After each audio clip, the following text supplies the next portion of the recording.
Call to order. This is a public hearing of the Metropolitan Board of Zoning Appeals, Division 2. I am Craig E. Von Dalen, Chairperson of Division 2. The board members present are, to my right, James Duke and Patrice Duckett Brown, and to my left, Kirk Farmer. Legal counsel for the board today is Chris Steinmetz. Staff members present today from the Division of Planning are Eddie Onea, Principal Planner 2, Jeffrey York, Senior Planner, Robert Eulenhake, Senior Planner, Marlene Araheta, Senior Planner, Allison Richardson, Senior Planner, Genesis Hill, Associate Planner, Heather Stevens, Senior Specialist and Secretary to the Board. Matt Pleasant is the current Planning Administrator. The Board has copies of the zoning ordinance that will be incorporated by reference into the record of each case heard today. The proceedings of this hearing are governed by the Board's rules of procedure. The expedited cases will be heard immediately after all requests for continuances or withdrawals. As each non-expedited case is called, petitioners and remonstrators interested in that particular case will please stand. Those who intend to testify will please remain standing and be sworn. Petitioners should be on your left and remonstrators on your right as you face the board. Those who testify will state their name and address for the record before beginning to testify. Petitioners and persons appearing in support of the case being heard shall have a maximum of 15 minutes for the presentation of evidence, statements, and arguments in support of the petition. Remonstrators and persons appearing in opposition to the petition shall have a maximum of 15 minutes for the presentation of evidence, statements, and arguments in opposition to the petition. Staff will then present the administrator's comments regarding the petition. The petitioner will then be allowed 5 minutes for rebuttal and a summation of the case. Rebuttal must be limited to the subject matter of the initial presentations. Remonstrators will then be allowed 5 minutes for rebuttal of the petitioner's rebuttal evidence and a brief closing statement. No further evidence, statements, or arguments will be heard unless it is at the discretion of the board. Please limit your testimony and evidence to the matters covered in the statutory requirements, which must be met in order for the board to grant a variance. If the petitioners have failed to comply with all notice requirements as stipulated by the board's rules of procedure, including posting of a notice sign on the subject property at least 23 days prior to the hearing, the board may continue the petition. Anyone at this hearing who thinks complete and proper notice has not been given and would like the petition continued due to lack of proper notice must bring this matter to the board's attention at the beginning of the hearing. The board may impose various conditions or commitments as amendments before reaching a decision on certain petitions. The installation of landscaping and screening, the paving of a parking area, and the dedication of rights-of-way are examples. These conditions and commitments are an integral part of the board's decision and must be met for a granted variance to be valid. Compliance with conditions imposed by the board must be proved by an affidavit of compliance submitted by the petitioner within 30 days of completion. Unless otherwise specified, an improvement location permit must be obtained prior to the establishment of the authorized improvements. Failure to comply with any conditions or commitments of a variance granted is a violation enforceable by the Department of Business and Neighborhood Services. A person may file a written request to receive notice of the filing of a petition for judicial review of a decision of the board. The written request must be filed within 5 days of the board's decision and must include the person's full name and correct mailing address and a reference to the board's petition number. Forms are available and may be obtained from the board's secretary. Please be advised that contacting members of the board regarding a matter pending before the board outside of this public hearing process is prohibited. Please be courteous and orderly at all times, and please be sure all cell phone ringers are turned off. Please note that there are only there are 4 members present today. Your request will need a 3 votes out of 4 to take action on the requests. If an indecisive vote occurs or we have a 2-2 tie, your petition will be automatically continued to the next hearing of the board. We will take this into consideration when hearing special requests. Is there anyone in the audience who has any questions about our procedures? If not, before we hear special requests, I will ask for a waiver of our rules of procedure to allow the board to vote for all expedited petitions and adopt their findings of fact without any additional testimony from the individual petitioners. Do I hear a motion? Duke, so moved. Motion by Member Duke. Do I hear a second? Farmer, second. And I hear a second from Member Farmer. I will now ask for the vote. Duke. Duke, yes. Duckett Brown. Duckett Brown, yes. Farmer. Farmer, yes. And I am also a yes. We will consider special requests and continuances at this time. I'm sure there are some.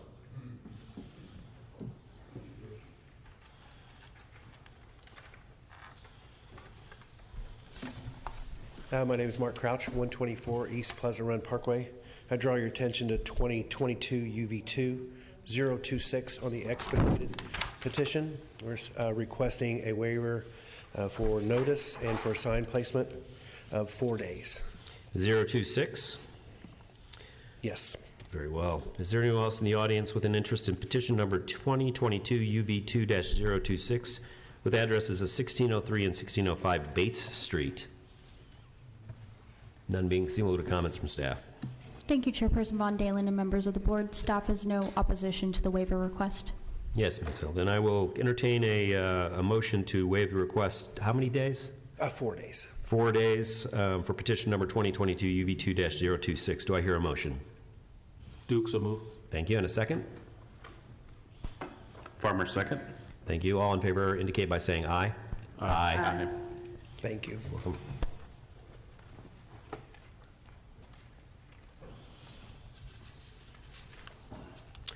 Any other special requests from members of the audience? Nope. Hi, Sarah Walters, 1073 Oliver Avenue. Here today to request a continuance on 2022 DV2042. I would like this continued to December. Unfortunately, I don't know the dates in December to choose from. Yeah, hang on, Ms. Walters. We appear to be meeting on December 13th. Okay, I would like the December 13th date for this, please. Is that with or without additional notice? Without additional notice, unless needed, it is being recommended for denial, and we're going to try to make some changes so we can compromise and hopefully get some approval from staff. Very well. Is there anyone else in the audience with an interest in petition number 2022 DV2-042 with an address of 21 North Chester Avenue? None being seen, we'll go to comments from staff.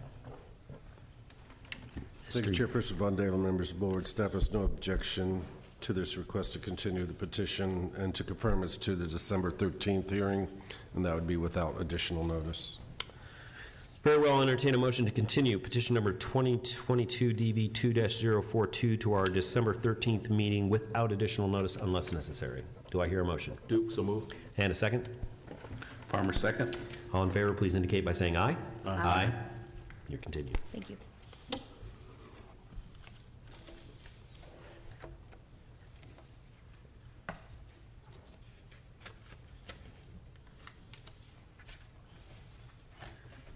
Chairperson Von Dalen, members of the board, David Kingen with offices at 6180 East Market Street here on case 2022 UV2024, property at 3916 Minnesota Street. This was the result of an indecisive vote last month, and we think with the lack of a full board today that we would request a continuance. Our client is going to be, one other person that wants to testify is going to be out of the country in December, so if we could continue that to your January hearing date, and that would be without additional notice. Okay, Madam Secretary, when is our January hearing? January 10. Okay, very well. Is there anyone else in the audience with an interest in petition number 2022 UV2-024 with an address of 3916 Minnesota Street? None being seen, we'll go to comments from staff. Thank you, Chairperson Von Dalen, members of the board. Staff has no objection to continuing this petition to the January 10th, 2023 hearing without additional notice. Very well. I'll entertain a motion to continue to our January 10th hearing, petition number 2022 UV2-024. Do I hear a motion? Duke, so move. And a second? Farmer, second. Thank you. And all in favor indicate by saying aye. Aye. You're continued. Thank you very much.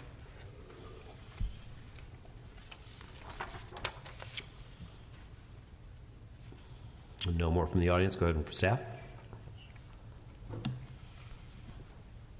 Chairperson Von Dalen, members of the board, staff would draw your attention to transfer petition 2022 UV3022 at 830 River Avenue.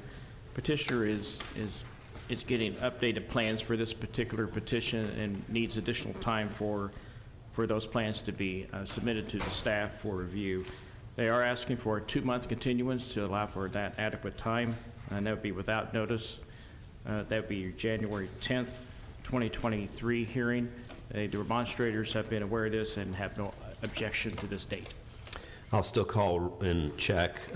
Is there anyone in the audience with an interest in petition number 2022 UV3-022 with an address of 830 River Avenue? None being seen, I'll entertain a motion to continue to our January 10th hearing without additional notice, petition number 2022 UV3-022. Do I hear a motion? Duke, so moved. And a second? Farmer second.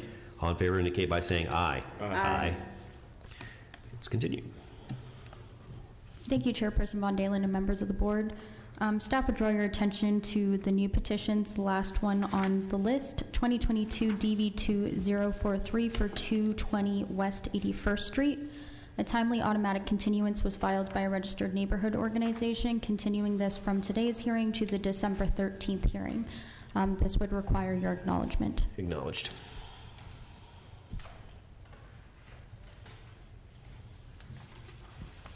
Are there any other special requests? I have one. You can go for it. The petition 2022 DV1047 at 409 East Morris Street, you will not see it on your docket. However, people may have seen it on the legal notice that was published on the city's website indicating that it was continued from the November 1st hearing of Division 1 to this hearing. They, in fact, did not continue it to this hearing, but to the December 6th hearing of Division 1. So if there, I would ask that you poll the audience. Can you read the case number again and address? 2022 DV1047 at 409 East Morris Street. Is there anyone in the audience with an interest in petition number 2022 DV1-047 with an address of 409 East Morris Street? None being seen, I think we're okay. Thank you.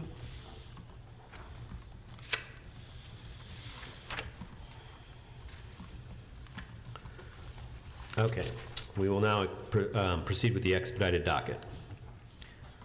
Specialist, please read the cases. Thank you. 2022 DV1049, 5720, 5724, East Southport Road, Franklin Township, Council District 25, Zone DA. Bradley Schaefer by David A. Rutherford, requesting a variance of use and development standards of the Consolidated Zoning and Subdivision Ordinance to allow for a lot line adjustment resulting in, on parcel 1, providing a 30-foot street frontage and lot width, 250-foot lot width, and 125-foot street frontage required, and on parcel 2, providing a lot width of 235 feet, 250-foot lot width required, and the need to legally establish an existing barn on parcel 2 without a primary structure. Residential accessory structures not permitted without the construction of a primary dwelling. 2022 DV2040, 1517 Ringgold Avenue, Center Township, Council District 21, Zone D5, TOD. Janice M. Wechter by Bob Abbott, requesting a variance of development standards of the Consolidated Zoning and Subdivision Ordinance to provide for the construction of a detached garage with a 3-foot side yard, with 3-foot side yard setbacks, 5-yard side setbacks required. 2022 DV2041, 5939 Winthrop Avenue, Washington Township, Council District 2, Zone D5. Mallory Kashik and Ryan Cuevas by Bob Abbott, requesting a variance of development standards of the Consolidated Zoning and Subdivision Ordinance to provide for the construction of a detached garage with a 3-foot south side setback, 5-foot side setback required. 2022 UV1039, 6331 Carrollton Avenue, Washington Township, Council District 2, Zone MU1, TOD. Cordillera LLC by Joseph D. Calderon, requesting a variance of use of the Consolidated Zoning and Subdivision Ordinance to provide for the operation of a jewelry store or yoga studio as a primary use, only permitted as accessory uses. 2022 UV2021, amended petition, 5822 and 5824 Norcroft Drive, Decatur Township, Council District 22, Zone D3.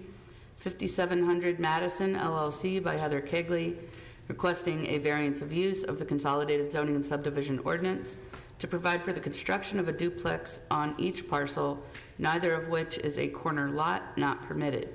2022 UV2025, 1129 Worcester Avenue, Center Township, Council District 18, Zoned I2. Roberto Paz Arazo and Myra Elizabeth Contreras Paredes by Sarah Walters, requesting a variance of use and development standards of the Consolidated Zoning and Subdivision Ordinance to provide for an addition to an existing dwelling not permitted, resulting in a 3.1-foot southern side yard setback, 10-foot side yard setback required. 2022 UV2026, amended petition, 1603, 1605 Bates Street, Center Township, Council District 17, zoned I3, Capital Flips United Corporation by Mark and Kim Crouch, requesting a variance of use and development standards of the Consolidated Zoning and Subdivision Ordinance to provide for an addition to an existing single-family dwelling with a 2-foot west side yard setback and 3-foot east side yard setback, 10-foot side setbacks required. Is there anyone in the audience in opposition to any of these petitions that I have just read into the record? Chairman, that is the end of the expedited docket. Very well. Board members may cast their votes.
For petitions 2022 DV1049, 2022 DV2040, 2022 DV2041, 2022 UV1039, 2022 UV2021, 2022 UV2025, and 2022 UV2026. 4 votes cast, 4 yes votes. All the expedited petitions are approved.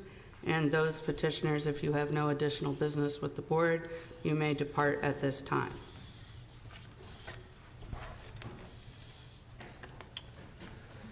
Madam Specialist, you may call the first case in our regular docket.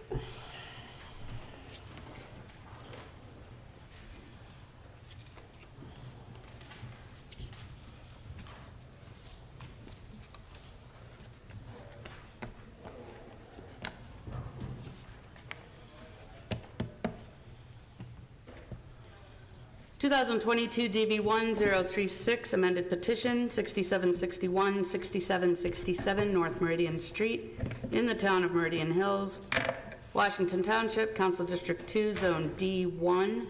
Kevin and Tatiana Pritchard by Jacob Cox, requesting a variance of development standards of the Consolidated Zoning and Subdivision Ordinance to provide for a 5-foot tall fence in the front yard along Meridian Street. Maximum 3.5-foot tall fence permitted. All persons speaking on this today, please step forward to be sworn in.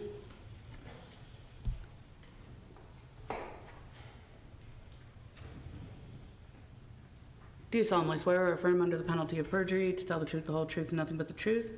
I do. Thank you. Please state your name and address for the record. Jacob Cox with Cox Law Office, 1606 North Delaware, Indianapolis, Indiana, 46202. Thank you. Board, there's an exhibit in your folder. It is the petitioner's exhibit for this case. You have 15 minutes, sir. Thank you, Chairperson, members of the board. I'm here representing the Pritchards. They're asking for a variance to allow for a 5-foot-tall fence in their front yard. As background, this property is at 67th and Meridian. It's across from the Meridian Hills Country Club. If you're familiar with that area of Meridian, it's akin to a highway, high-speed traffic that's usually going in the 50s and 60s. There are no sidewalks. There's no area for pedestrian travel there. The Pritchards own a property that is up on a hill and are requesting to put a fence in because they have children and pets, and they'd like to ensure that they not only protect their property, but keep the pets and children from getting to the hill and going down into the Meridian Street area when playing in their front yard. This has been a somewhat lengthy process because this property is not only before this board, but it's also in the town of Meridian Hills, which has its own development standards, which would also require a variance for a fence in the front yard, such as being requested here. So we've been meeting with the town of Meridian Hills, and you'll see that this has been continued multiple times while we worked with them. We met with their Development Standards Committee 3 different times and attended 2 different hearings for the council and eventually got their approval. Some of the issues that were noted when we were going through this process, originally the Pritchards were asking for a 6-foot fence, and the concern and the reason that they wanted 6 feet was duly both to keep people out, but also because they wanted to keep their kids from being able to get to the road and the pets. Because this fence is going to be on a hill, when you're coming from the inside toward the actual fence, you know, the height of the fence is going to be coming from the ground lower than where a kid or a pet would be standing. And so the 3.5 feet, we didn't think that that was appropriate or something that would provide the protection and safety that's necessary. In meeting with the Land Use and Development Standards Committee from Meridian Hills, we actually staked out the fence, showed where everything was. There are pictures in the exhibit that you have that shows both the hill as well as the stake line for where the fence would be. We also did measurements to show how much space would be off of the road to ensure that there's adequate room for people to pull off when coming up to the gate. Eventually, after meeting with Walter Freihofer and Greg Jacoby and other members of the Council and Development Standards Committee there, they had a couple of changes that they recommended, which the Pritchards agreed to. They thought that a 5-foot fence would be adequate and more in keeping with the area where this is. And they also asked that the solid gate that was being proposed be changed to more of a like a barred fence style. And you can see, I think it's the second to last page, an example of what that fence will look like. So the Pritchards agreed to these, and after having a hearing and having more conversation about it in September with the Council of Meridian Hills, they approved a variance there and also indicated that they would support this petition here for a variance. We have a letter from their council with Denon Bingham Greenbaum that's with this that shows their approval and support.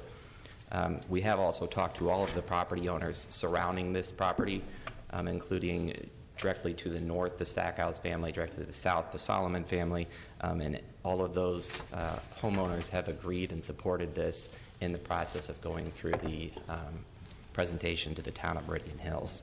So with those all being the issues and the history of this, we're now asking that a 5-foot fence be approved, and I'm happy to answer any questions, but again, the main issue really here is one of safety. There's a hill leading directly to a very busy traffic highway, Meridian, and it's in an area where there's no pedestrian travel, there's no sidewalk, there's no buffer between the edge of their lawn and, you know, cars shooting by at 50 or 60 miles an hour. So we do ask that it be, the variance be granted. It wouldn't be injurious to the public health, safety, morals, or the general welfare of the community, and we also believe it's that the value of the adjacent properties won't be affected. So we ask for a variance. Is that the conclusion of your testimony? That is with potential rebuttal depending on after staff's comments. Is there anyone else in the audience with an interest in petition number 2022 DV1-036 with an address of 6761 and 6767 North Meridian Street? None being seen, we'll go to comments from staff. Thank you, Chairperson Von Dalen and members of the board. The petition was amended to reduce the height to a 5-foot fence as requested by the town of Meridian Hills. However, that did not change staff's opinion on the recommendation for this. We are recommending denial solely because there's no practical difficulty. There's no reason to grant this petition. They can have a 3.5-foot tall fence in the front yard or a 4-foot tall fence if it's 30% or less of opacity. So there are numerous examples throughout the city where families have those fences in compliance with the ordinance to protect their own families and pets. There's no reason why a 5-foot fence should be permitted here. Additionally, a 6-foot fence, if needed, could be located in the rear of the property behind the front building line, therefore would provide that necessary area for the dogs to run if there's multiple, also for the children. Additionally, they could provide screening. I believe they provided an example of what trees they would show in front of the gate or their fencing, but that type of landscaping can be provided for screening for privacy without the need for this variance. Additionally, there is one letter of opposition, so there is someone within this general area that wouldn't want this to be approved, mainly because they think that it would allow others to probably seek the same variances. If security is a concern, they can have cameras or have higher security on site, but there are other means to go around and provide that privacy and protection that is required. Therefore, staff does not find that there's any practical difficulty for this variance and would recommend denial. I'm happy to answer any questions that the board may have. All right, I have a couple questions, but does anybody else on the board have any questions? In their presentation, they showed a wrought iron type fence. So if they were to do that type of fence, they could go 4 feet without any type of a variance. That is correct. That's correct. And I know in the past that Meridian Hills has remonstrated against gating front driveways in the neighborhood. Have they come back off of that stance, or is that just as it pertains to streets like Pennsylvania and Illinois? I was not reached out about the gated fence portion, and I don't believe they provided any comments on that, so I cannot speak to that.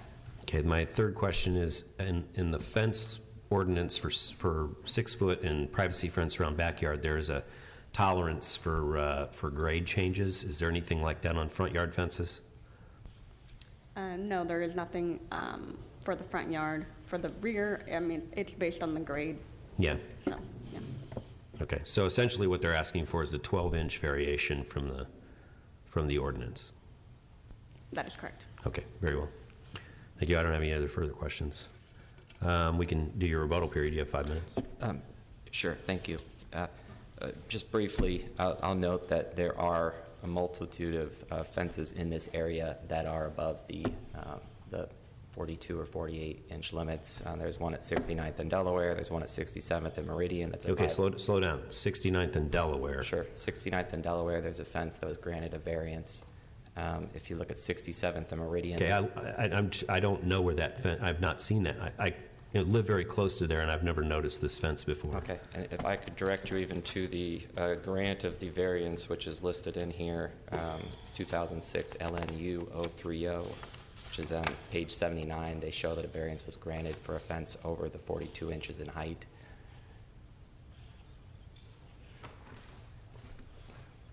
That's a corner lot. Right. If you look at 75th and Meridian, we similarly have, that's for the house with the mostly brick wall, and then it does also have some metal. That's over 6 foot tall. At 67th and Meridian, there was a 5-foot fence granted a variance, which is also listed in these. So this isn't out of keeping with this area.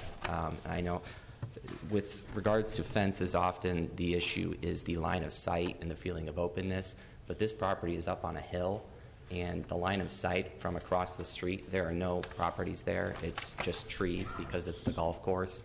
And there are also tree lines between the property both to the north and the south of this, such that they're not even looking at the fences.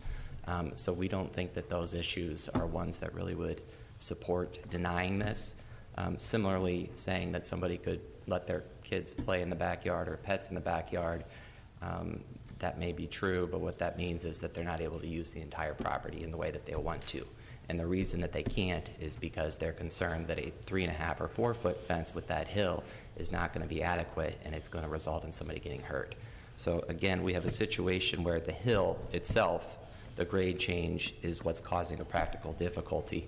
If you look at the properties to the south and the north, you'll see that they actually don't have this hill. It grades out over the course of their property. And actually the one to the north, which is 7 East 70th Street, their driveway opens onto 70th and not onto Meridian. So they're actually, you know, when they're coming and going, they're going onto 70th Street. So we just think all of this, you know, supports what is a request that is, we think, appropriate and should be granted. Thank you. I'm happy to answer any more questions. Any other questions from members of the board? Can you verify exactly what Meridian Hills approved before? They approved for a 5-foot tall fence with a gate that is not solid, but is of the style that's shown in this picture, where it's more like a barred gate. And then they also approved a partition fence going between. These are actually 2 different properties with 2 houses, so there's a fence going backwards too.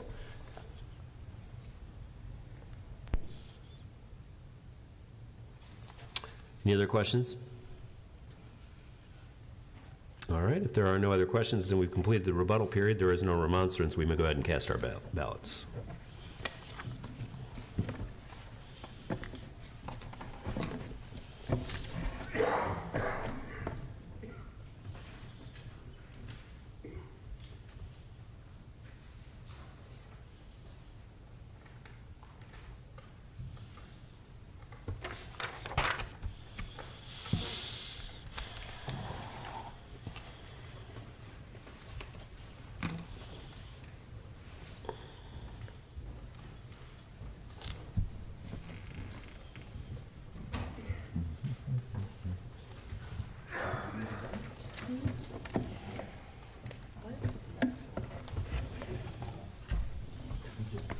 I'm protecting you, sir.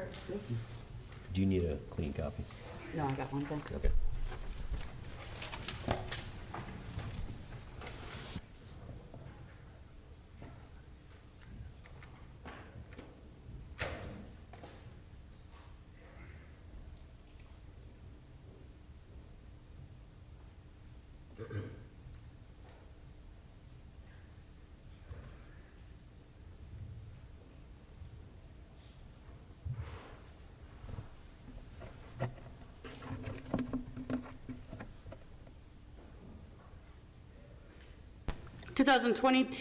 DV1036, 4 votes cast. Duckett Brown voted yes. Duke, yes. Von Dalen, yes. Farmer, yes. 4 yes votes, 0 no votes. This variance is approved. Thank you.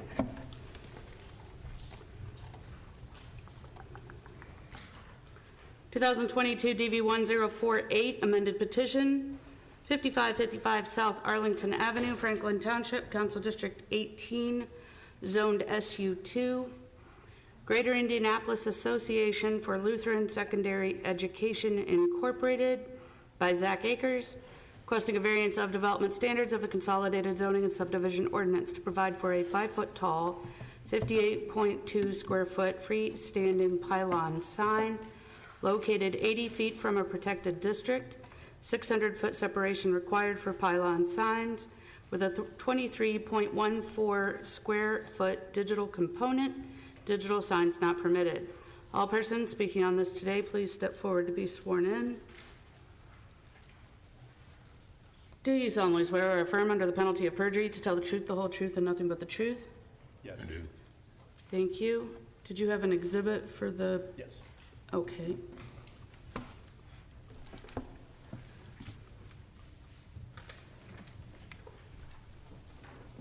If you have an extra copy.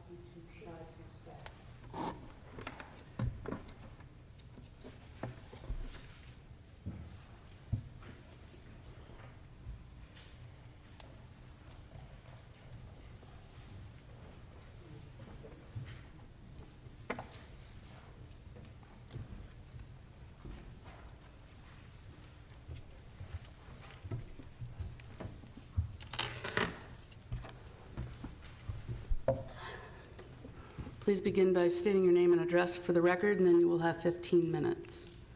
Hello, I'm Jake Akins, 5555 South Arlington Avenue. I am a senior at Lutheran High School. I'm the student body president. I also participate football, theater, and academic competitions. Lutheran has been a foundational piece to everything that I have accomplished today. After graduating, I plan on attending an Ivy League university and studying political science and pre-law.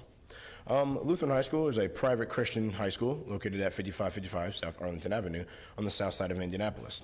Since 1976, LHS has served families from all over the city and beyond. The school was originally located in a Wanamaker neighborhood in Franklin Township, and it's called its current location home since 1991. The current attendance is about 250 students from 9th through 12th grade. It represents not only Lutheran families, but those from different religious, ethnic, and socioeconomic backgrounds. The school prides itself in providing academic excellence and a Christ-centered background. 98% of graduates pursue higher education or military service. All students participate in community service, and Lutheran High School sports teams regularly compete above their class level and have earned several state championships in just the recent years. Since 1991, the school's monument sign has served as a physical identifier for students, staff, and visitors on campus. The monument sign also identifies the facility as a venue for communication and sporting events, as well as a polling place during elections and for emergency services. Replacement of the sign was the subject of a fundraising event earlier this year. Over 300 individual donors agreed that it is now time to update the school's landmark sign and made a financial contribution to this effort. Lutheran High School has been a cornerstone to my life, and it is also a pillar to the nearby community. With what we are proposing today, Lutheran High School will grow even closer to the community and continue paving the way for students like me. Sir, I need to interrupt you for a moment. You're a senior in high school? Yes, ma'am. Are you 18 years old? No, I'm not. I'm not entirely certain about notary law, but I believe that me swearing you in is similar to you entering into a verbal contract. And I don't know if we should continue with any sort of testimony from you, not being old enough to enter into a contract. Mr. Steinmetz. Yeah, I would prefer that he not continue to testify if he's not 18, at least 18 years of age. As far as to the testimony that he's provided already, The cat is out of the bag. I'm sorry? The cat is out of the bag. Right. I'm not going to say you have to disregard that. So take it for what it's worth, I suppose. We are sorry that you're not 18 years old, but I'm sure the gentleman behind you can take up the slack. Thank you. You're welcome. I'm 18 and a half. Could you state your name and address for the record? I'm Zach Akers, 1428 Sadlier Circle East Drive, Indianapolis. The current 60-square-foot double-sided sign cabinet features vinyl graphics on polycarbonate faces, high-output fluorescent illumination, and 3 lines of changeable copy track on both faces. It's anchored by 2 brick columns with mature plantings adjacent to each end. The sign is placed in a well-manicured front yard of the school, approximately 60 feet from Arlington Avenue.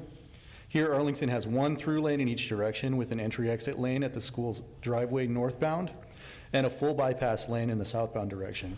There are no residences within view directly to the north of the sign's location. The neighbor to the south is located about 300 feet from the sign, with the properties being separated by large evergreen plantings and an earthen berm.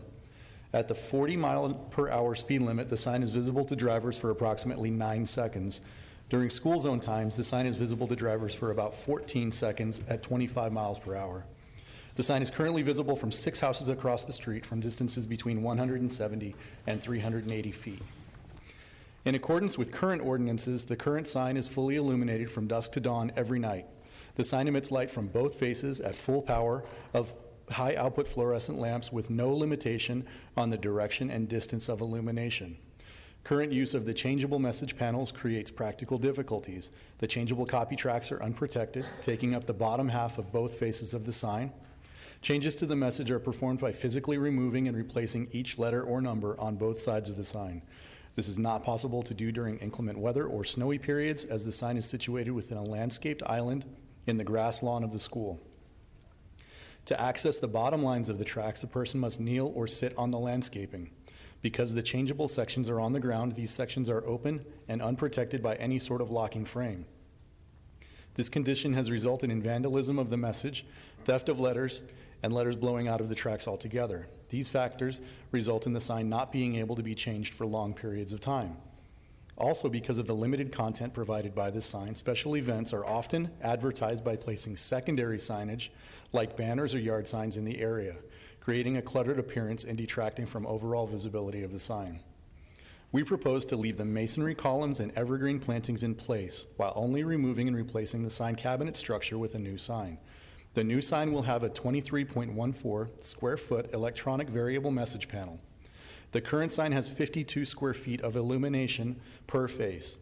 The new sign will feature aluminum faces with push-through acrylic, static text, and logo. These graphics plus the electronic message component total only 36.8 square feet of illuminated area. This proposal decreases the overall illuminated area of the sign by 30%. The usage guidelines developed by school administration state that the electronic message component will be dimmed during evening hours and will be turned off completely at or before midnight to respect neighbors and conserve energy. This means that during overnight hours, the new sign will only illuminate a total of 13.6 square feet, which is a net decrease of 74% from the current sign. Current illumination is omnidirectional. The proposed electronic message panels limit illumination to 160 degrees, which further limits light exposure to adjacent properties. The proposed sign will serve the public interest in several ways. The current sign is old and faded. The new sign will be constructed from modern materials and components and will maintain its aesthetic value for many years. The new sign will eliminate the practice of erecting secondary temporary signage in the area to advertise about seasonal events. This will declutter the area and will minimize distractions for drivers on Arlington Avenue. The decision to minimize illuminated areas of the sign will drastically reduce the amount of light visible by neighbors and passersby. The implementation of usage standards will dictate that the variable message panels will be turned off completely overnight, which is a substantial improvement over the current sign's utilization. And directional illumination will reduce the area where the light is visible, another improvement over the current design. Updating of this sign will complement other investments in the property, including the recent installation of an artificial turf athletic field and upgrades to other athletic facilities. The new sign will effectively direct visiting teams and fans to the facility, which will minimize traffic congestion and reduce turnarounds in the adjacent neighborhood.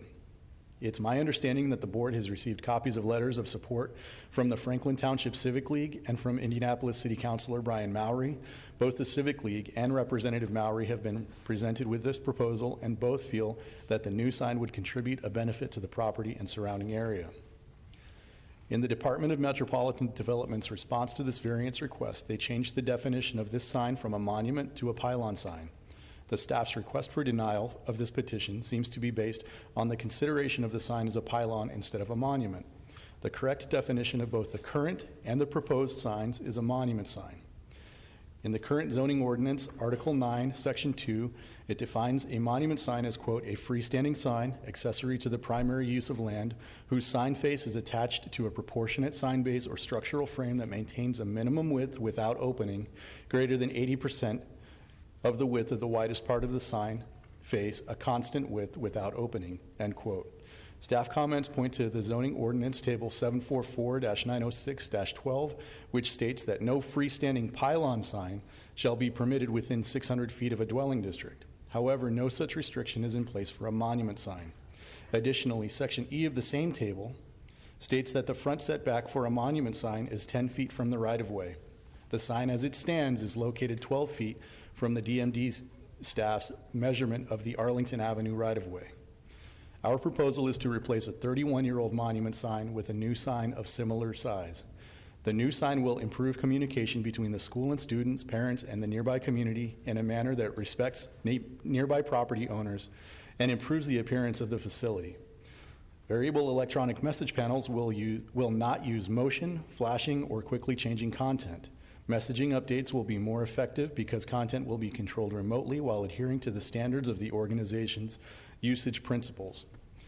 The new sign will replace old illumination technology with environmentally friendly, low-voltage LEDs and the message panels will be turned off completely during late night and early morning hours. Civic leaders and neighbors have all voiced their support for this effort, and it is our hope that the board agrees to grant this variance of current development standards for this project as well. Thank you. Thank you very much. Is there anyone else in the, or is that the conclusion? You conclude your testimony? That concludes our testimony.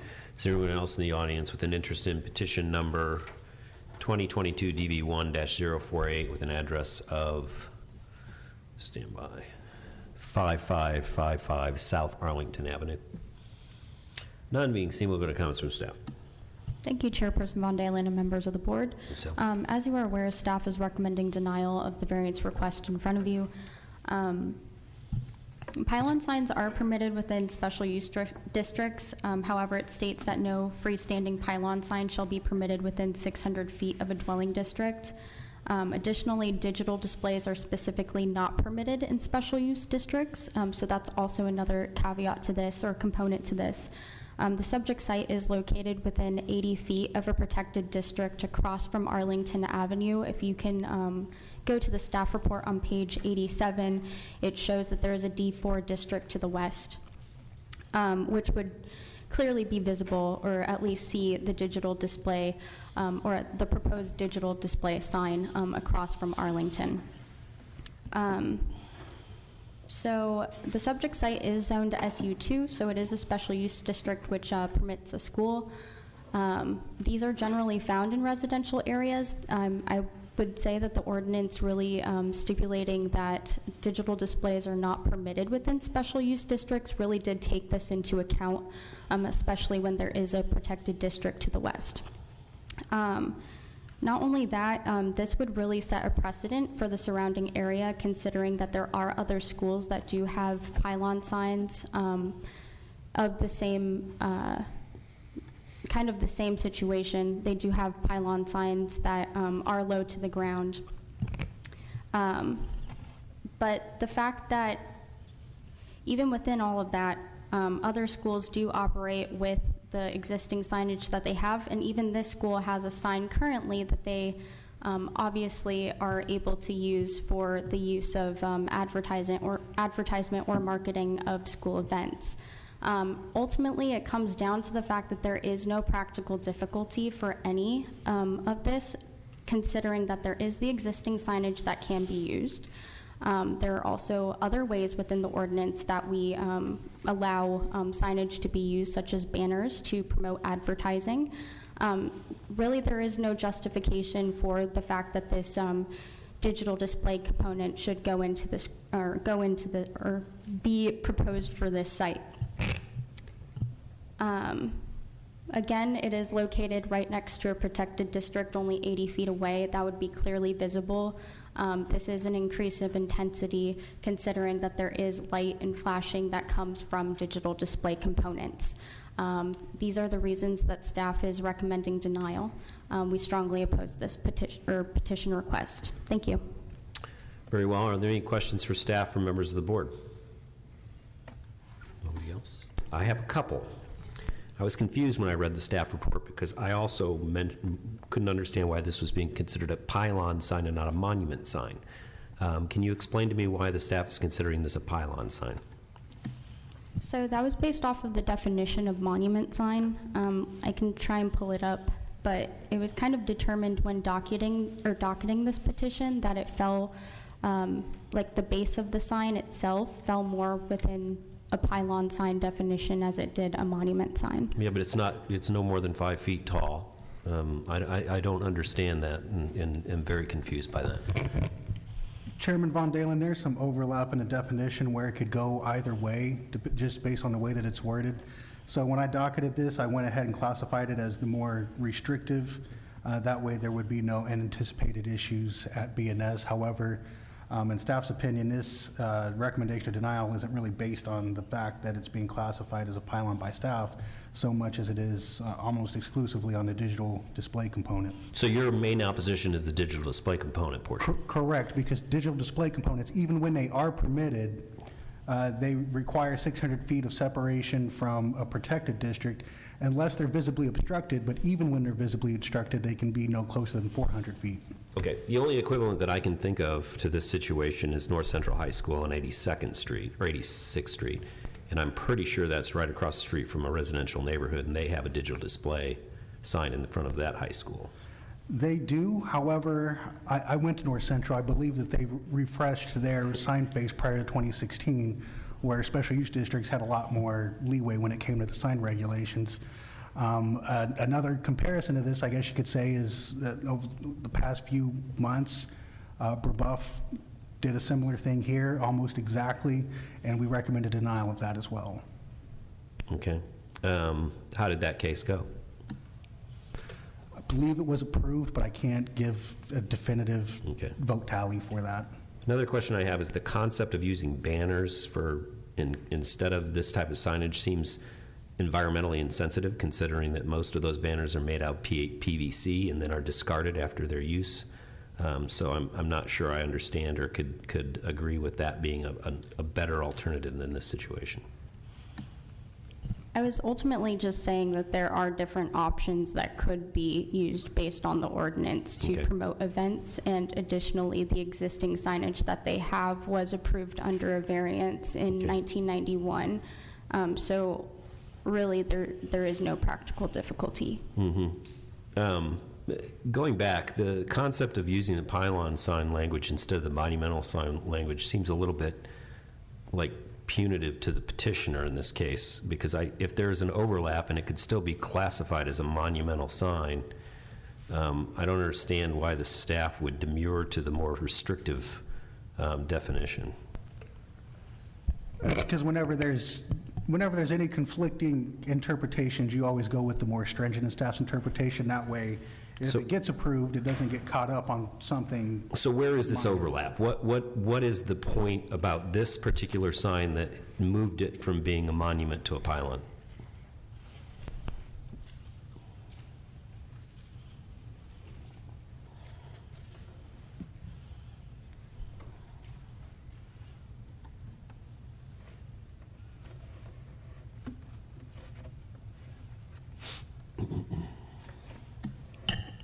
I am trying to locate some of the correspondence I've had with the petitioner.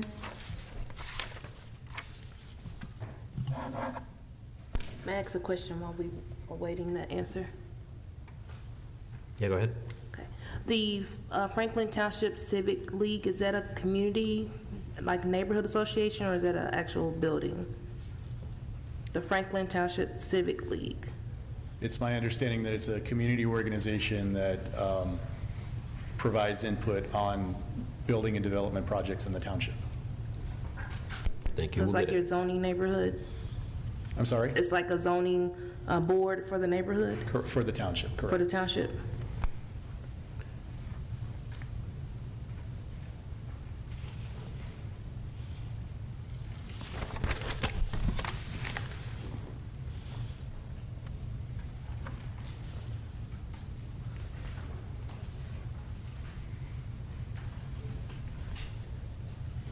Yeah, I just don't, I can't see, at least the portion of the ordinance that were provided by the petitioner, where this would be considered a pylon versus a monument sign.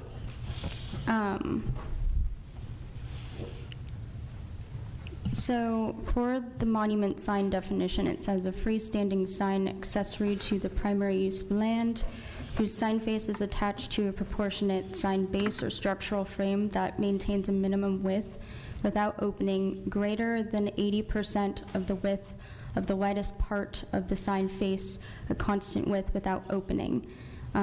Under that, when we were measuring the signage that was submitted, or at least the elevations that were submitted, we felt that it worked more with the pylon sign. There's no base on that sign, though, at least according to the graphics that they've provided. I would argue that the actual brick structure itself is the sign base. No, it's less than 80% of the width of the sign itself. But under pylon, it's anything between 20 and up to 100%. This is... Guys. I mean, at the end of the day, I don't- we're like splitting hairs on, it's still lower than it's 5 feet or lower. A pylon sign, if you just go to the basic definition of a pylon sign, is never lower than 5 feet. So, or 5 feet or lower. well, I mean, there are height differentiations, but again, I think staff's main concern with this. I is get the it, but it's also causing problems for the petitioner from an offset from the right-of-way basis, and it just exacerbates the case. But, all right, I'll let it go for now. Any other questions for staff? All right. You have 5 minutes of rebuttal period. Sure. Well, we do maintain our opinion that the sign is a monument sign, not only based on the definitions in the code, as well as the information provided to you pulled directly from the Indianapolis zoning ordinance, but also based on the fact that when sign permit applications are submitted, if we were to submit an application for this sign as a pylon sign, it would be rejected because the permitting agency in the city of Indianapolis requires at least a 9-foot clearance from grade level to the bottom of a pylon sign. So just to... Yes, I know. I've read that part. Yeah. That's why I'm very confused, but go on. Also, there are 2 additional signs within the city that we kind of used as precedents to build this request, both the Brebeuf High School sign, which we do believe was approved, and the sign at 6111 Shelby Street for Calvary Lutheran School and Church, which was approved as well. This sign is it follows the theme of that sign at Calvary School, and the usage guidelines were pulled directly from that organization and actually made a little more strict for our application for that as well.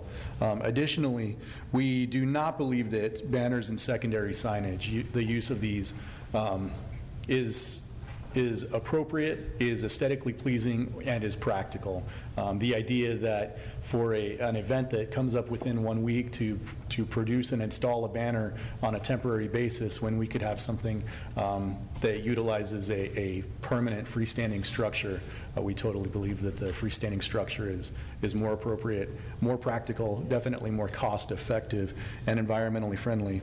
Additionally, it was brought up that electronic message signs contain flashing and motion messages, but you can see in the use guidelines that we have provided that this sign will never provide a flashing transition, animated graphics, or non-static messages. So I do believe that we've done our due diligence in creating a policy that's going to allow this sign to fit into the neighborhood and be as unobtrusive to neighbors as possible. Additionally, it was mentioned that this illumination would be visible from the neighbors. We currently have considerably more illumination visible to neighbors because of the nature of the existing sign, and both with the decreased hours of illumination and the directional nature of this variable message center that we propose, it will present less illumination, less light pollution, less conflict with neighbors at their houses and properties. Thank you. Very well. Any other, you're done? I think that's it. All right. Then we may cast our ballots.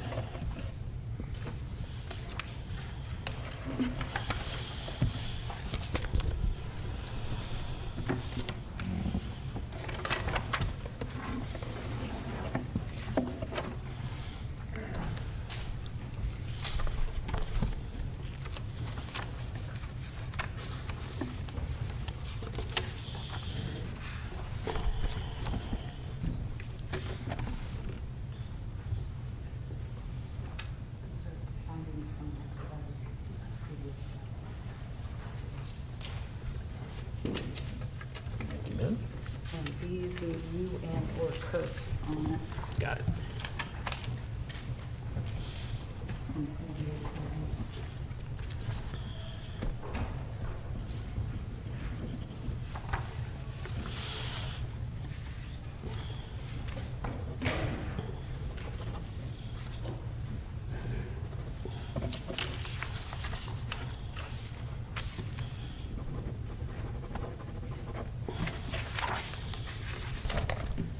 You need to sign where your name is.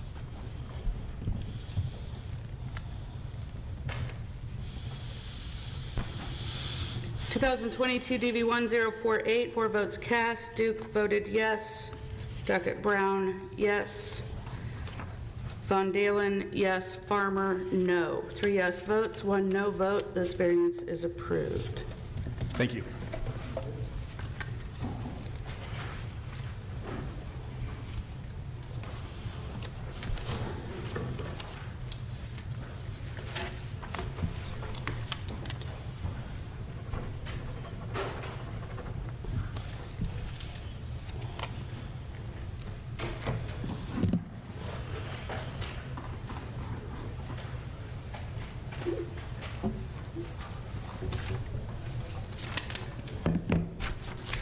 What's that?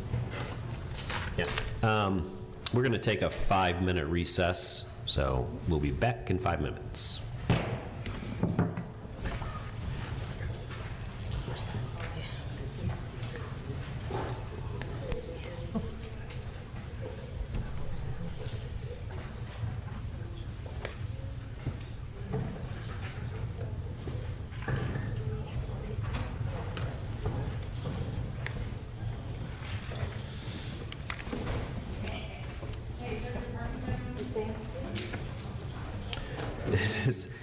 Which ones are these? Wait a minute. The expedited ones. Oh, these are all expedited. Okay, got it. I was just giving you some to be efficient.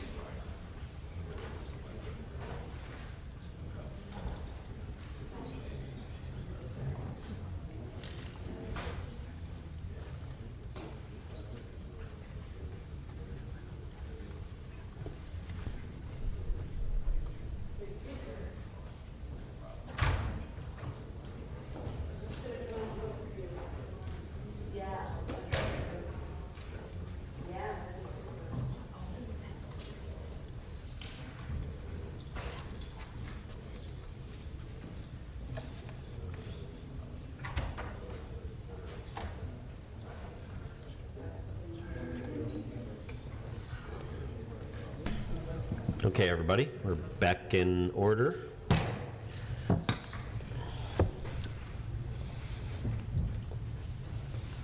Madam Secretary, you may call the next case, which appears to come along with an encyclopedia.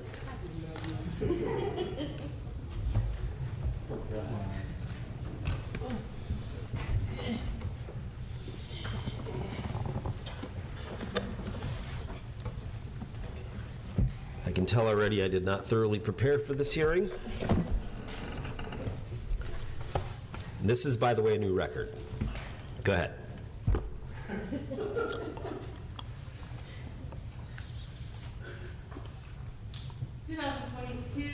2022 UV1014, 5200 North High School Road, Pike Township, Council District 10, zoned SU18. Reagan Outdoor Advertising by Michelle Knoppenberger, requesting a variance of use and development standards of the Consolidated Zoning and Subdivision Ordinance to provide for a 50-foot tall, maximum 40-foot tall permitted, 672 square foot digital off-premise advertising sign, off-premise signs not permitted in SU 18, digital off-premise signs not permitted, with a 5-foot setback from Interstate 465, 60 feet required, within 165 feet of a protected district, 300-foot separation required for off-premise signs, 600-foot separation required for digital signs, and to allow for digital messages to display for minimum of 8 seconds, minimum 10-second display permitted. All persons speaking on this today, please step forward to be sworn in.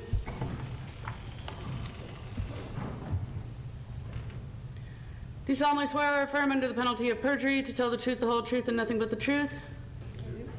Thank you. Petitioner, please state your name and address for the record. Excuse me, Pat Andrews, 7631 Reynolds Road in Canby. I'm here representing Marion County Alliance of Neighborhood Associations. We've not been informed yet as to what the format of the 3 cases. I read the format at the beginning of the hearing. It's a standard case. It will be the standard. Okay, Yeah. Thank you.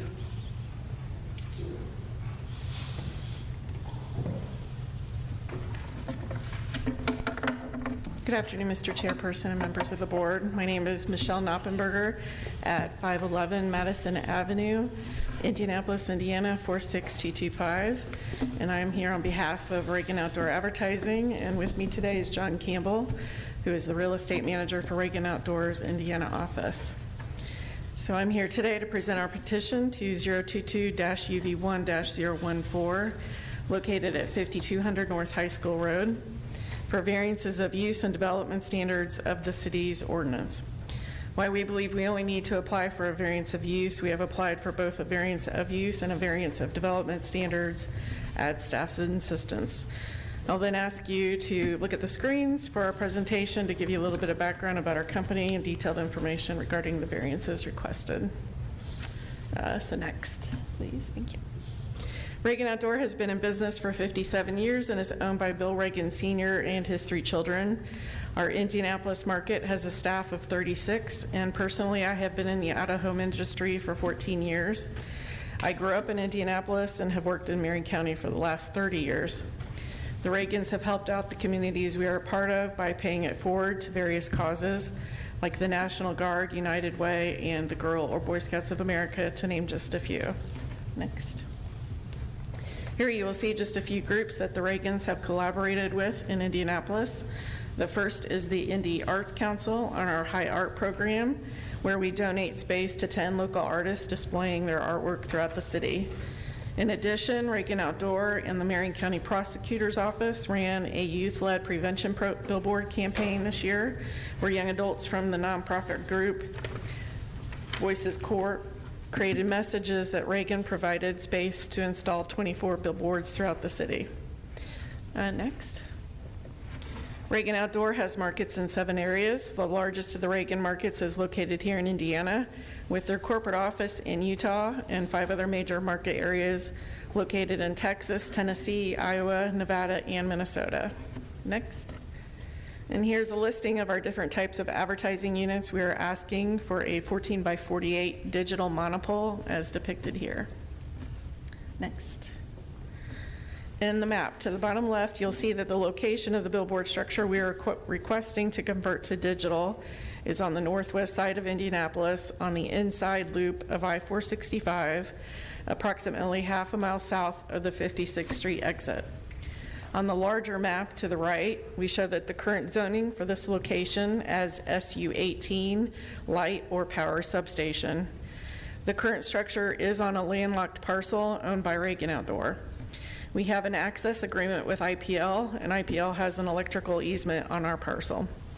The structure is approximately 302.73 feet from the nearest protected district.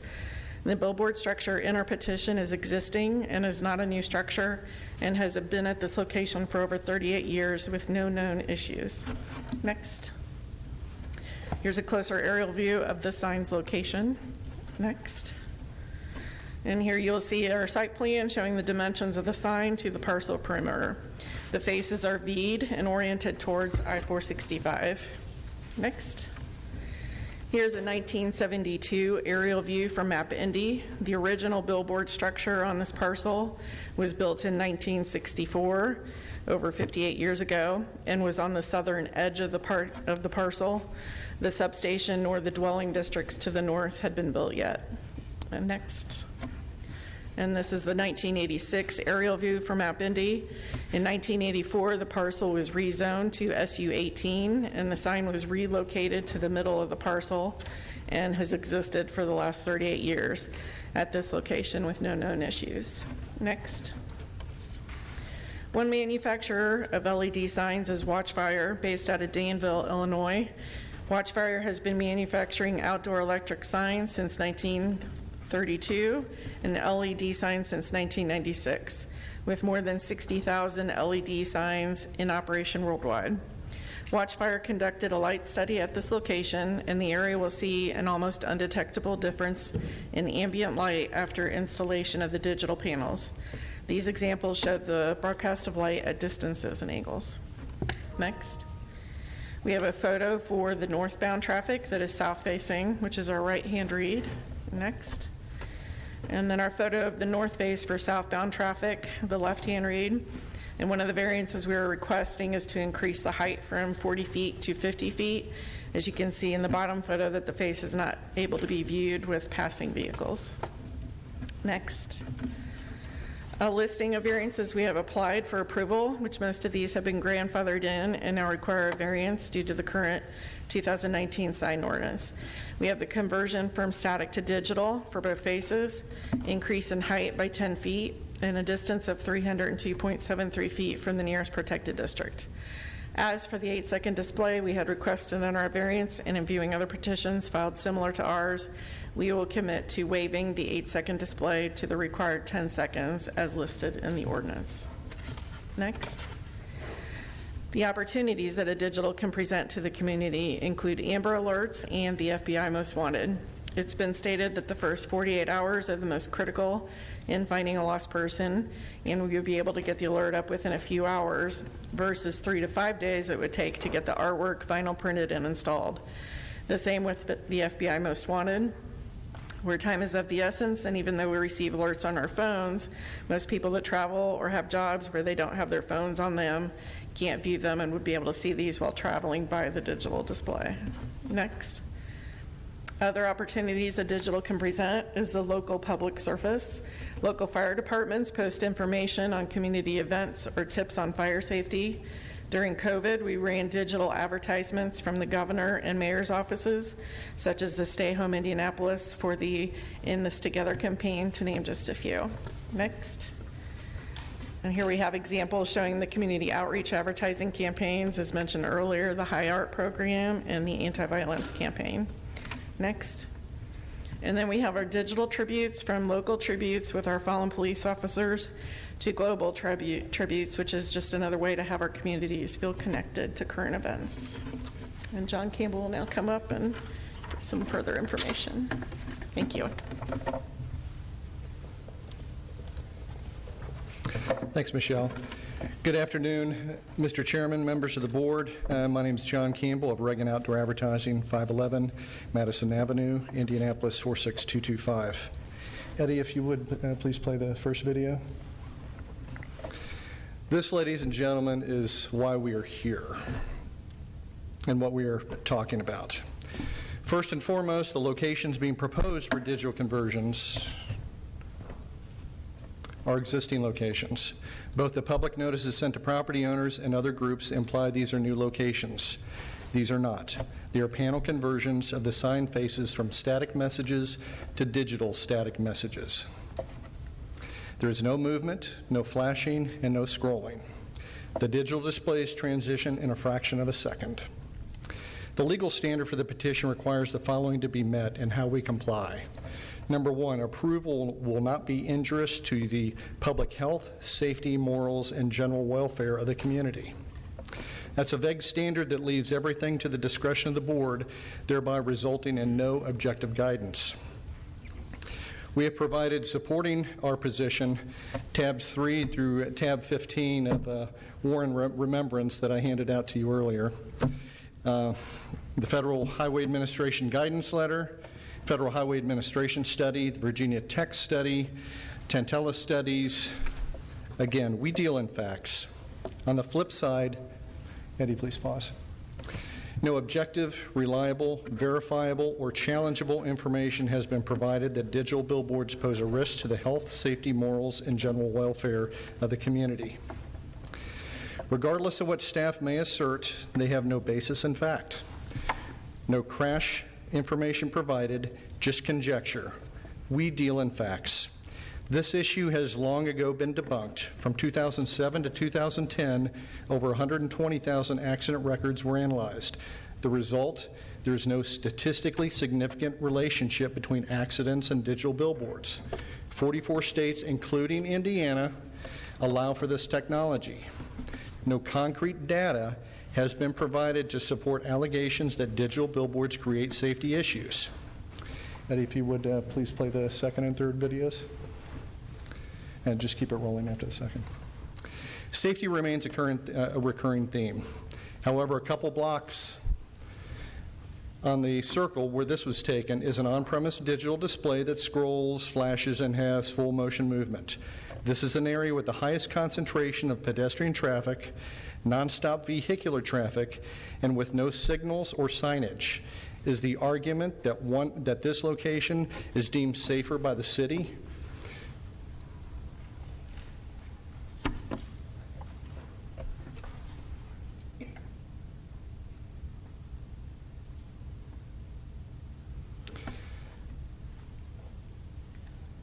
Or better yet, there's a relatively new gigantic digital located at a driving range in the city across from a large drug manufacturing plant.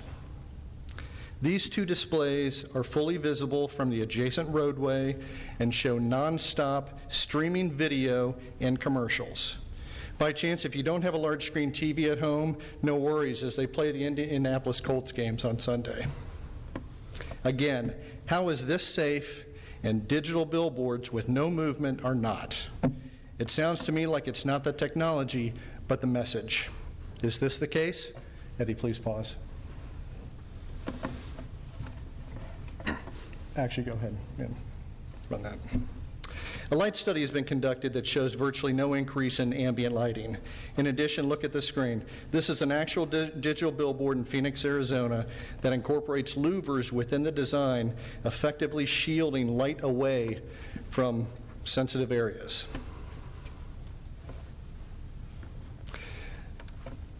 Please pause, Eddie. The use and value, number two, the use and value of the area adjacent will not be affected in a substantially adverse manner. Again, this is vague and left to the discretion of the board, so we are left to guess. However, consider this, the billboard has been there over 50 years. We are just upgrading the technology. We are not changing the use.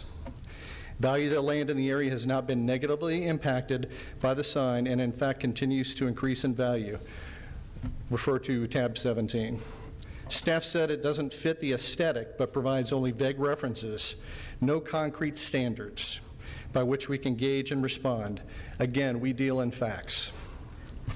No reliable, verifiable, or challengeable information has been introduced showing the use and area surrounding would be adversely affected, let alone substantially affected. Number three, strict application of the sign ordinance will result in practical difficulties that staff has referenced in their findings. First, whether significant economic injury will result if the ordinance is enforced. An ordinance that forces us to use our valid property interest in a certain manner when there is a way to use it that is much more cost efficient and revenue producing is an economic injury. Two, whether the injury is self-created. We're in the outdoor advertising business, and most of the time we are not the landowner. So we simply can't use the site for something other than a billboard. Additionally, we can't pursue a new sign somewhere else where it's allowed, which is nowhere. Now, staff reports the approval of this variance would effectively license us to do something lawfully that remains forbidden to the petitioner's competitors and creates a competitive advantage. Nothing proposed here prevents any competitor from pursuing any variances it deems appropriate for their own business. In addition, since staff broached this subject, there are several signs in the Castleton area that advertise on-premise businesses on digital signs and static signs. All we seek is the ability to effectively communicate our messaging in a digital manner. Anyone here have rabbit ears on their TV, a black and white TV, a rotary dial phone? No, because they've been replaced with modern technology. It's keeping up with technology to serve our customers. Every business must do this. Members of the board, I know this is a lot to take in, but let me give you this analogy. It's like telling the Ford Motor Company that it can't make electric vehicles and then claiming that Ford wanting to make electric vehicles is a self-created injury because they can just keep making gas-powered vehicles. That makes no sense at all. In conclusion, at its core, the staff report does not provide verifiable and challengeable information in support of their argument. It's vague with no objective guidance. On the other hand, we have shown that the approval will not be injurious to the public's health, safety, morals, and general welfare of the community. The use and value of the area adjacent to the property, including the variance, will not be affected in a substantially adverse manner. And three, the strict application of the terms of the zoning ordinance will result in practical difficulties in the use of the property. Thank you for your time and consideration. Thank you. Is there anyone else that would like to testify in support of the petitioner? You have 5 minutes left, so. Nope, time's run out. Okay, sorry. We will go ahead and hear from remonstration now. You have 15 minutes.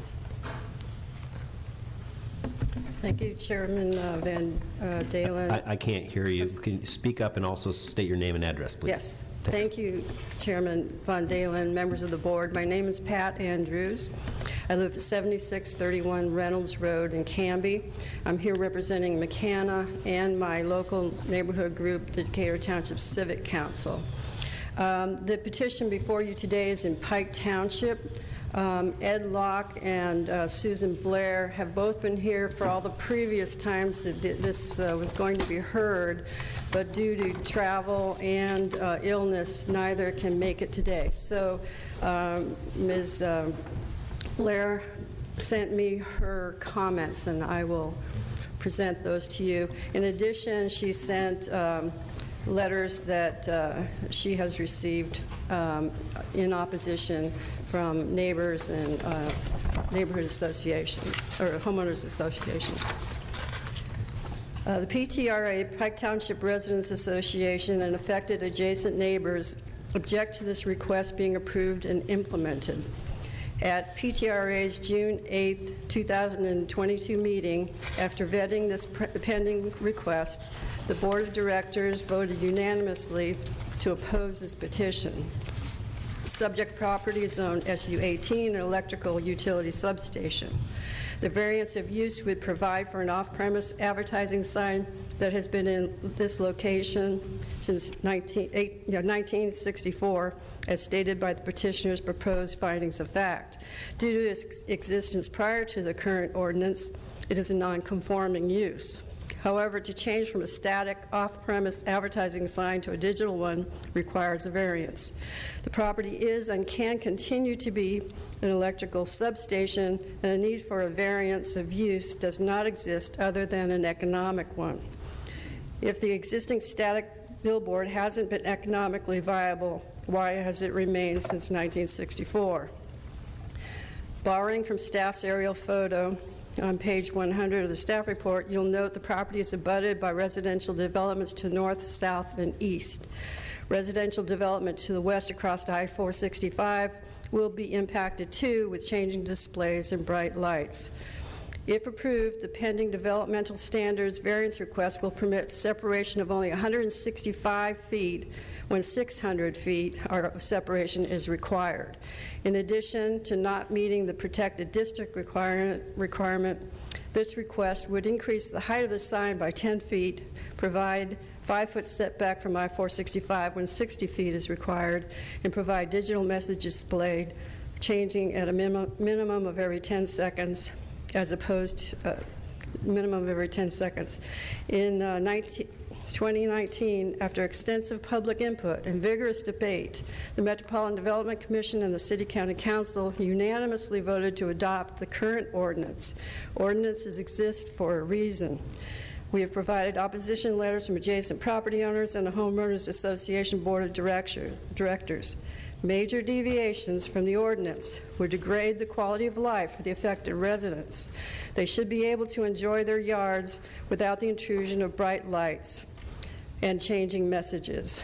The residents shouldn't be required to invest in light-altering blinds or shades in order to prevent light spillage inside their homes.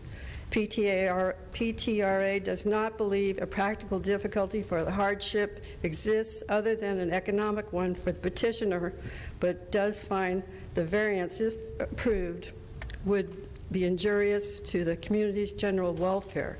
With that, PTRA respectfully requests your denial of the requests, and I would now like to read the list of organizations that are opposed to this petition: the Pike Township Residents Association, the Marion County Alliance of Neighborhood Associations, Historic Urban Neighborhoods of Indianapolis, the Decatur Township Civic Council, Nora Northside Community Council, Warren Township Development Association, the Martindale Brightwood Code Compliance and Land Use, Valley Neighborhood, Woodruff Place Civic League, Health by Design, and Donna Reiner, a naturalist at Indy Parks.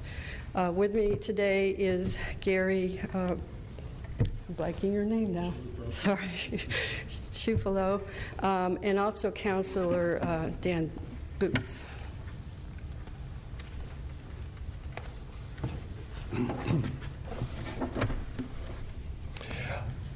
name is Gary Chalufo, and I'm at 6522 Madison Avenue, and I'm representing Historic Urban Neighborhoods of Indianapolis. Good afternoon, Mr. Chairperson and members of the board. I'd like to mention again that Councilor Boots is here, and he'll be speaking on his behalf after this. I would like to stress the point and get this on record that Indianapolis has a ban on off-premise digital billboards. Indianapolis has always had a ban on digital billboards. The ban has not been relaxed, and we'll talk about that in a moment. Please understand that the people of Marion County have spoken multiple times. The council has spoken and voted. The MDC has spoken and voted. It is bipartisan. It is unanimous. We are opposed to digital billboards. Granting this petition would set precedent. If granted, any one petition would impact all of Marion County with negative consequences. I would like you all to know that we, the remonstrators, are community people, neighborhood people, concerned citizens, and we've been here practically every Tuesday since July processing through these petitions. We started out with 21 petitions to oppose, and we feel that, well, one petition may be a variance request. Collectively, 21 petitions are a sign ordinance busting tactic. Let's address the confusion over digital billboards. There are two kinds of digital signs in our sign ordinance. There's the EVMS that you've heard about and the digital billboards. EVMS stands for Electronic Variable Message Sign. Now, these are on-premise. They only advertise, they're supposed to only advertise what pertains to that location. Obviously, a coffee shop would only be advertising their coffee and donuts and whatever they sell there. So on-premise digital signs are permitted. They're small, they're usually 100 square feet or less. So when you hear the term a relaxed ban on digital, it's referring to EVMS signs only. So it was added into the 2019 sign ordinance. Yes, we have some issues with some EVMS signs, Circle, Castleton, where there are violations. They have been. It's a code enforcement issue. It's been reported. They are advertising items other than what is on their premises, and so that's been reported and turned in. Let's talk about the other digital sign, digital outdoor advertising signs. We refer to them as digital billboards. These are the large ones. This is what we're talking about here today. These are off-premise signs. These are not permitted in our sign ordinance. They advertise products and services from anywhere, local, national. The violations of one sign category does not substantiate the approval of digital billboards in another sign category.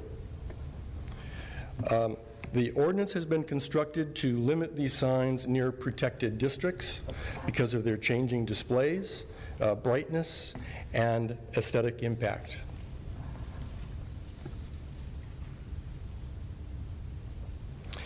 So allow me to call attention to this in the staff report. In April 2022, the Supreme Court of the United States held that local zoning ordinances can draw a distinction between off-premise and on-premise signs that is based on the location of the sign in question while still remaining content neutral and observant of the sign owner's First Amendment rights. City of Austin, Texas, Reagan National Advertising. The community is concerned with driver safety, driver distraction, and privacy issues. And you'll find research studies. There are a lot of, by the way, there are a lot of studies out there. And we've highlighted a few in the booklets that we handed out. Traffic study is addressed on page 12. A study on glance duration and driver safety on page 14. The Federal Highway Study, page 17, is noted a lot, but at the bottom of the page you'll notice that the data has been called into question by other experts. So, and also with privacy, personal data capture technology is already being used by the billboard companies to tailor the messages to those passing by. So we concur with staff recommendations. We ask that you deny these variance petitions. Thank you.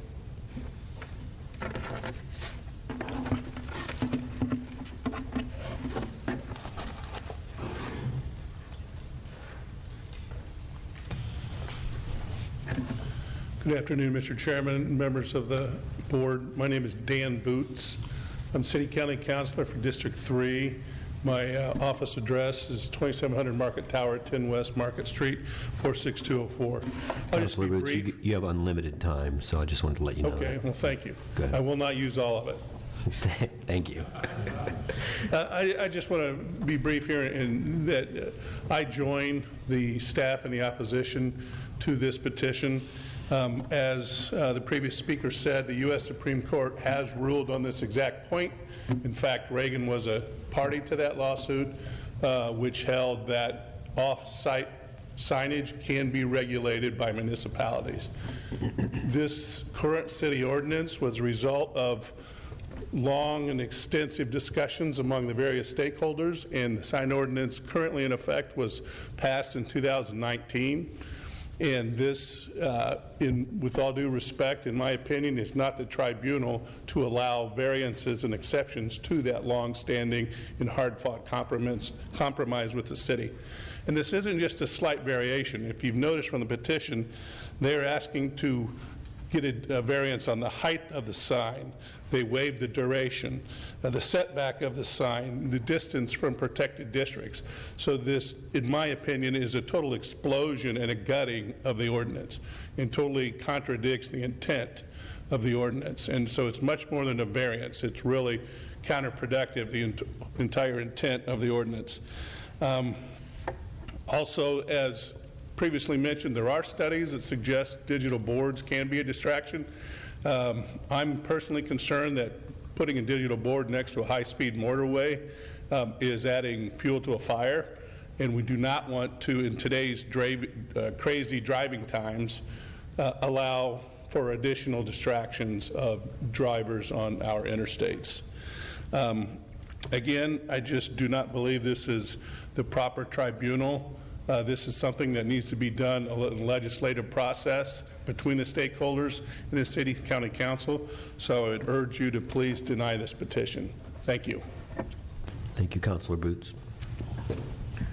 There was 5 minutes left for the remonstrance. If they didn't, did they want to, you guys want to use it or, okay. If that's the case, then we can go on to comments from staff. Thank you, Chairperson Von Dalen, members of the board. The petitioner's proposed findings of fact state there are no objective standards by which to determine whether strict application of the terms of this title will result in practical difficulties in the use of the property. That assertion is incorrect. Indiana's appellate courts have defined the concept of practical difficulties in the use of the property, making it unnecessary for the city or the state to have done so. In the most recent published decision of this topic, which I'll reference, Caddyshack Looper LLC versus Long Beach Advisory Board of Zoning Appeals, the Indiana Court of Appeals defined it in a way that focuses primarily on three considerations, and those are whether significant economic injury will result if the ordinance is enforced, whether the injury is self-created, and whether there are feasible alternatives. One of the three Caddyshack factors is whether the injury is self-created. In several different respects, the structure's violations of applicable standards are the result of choices made by the petitioner. The property currently is and continue to be developed with a SU 18 uses by right as zoned without the need for variances. This is a further reason why building an unpermitted structure on that site would be a self-created injury. Second, the petitioner has requested variances that allow for digital messages to display for a minimum of 8 seconds, where a minimum 10-second display is permitted.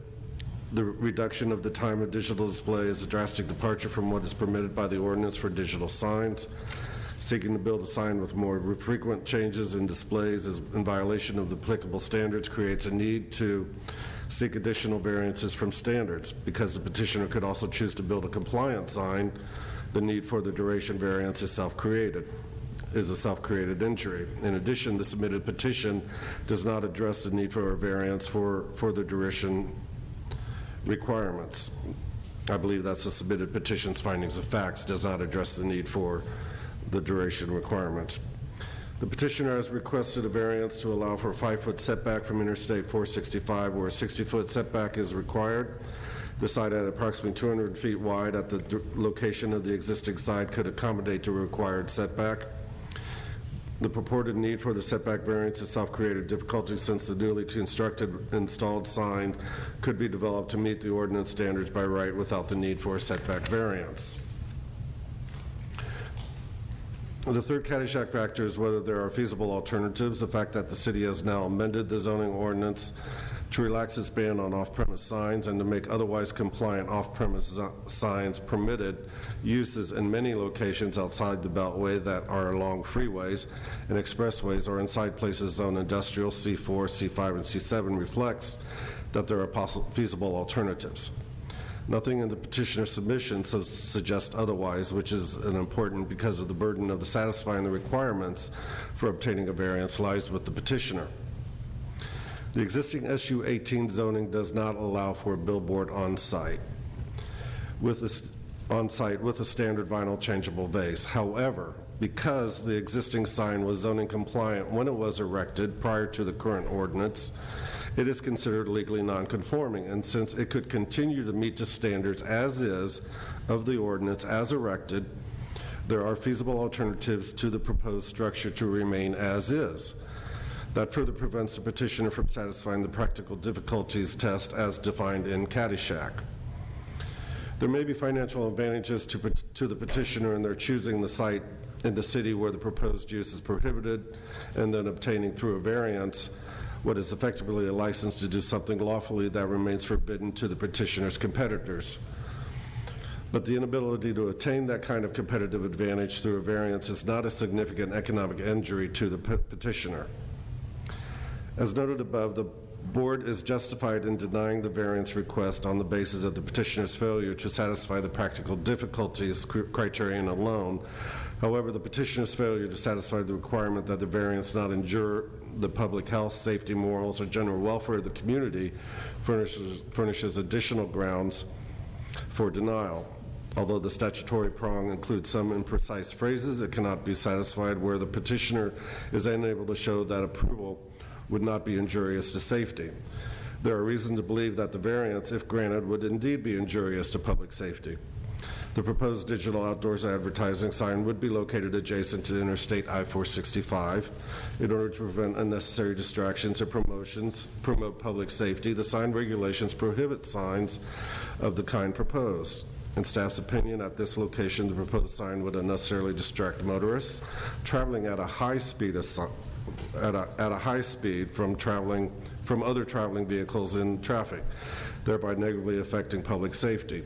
Staff would note that the accident information provided by the petitioner on Fall Creek Parkway is a lower speed road compared to I-465. I believe the speed limit on Fall Creek Parkway is 45, possibly 50 miles per hour at the most. I think you're right, it's 45. Pardon me? I think it's 45. Thank you. On I-465, it is 55 miles per hour. However, as we all know, people may be going up to exceed those speeds up to 70. They might be doing that on Fall Creek Parkway, too. Duly noted. Thank you. In addition, in July of 2020, the state of Indiana outlawed handheld electronic devices, which most have digital displays, or smartphones, if you will. Has outlawed those while driving to help reduce distracted driving and improve safety with reason. In staff's opinion, the requested electronic variable message signs, billboards with the digital displays may have a similar effect on drivers as the handheld electronic devices, further causing distracted driving and reduce safety. This portion of Interstate I-465 has a large amount of interstate traffic traveling usually at a higher speed limit. It is visually difficult to take in any sign at this location, especially a sign that is designed to get your attention by providing messages. And that is difficult while continuing to maneuver safely in the travel lanes. If a large billboard sign is added, EVMS sign is added, it could severely distract attention away from legally installed directional signage and other commercial signage, making them less effective to these established businesses. Providing for the reduced setback from Interstate 465 would not be supportable with the addition of the digital component or electronic variable message system, as it would increase the intensity of the sign by locating closer to motorists that would be distracted by the changing content. Additionally, it would bring the activities of the site closer to adjacent properties, including protected districts, without adequate buffering. The ordinance has been constructed to limit these signs near protected district because of their scrolling displays, brightness, and aesthetic impact. In this case, a D62 is located approximately 290 feet to the northeast. A PK2 district is located 185 feet to the west. That PK2 district is comprised of single-family homes. And a D2 district, also comprised of single-family dwellings, is located approximately 580 feet to the south. The ordinance was developed to limit the incidence of these signs near protected districts because of their scrolling displays, brightness, and negative aesthetic impacts 24 hours a day, 365 days a year. At the proposed increase in height from the existing 40 feet to 50 feet, there are no buildings or evergreen landscaping that would obscure the proposed digital sign from the impacted protected districts to the south and the north. This sign, therefore, would clearly impact those protected districts because of its changing and or scrolling display, brightness, and aesthetic impact. The existing off-premise sign has existed as is since at least 1986. For approximately the past 36 years without the need for additional sign and can continue to exist as is. The requested change in separation from the protected districts would degrade the quality of life in the area for the purpose of adding a digital component or electronic variable message system. The proposed 50-foot tall sign has no physical barriers that limits the view of the sign from the nearby protected districts. There is no reason that a sign that meets the sign ordinance could not be used along with alternative communication methods. The staff's opinion, the requested sign height increase coupled with the separation deviations as a result for the proposed sign adding the digital component would result in signage that would not reflect the character of the area and would continue to be detrimental to the surrounding neighborhood. In summary, the petitioner is requesting multiple development standard variances and to allow a billboard with digital display or electronic variable message system display. To remind the board, in 2019, the City County Council considered and explicitly rejected amendments to the sign ordinance that would allow for the type of digital display sought by the petitioner. It is staff's opinion that if the petitioner wants bigger billboards with digital display anywhere in Marion County, they need to once again ask the City County Council to amend the sign ordinance. Instead, the petitioner has come to the board to ask them to make a policy decision contrary to the City Council's 2019 decision. The role of the BZA is to uphold the zoning ordinance or require the petitioner to prove that each statutory finding of fact has been met in order to grant the variance. Staff believes that the petitioner has failed to meet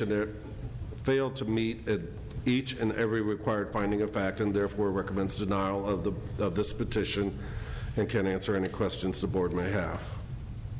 Very well. Are there any questions for staff from members of the board? I've got a couple. Is there a blanket ordinance banning off-premises digital billboards in Marion County?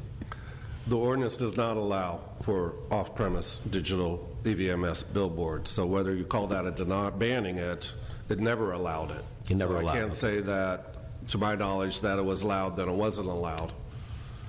So it's a matter of semantics in the use of the word ban. Okay, but it does not allow. It does not allow, correct. But there's still rules within the sign ordinance that state that they can only be on for a maximum or a minimum of 10 That's seconds. a digital component, and I believe that's sometimes related to on-premise signs. Oh, okay. So like an EVMS that's on premise. Right. Very similar to the case we heard For prior. instance, the MS sign on the circle that the petitioner pointed to, that is an on-premise sign. Okay. That is not a digital EVMS billboard. They are not allowed to advertise on that sign, and that was a requirement of installing that. That is a news-oriented sign because MS is a news business, and they provide news on that sign. And the conversions by the ordinance, the turnover is a 10-second rate. If they violate that, then that is a non-compliance. That is not a non-ordinance issue. That's a compliance issue. But it is a simple statement of fact that the sign ordinance does not allow off-site digital advertisement in Marion County. Correct. Okay, that's all I need to know. Thank you. All right, it's rebuttal time. Petitioner, you have 5 minutes of rebuttal.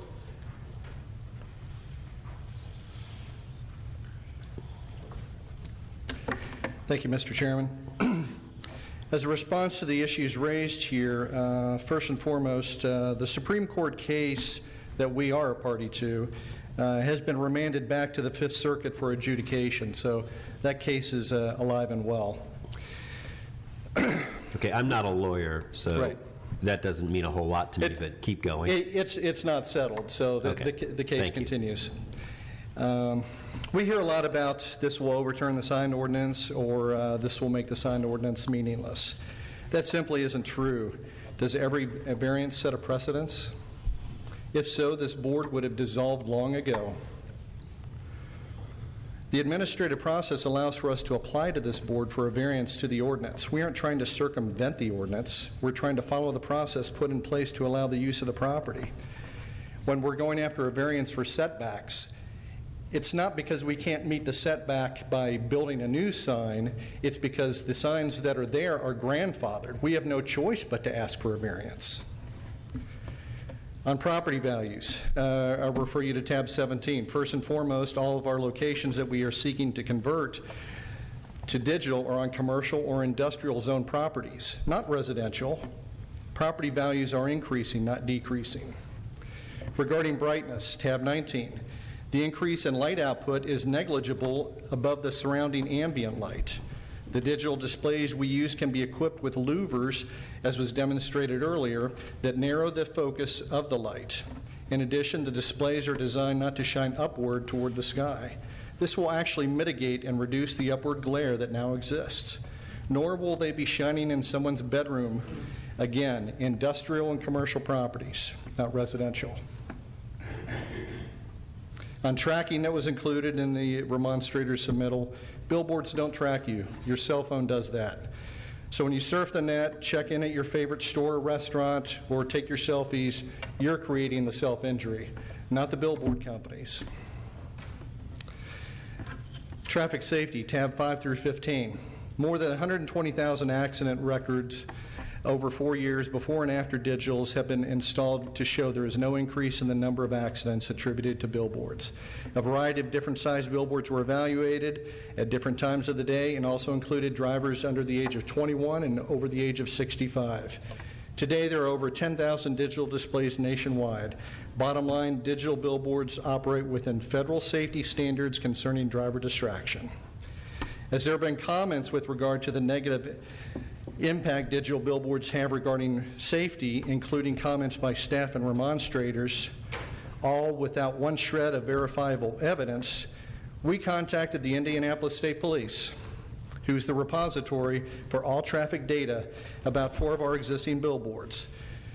Fall Creek at the State Fairgrounds and another on I-465 near Zionsville, as both of the these digitals have specifically come up in multiple hearings that we've had at the city. And this information is in the handout in the inside of the folder that you were provided. Let me call your attention to the handout. Included is a map showing the area, and it also identifies a period 12 months prior to and 12 months after the digital billboards were installed, and covers the accidents for those areas. For Fall Creek, there were 34 accidents reported between January 7th, 2009 and January 6th, 2010, and 29 accidents reported the following 12 months after the digital had been installed. For I-465, there were 10 accidents reported between September 1, 2010 and August 31, 2011, and 8 for the following 12 months. Out of these 44 accidents, not one was attributed to a digital billboard. Again, we deal in facts. Eddie, could you play this video right here again, please? What is it about digital billboards that staff and remonstrators identify as unsafe, but yet allow this? Full motion video. And make no mistake, it's not the circle sign or this one here. Take a look at the many of the so-called on-premise digital signs that the city is allowed to, that have scrolling and full motion video that sometimes display commercial messages. Signs at schools, at churches, at restaurants.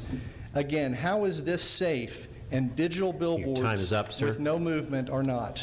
It Sir, sounds your to time me is up. like it's not the technology. Your but the time is up. message. Thank you. Thank you, Mr. Chairman.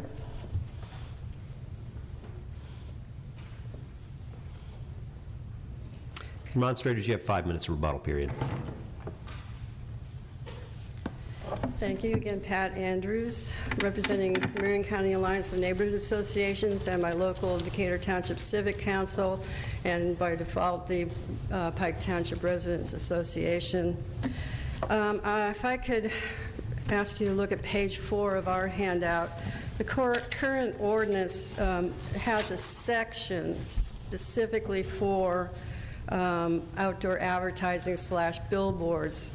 And they state in part, no advertising sign shall be permitted which displays video or emitting graphics.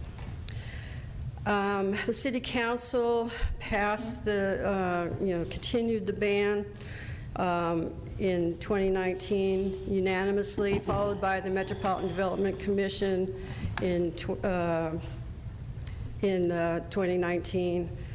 After that is when Reagan Outdoor purchased its stock of billboards in Indianapolis. So with their own due diligence as a business, they certainly should have known that there was a ban in Indianapolis. And Indianapolis is not unusual. On page 6 is a list of all of the cities larger in population than Indianapolis. And it's quite, more than half of them ban digital billboards. So the courts have upheld that a city may differentiate between on-premise signs and off-premise signs being commonly known as billboards, and that they may differentiate between static signs and changing message signs. So Indianapolis is well positioned to have the ordinance that we have, and it has been widely supported, as you can tell from the list of neighborhood groups around the county who are opposed to the current petition. This would set a precedent. Let's look at what their argument is today. Their argument today is that because there are examples that they can find of on-premise signs that are in violation of our ordinances, that precedence should allow them to have a digital display on their billboard. What then would the BZA allowing or approving a variance for a digital billboard set for precedence? And we maintain, you can just look at the on page 5, the number of billboards that just their company has. There are other companies that have billboards in Marion County as well. Again, I'd like to ask you to deny this petition And I'll read the list of neighborhood groups all over the county who see this as a precedent-setting variance. Pike Township Residents Association, Marion County Alliance of Neighborhood Associations, Historic Urban Neighborhoods of Indianapolis, Decatur Township Civic Council, Nora Northside Community Council, Warren Township Development Association, Martindale Brightwood Code Compliance and Land Use, Valley Neighborhood, Woodruff Place Civic League, Health by Design, and again, Donna Rice from the Eagle Creek Ornithology Center. Please don't set a precedent today with this. Please deny this petition. Thank you. Thank you. Councilor Boots, you have an opportunity to rebut as well. I'm fine, thank you. Thank you. All right, unless there are any other questions, we can go ahead and cast our votes.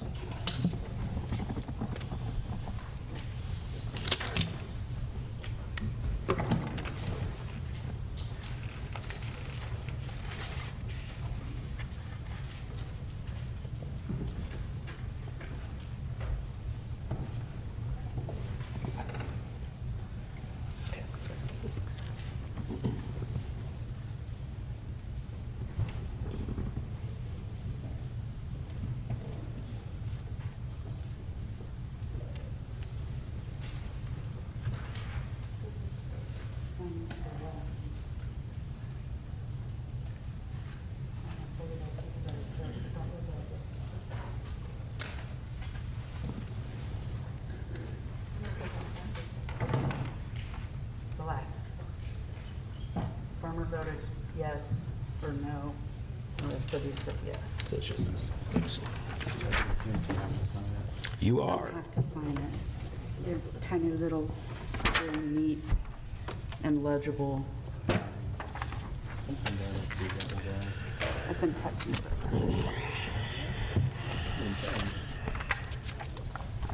That's, not yet, don't look.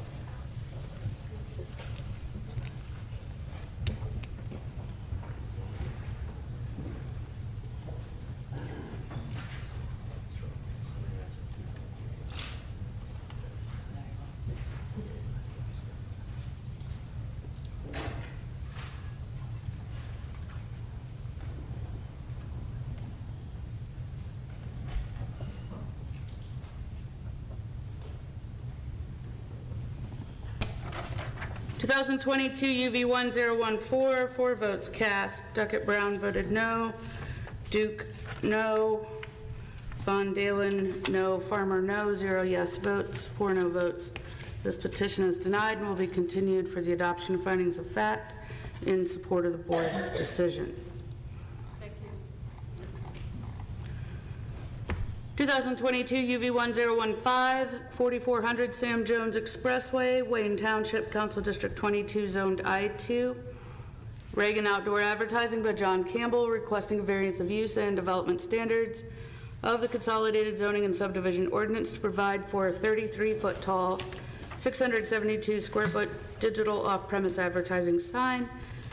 Digital off-premise signs not permitted, with a 5.9-foot setback from Interstate 70, 60 feet required within 195 feet of a protected district, 300-foot separation required for off-premise signs, 600-foot separation required for digital signs, and to allow for digital messages to display for a minimum of 8 seconds, minimum of 10-second display permitted. All persons speaking on this today, please step forward to be sworn in.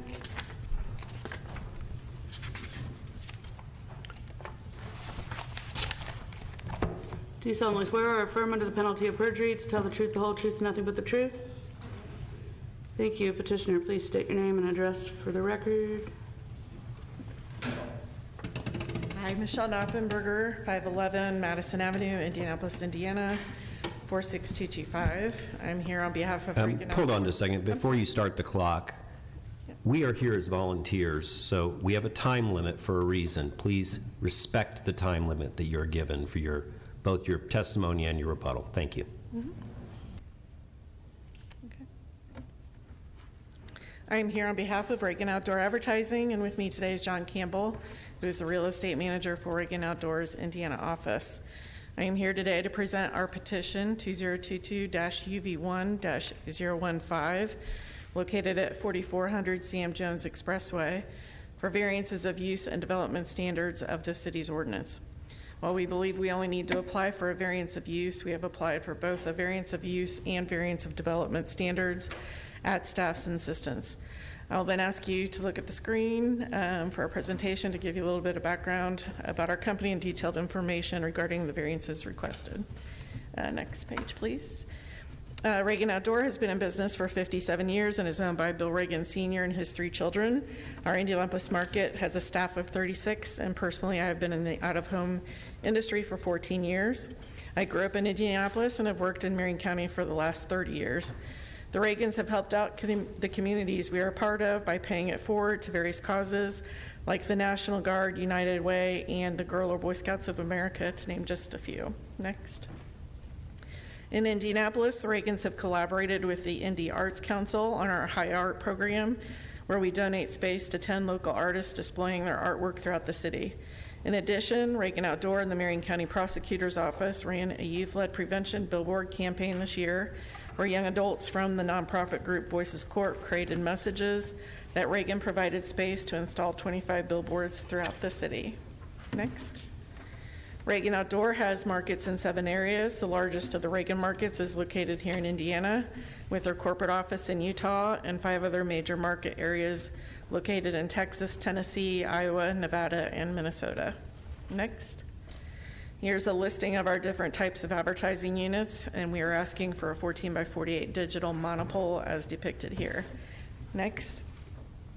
So our current structure is located at 4400 CM Jones Expressway and is located on the city's southwest side along Interstate 70, as you can see in the map to the bottom left.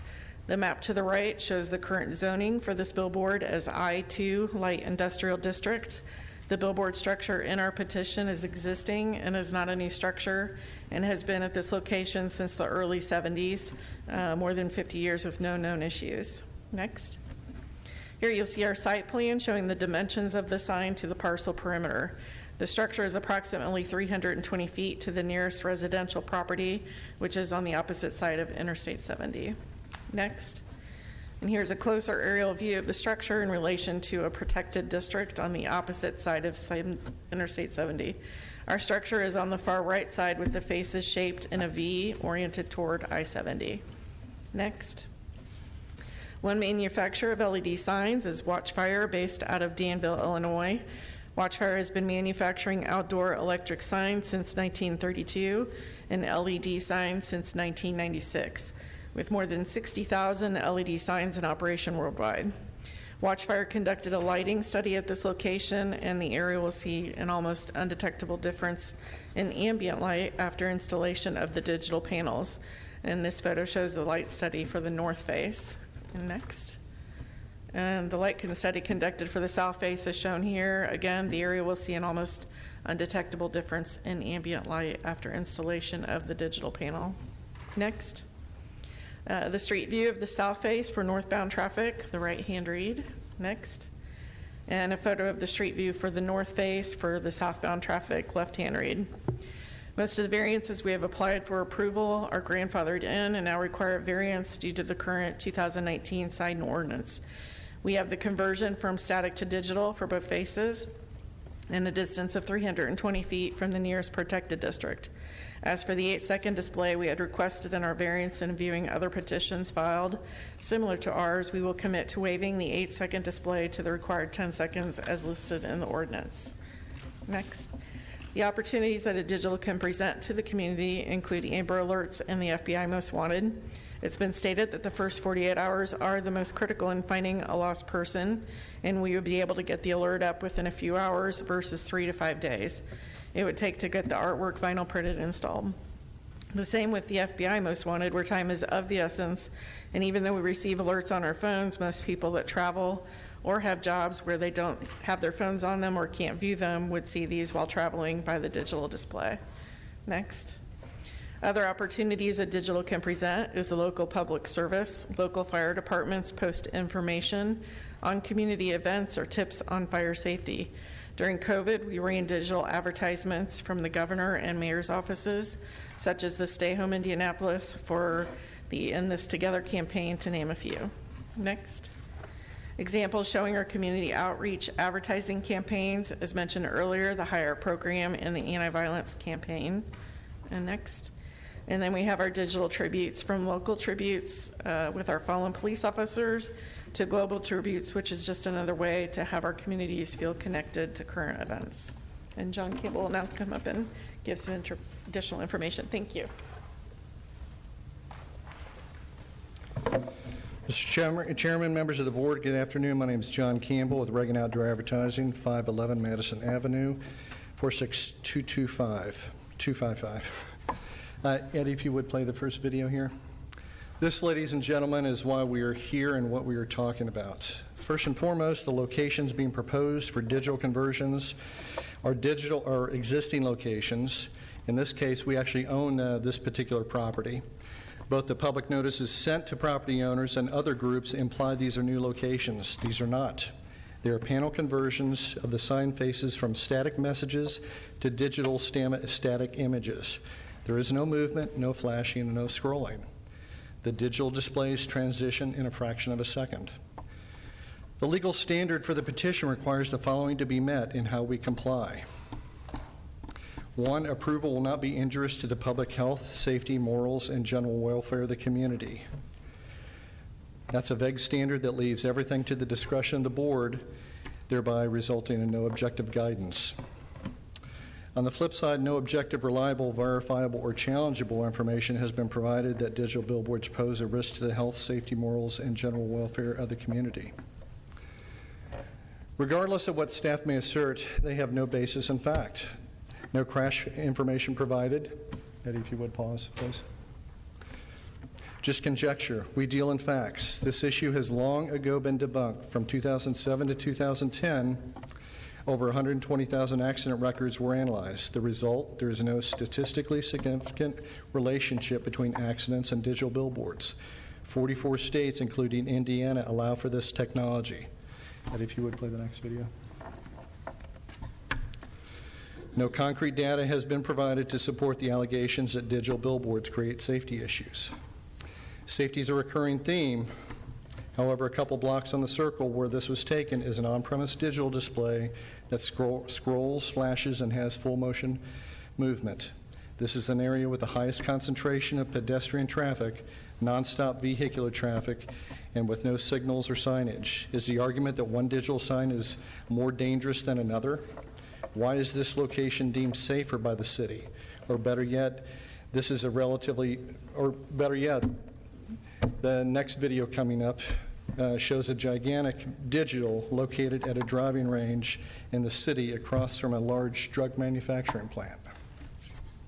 Just keep it rolling, please.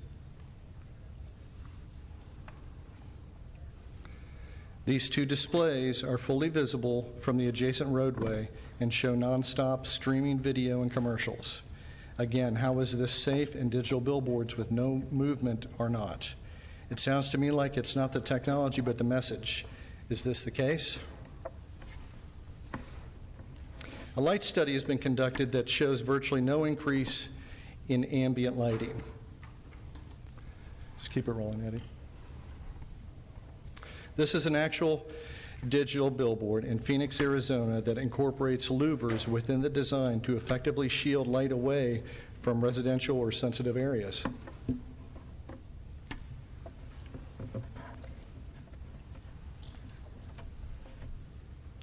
Number 2, the use and value of the area adjacent.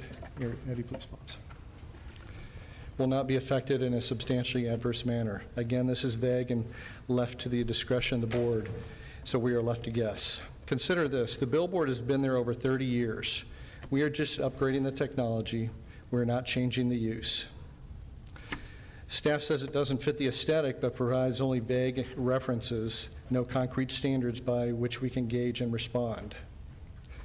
No reliable, verifiable, or challengeable information has been introduced showing that the use in areas surrounding would be adversely affected, let alone substantially affected. 3, the strict application of the ordinance will result in practical difficulties that staff has referenced in their findings. First, whether significant economic injury will result if the ordinance is enforced. Second, whether the injury is self-created. Now, staff reports the approval of this variance would effectively license us to do something lawfully that remains forbidden to the petitioner's competitors and creates competitive advantage. Nothing proposed here prevents any competitor from pursuing any variances it deems appropriate for their business. In addition, since staff broached this subject, there are several signs in the Castleton area that advertise off-premise businesses. This includes 2 digital displays operated by a competitor, as well as 2 other structures that advertise off-premise advertising as well. All we seek is the ability to effectively communicate our messaging in a digital manner. 4, whether there are feasible alternatives. I confirm with staff that alternate locations are not permissible to convert to digital, so staff should stop telling you that it is. Also, vinyl is not truly a feasible alternative. You can't alter it, nor can you provide immediate change to the message that digital provides. I think we heard that earlier from a school looking to convert their vinyl displays to digital.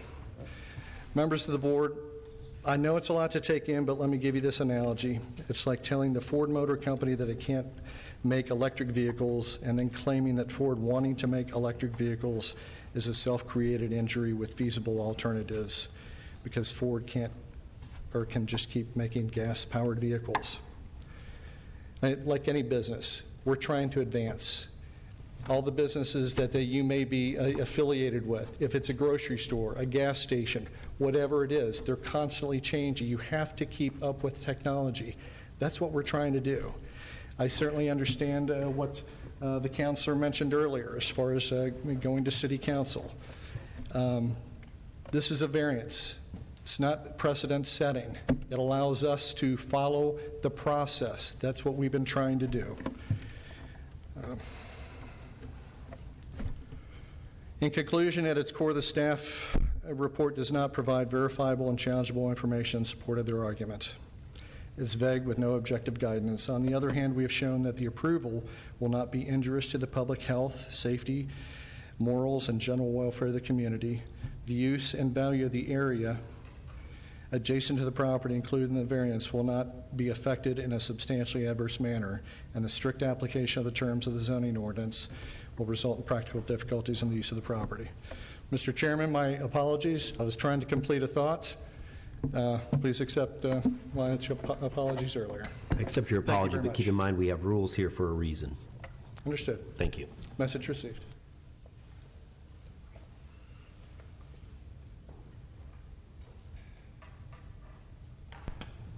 Monstrance, you have 15 minutes. Mr. Von Dalen, or Chairman Von Dalen, the petitioner had withdrawn the 8-second portion of the variance request, and I believe it should be acknowledged by the... Acknowledged. Thank you.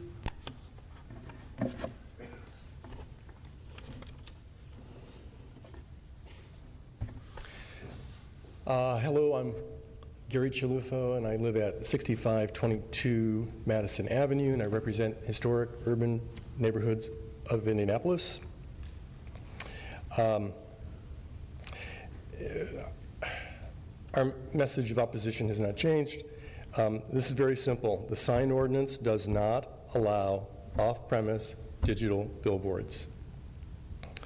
And everything else of variances that are being asked are beyond that point. We don't allow digital billboards. We've always had a ban on digital billboards. As it was mentioned, we didn't have a ban at one point and then it was taken away. We've always had a ban on digital billboards. The people of Indianapolis, the council, MDC have all worked on this, have all spoken on this, and have all voted on this. And in 2019, we had a sign ordinance that came to fruition as it was bipartisan and it was unanimous. So we are opposed to digital billboards. And we do contend that granting this petition would set a precedent across the county, a negative precedent.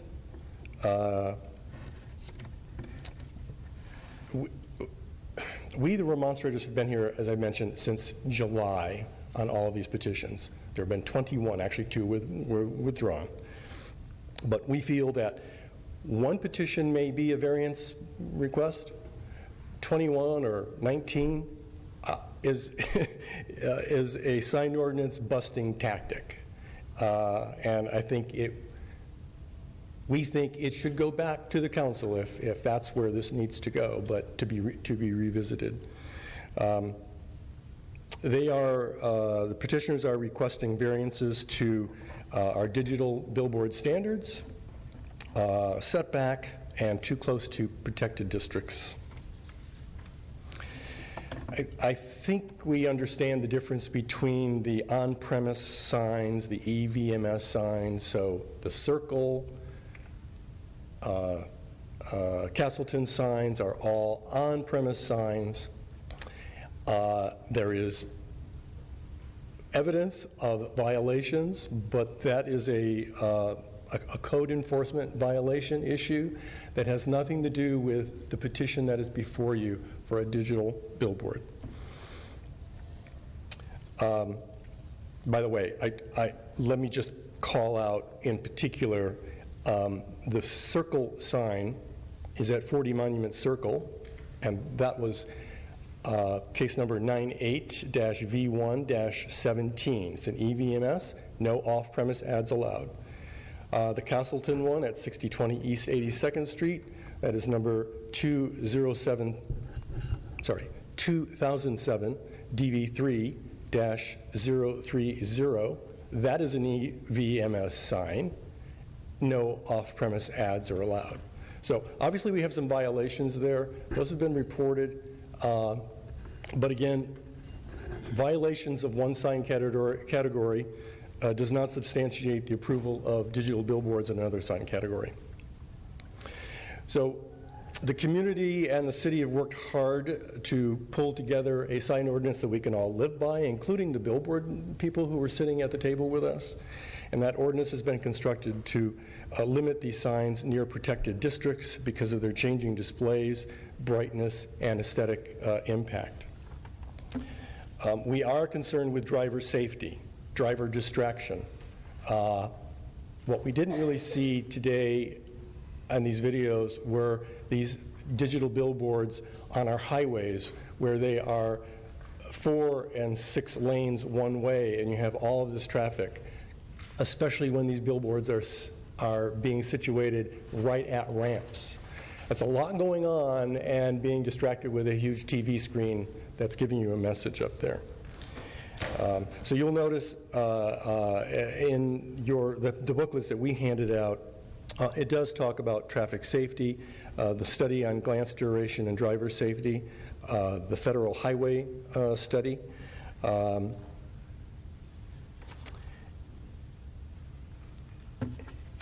I had another thought and it left my head.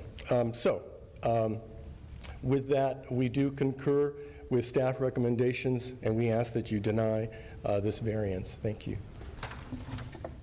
Thank you. Would anybody else like to speak in remonstrance? Hello. My name is Vernon Compton. I live in Martindale Brightwood. My address is 2270 North Parker. My house is the 5th house from the off-ramp I-85 at Keystone and Rural. And I'm very familiar with this type of activity. Okay? We request that you deny this petition. The Jared Evans City Council, District 22, request that you deny it. Martindale Brightwood Code Compliance and Land Use, which is I'm involved in that because I live in Martindale Brightwood. The Marion County Alliance of Neighborhood Associations, the Historical Urban Neighborhood of Indiana, Decatur Township Council, Sylvan,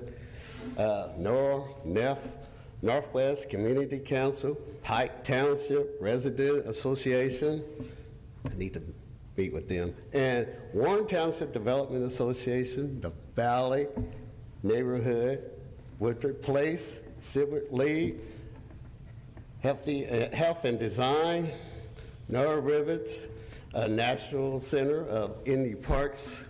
And I did research on this sign, and it sets at 4400 Sam Jones Expressway, which actually is on Stoutsfield property. That was the original airport of the city of Indianapolis.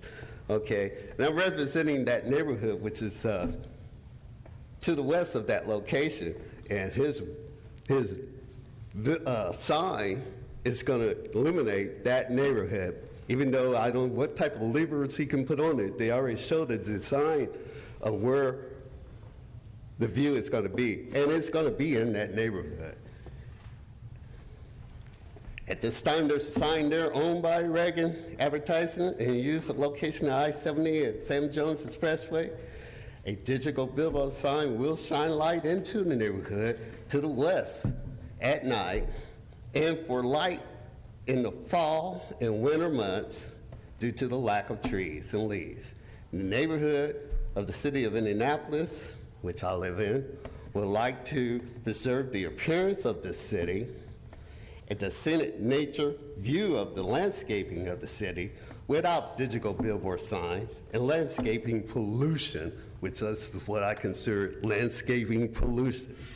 And up and down the streets of the city of Indianapolis, and if you go to the city of Georgia, you would be surprised at what you see. Okay, talk about elevations and height. They're off the chain there, and it's very unrestricted. So I request that you deny this, even though there was 2 of them trying to be put in my neighborhood because of the 70 cutting through Martindale Brightwood. And there's 2 just in the last 2 years that they tried to put one there. So now we're working with all the other organizations to try to prevent this, and we request that you deny it. Thank you, Mr. Compton. I think there's about 5 minutes left.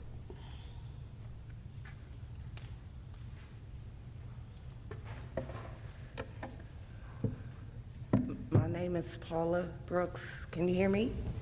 Speak up just a little bit. My name is Paula Brooks, and I'm here on behalf of Hoosier Environmental Council, which is an environmental advocacy organization. I'm here to ask you to not approve the variance request for the following reasons. Number one, there's always been a ban on digital billboards in the city. The second reason is that we have an ordinance, and it was a painstakingly process I actually participated in. There was a lot of compromises that were made, and the ordinance and the ordinance ban is in the best interest of the public. The petitioner wants to go around the administrative process, wants to use this administrative process to get around our legislative process, which is has public input. No disrespect, but as an administrative body, you're able to make decisions and you don't have to answer to the public. There's 21 petitions. That's the obvious evidence of the petitioner's motivation or need to go around our legislative process. I also feel like the variance requests are excessive. The setbacks are 10 times the requirement. Also, this is setting precedent, and as you know, because you all hear petitions all the time, you look to see whether or not this request has been approved prior, and if so, that's a reason to approve the request that's before you. Lastly, I want to say that the petitioner brought the Indiana stock of Fairway Outdoor Advertising with full knowledge that there was a digital billboard ban. Now they're saying that they can't conduct business. I just think that if they knew that there was a ban, why did you buy the business? And I would like to also speak to the petitioner's argument about people maybe not necessarily having phones on them. Nowadays, everyone has a phone on them, just given the gun violence that we have. I don't know anybody or any job that does not allow you to have a phone on you. Who's going to be looking at artwork and you're in a car going 60 miles an hour? You can't see that. I also want to just emphasize that they're making comparisons using signs that are in violation. The Emma sign, the sign in Castleton, both of those signs are in violation. And lastly, to speak to the petitioner's argument about the change from gasoline to electric cars, yes, but some businesses or business activity becomes obsolete over time. That's just what it is. And there's no guarantee if you own property that you can do whatever you want to do with your property. That's why we have land use laws, and that's why they're here today to ask for the variance. So again, I'm asking you to please not approve this request, and I would like to add Hoosier Environmental Council as an organization that is against this petition, this variance request. Thank you. Thank you, Ms. Brooks. Ms. Brooks, can you state your address for the record, please? It's 3951 North Meridian, zip code 46208. Thank you. I think that's pretty close to the time limit. Oh, we got a little bit more time if anybody else wants to speak in remonstrance. Nope. Okay, Councilor Boots, come on up. You have unlimited time. Thank you, Mr. Chairman, and thank you, members of the board. I'll be brief. I'm here just to speak, not officially on behalf of the council, but as a separate council member. I am a councilor in District 3, office address 2700 Market Tower, 10 West Market Street, 46204. I'm just here to speak in opposition to the petition and join the staff in doing so. This regulation of off-site premises or off-premise signage has been ruled extensively by the courts, the U.S. Supreme Court, federal court. It is proper and constitutional as long as it's not based on the content of the message.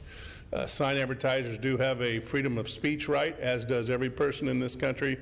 These regulations are strictly and strategically formulated to support that right while at the same time promoting the interests of the city.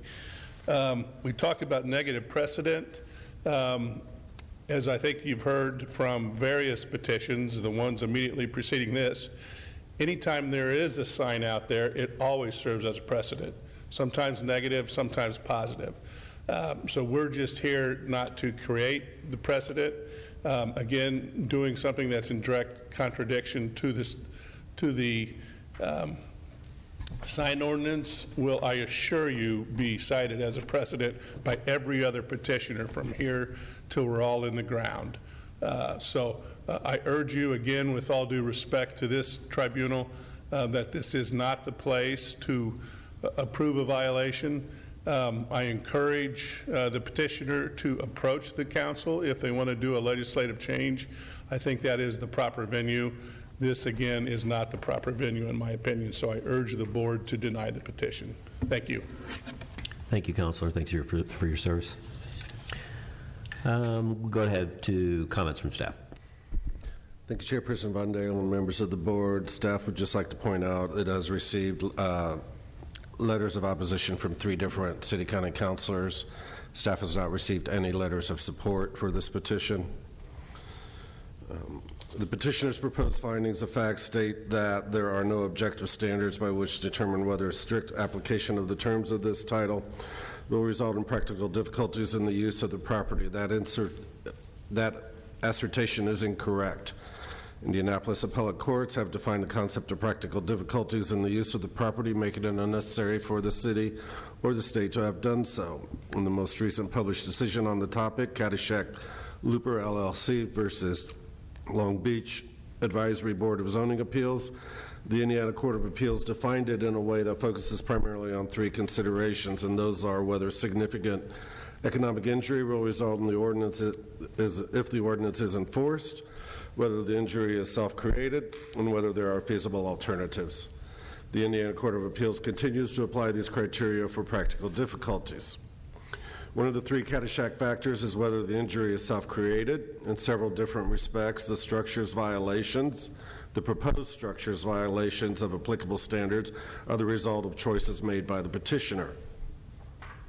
The property currently is and can continue to be developed with I-2 uses by right as zoned without the need for variances. This is further reason why building the proposed unpermitted structure on the site would be self-created injury.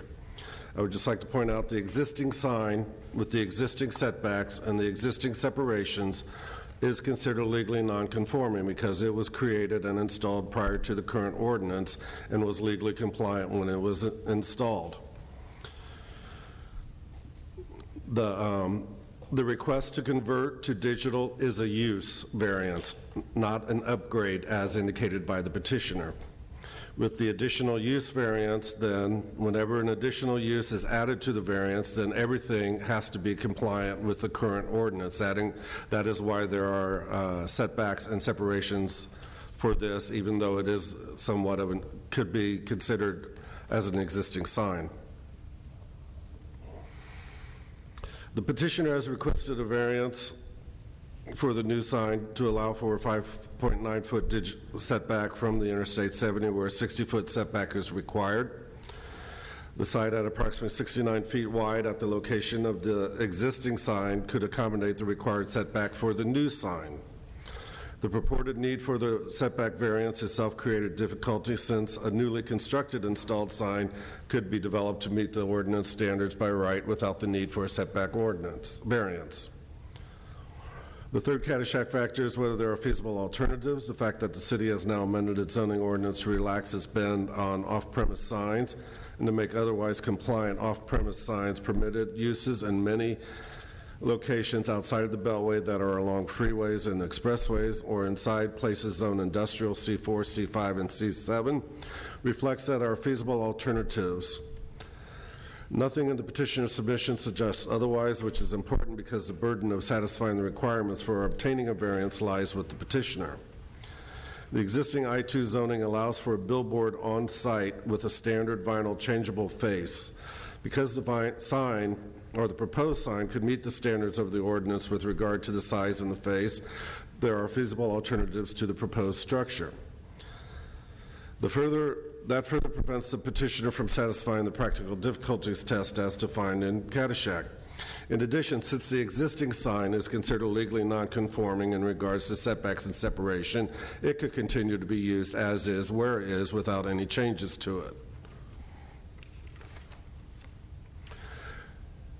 There may be financial advantages to petitioner in choosing the site in the city where its proposed use is prohibited and then obtaining through a variance what is effectively a license to do something lawfully that remains forbidden to the petitioner's competitors. But the inability to obtain that kind of competitive advantage through a variance is not a significant economic injury to the petitioner. The petitioner did address Ford analogy that Ford is making electronic cars and allows them to be competitive. Otherwise, I guess if they can't make electronic cars, that could be an economic injury to them. Staff would like to point out Ford's ability to make the electronic cars is following federal guidelines and adheres to those federal guidelines. The request for this digital billboard, EVMS billboard, is not following the ordinance. So I don't think it's apples to apples. It is apples to oranges in regards to significant injury, economic injury in that comparison. As noted above, the board is justified in denying the variance request on the basis of petitioner's failure to satisfy the practical difficulties criterion alone. However, the petitioner's failure to satisfy the requirements that the variance not injure the public health, safety, morals, or general welfare of the community furnishes additional grounds for denial. Although the statutory prong includes some imprecise phrases, it cannot be satisfied where the petitioner is unable to show approval would not be injurious to safety. There are reasons to believe that the variance, if granted, would indeed be injurious to public safety. The proposed digital outdoor advertising sign would be located adjacent to Interstate 465. In order to prevent unnecessary distractions and promote public safety, the sign regulations prohibit signs of the kind proposed. In staff's opinion, at this location, the proposed sign would unnecessarily distract motorists traveling at a higher speed from other traveling vehicles in traffic and local streets, thereby negatively affecting public safety. In July 2020, the state of Indiana outlawed handheld electronic devices while driving to help reduce distracted driving and improve safety within reason. In staff's opinion, the requested digital billboards with digital displays may have a similar effect on drivers as the handheld electronic devices that the state outlawed, further causing distracted driving and reduced safety.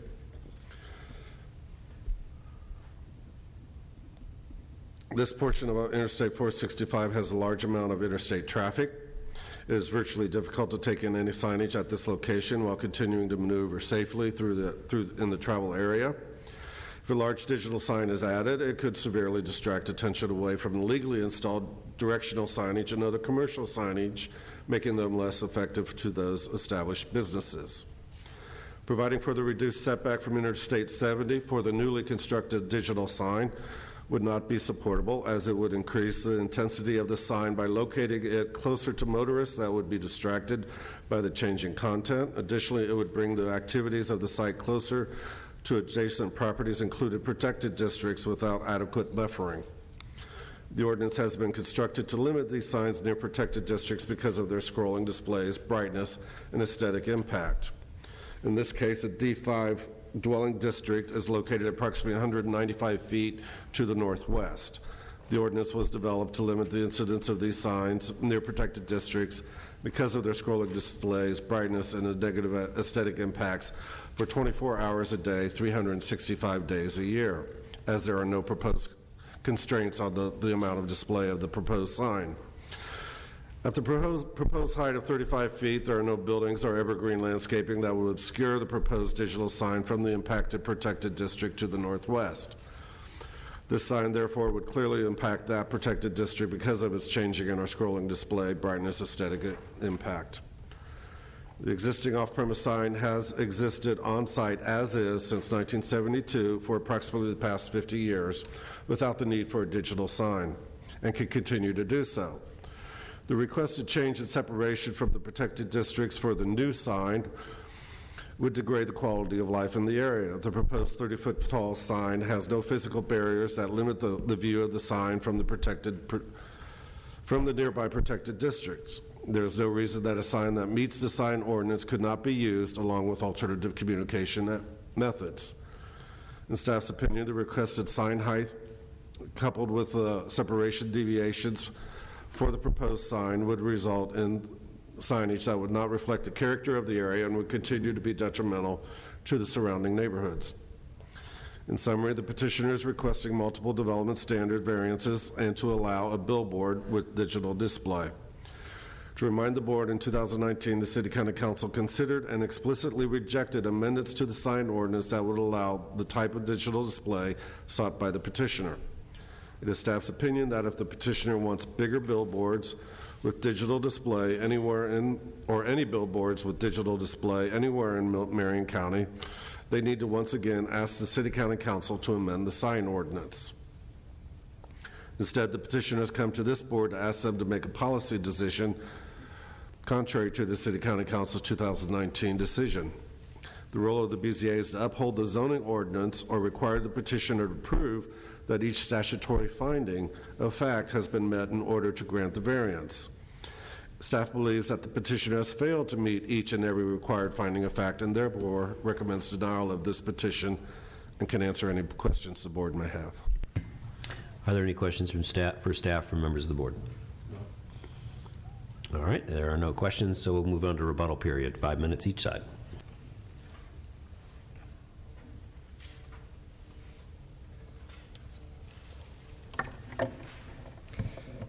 We hear a lot about this will overturn the sign ordinance, or this will make the sign ordinance meaningless. That simply isn't true. Does every variance set a precedence? If so, this board would have dissolved long ago. The administrative process allows for us to apply to this board for a variance to the ordinance. We aren't trying to circumvent the ordinance. We are following the process put in place to allow the use of the property. On property values, I refer you to tab 17. First and foremost, all of our locations that we are seeking to convert to digital are on commercial or industrial zone properties, not residential. Property values are increasing, not decreasing. Regarding brightness, tab 19, the increase in light output is negligible above the surrounding ambient light. The digital displays we use can be equipped with louvers that narrow the focus of the light. In addition, the displays are designed to not shine upward toward the sky. This will actually mitigate and reduce the upward glare that now exists. Nor will they be shining in somebody's bedroom window. Again, industrial and commercial properties, not residential. Traffic safety, tab 5 through 15. More than 120,000 accident reports over 4 years before and after digitals have been installed show there is no increase in the number of accidents attributed to billboards. A variety of different sized billboards were evaluated, different times of the day, and included drivers under the age of 21 and over the age of 65. Today, there are over 10,000 digital displays nationwide. Bottom line, digital billboards operate within federal safety standards concerning driver distraction. As there have been many comments with regard to the negative impact digital billboards have regarding safety, including comments by staff and remonstrators, we contacted the Indianapolis State Police, or the Indiana State Police, who is the repository for all traffic data, about 4 of our existing digitals: Fall Creek at the fairgrounds, and another on 465 near Zionsville that have been mentioned previously with regard to dangerous areas. Let me call your attention toward the handout. This comes directly and without redaction from the Indiana State Police. Also included is a map showing the area. The period covered is the 12-month period prior to and the 12-month period after digital billboards were installed. For Fall Creek, there were 34 accidents reported between January 7, 2009 and January 6, 2010, and 29 accidents reported the following 12 months. For I-465, there were 10 accidents reported between September 1, 2010 and August 31, 2011, and 8 the following 12 months. Out of these 44 accidents, not one was attributed to a digital billboard. Again, we deal in facts. What is it about digital billboards that staff and remonstrators identify as unsafe? You know, we saw a video earlier, and make no mistake, it's not just a circle sign or the one that we displayed on Drover Street. It's the other on-premise signs. And the issue isn't necessarily the on-premise versus off-premise, it's the technology. And that's really part of the message that I'm trying to convey here. Is the technology safe if it's on-premise, but unsafe if it's off-premise?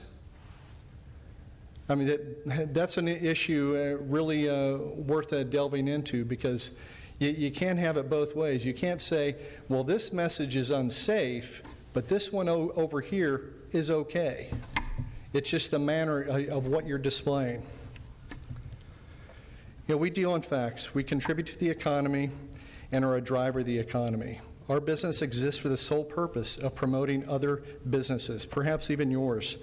Businesses, services, nonprofits, churches, political speech, and at times as memorials for our heroes and fallen officers and soldiers that have given the ultimate sacrifice. Thank you for your time, for the time of staff and remonstrators. Thank you. Remonstrators, you get 5 minutes. Thank you. Gary Chilufo, 6522 Madison Avenue. Let's start with digital billboards are not allowed. Generally speaking, these billboard variances are too close, too tall, they're too close to protected districts, they're too close to the highway, they're too close to the on and off ramps, they're too close to other off-premise signs. I'll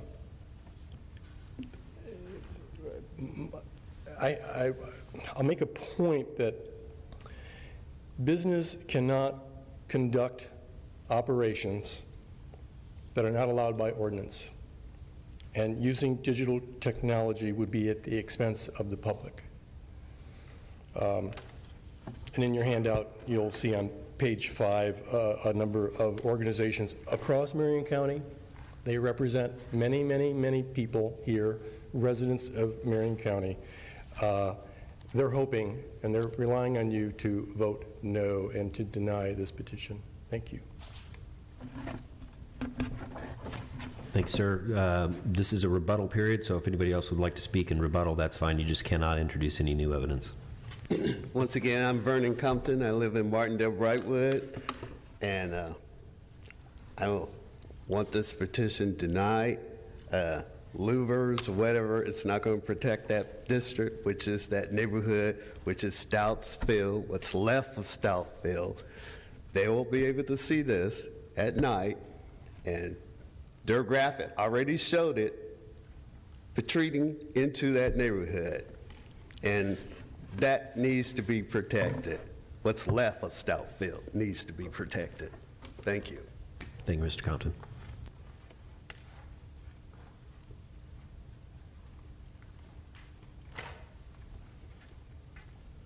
I would just like to make the point, enforcement of our current regulations is an issue. We all know that with BNS.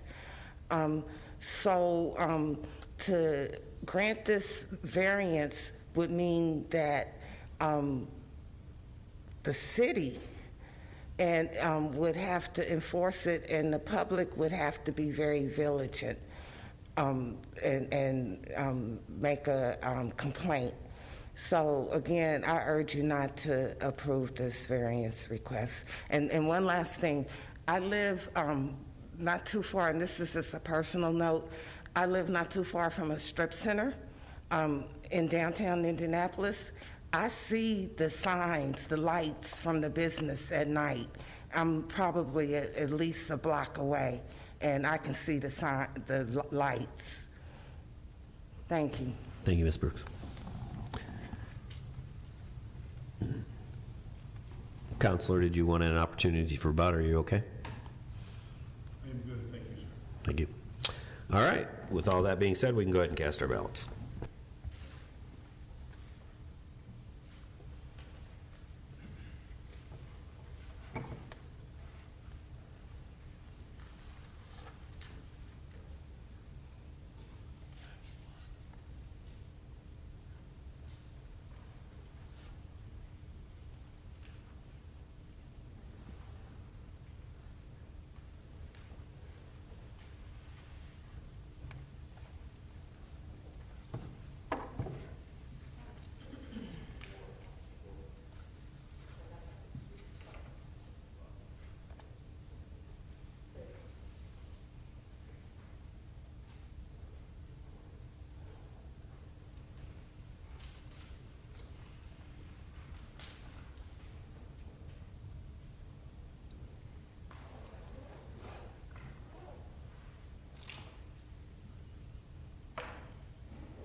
(2022) UV1015, 4 votes cast. Duckett Brown voted no. Duke, no. Von Dalen, no. Farmer, no. 0 yes votes, 4 no votes. This petition is denied and will be continued for the adoption of findings of fact in support of the board's decision. 2022 UV1016, 1060 Broad Ripple Avenue, Washington Township, Council District 2, Zone C5. Reagan Outdoor Advertising by John Campbell, requesting a variance of use and development standards of the Consolidated Zoning and Subdivision Ordinance to provide for a 40-foot tall, 672 square foot digital off-premise advertising sign. Digital off-premise signs not permitted. Within 16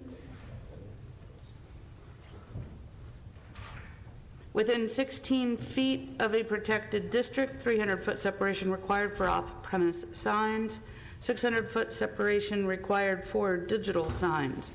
Within 615 feet of another off-premise advertising sign, 1,000-foot radial separation required, and to allow for digital messages to display for a minimum of 8 seconds, minimum of 10-second display permitted. All persons speaking on this today, please step forward to be sworn in.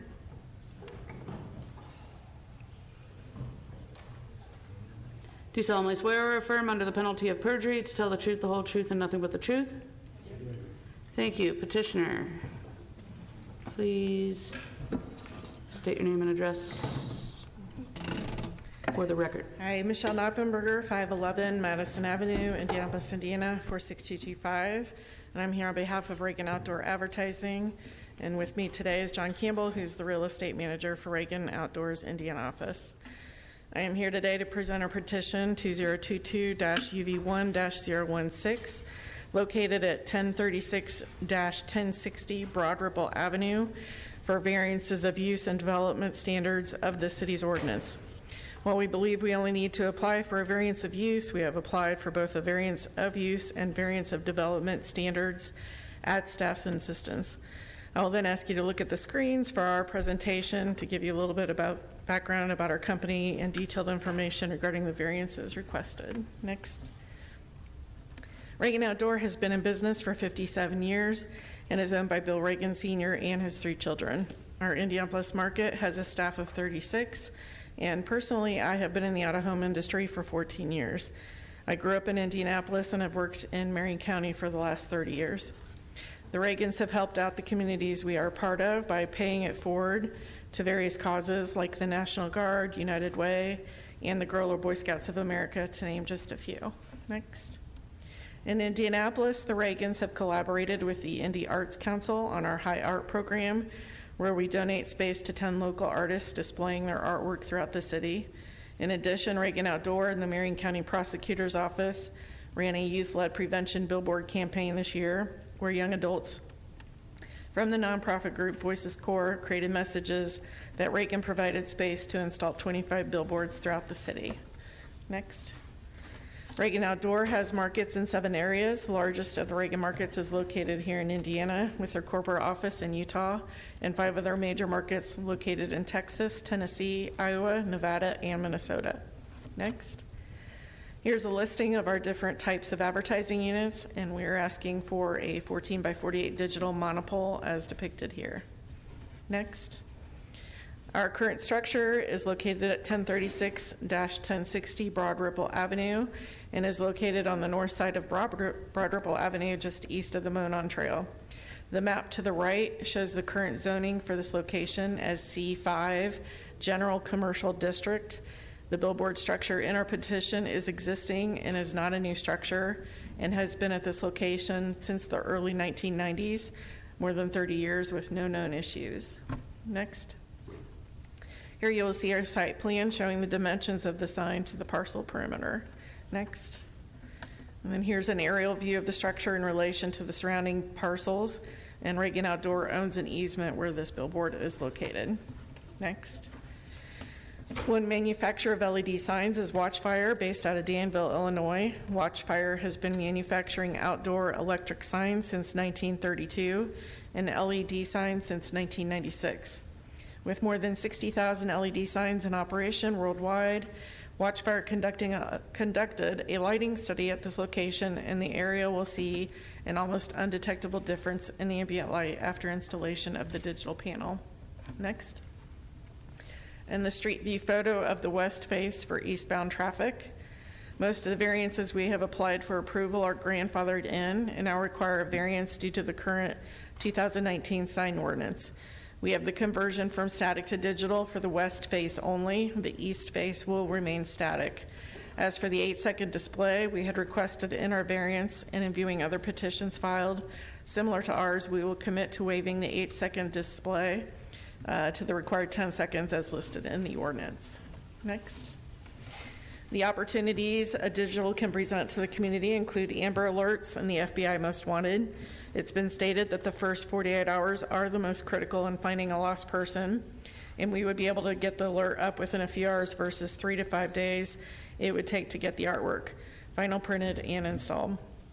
The same with the FBI Most Wanted, where time is of the essence, and even though we receive alerts on our phones, most people that travel or have jobs where they don't have their phones on them or can't view them would see these while traveling by the digital display. Next. Other opportunities a digital can present is the local public service.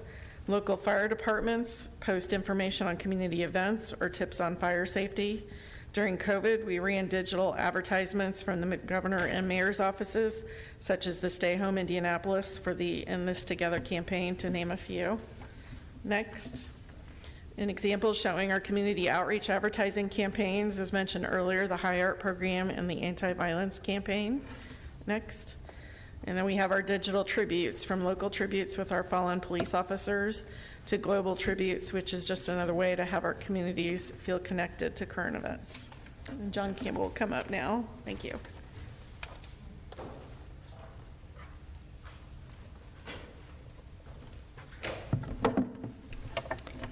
Mr. Chair, members of the board, my name is John Campbell of Rugden Outdoor Advertising, 511 Madison Avenue, Indianapolis 46255. Eddie, if you could play the first video. This, ladies and gentlemen, is why we are here and what we are talking about. First and foremost, the locations being proposed for digitals are existing locations. Both the public notices sent to property owners and other groups imply these are new locations. These are not. They are panel conversions of the sign faces from static messages to digital static images. There is no movement, no flashing, and no scrolling. The digital displays transition in a fraction of a second. The legal standard for the petition requires that the following to be met and how we comply. 1, approval will not be injurious to the public health, safety, morals, and general welfare of the community. That's a vague standard that leaves everything to the discretion of the board, resulting in no objective guidance.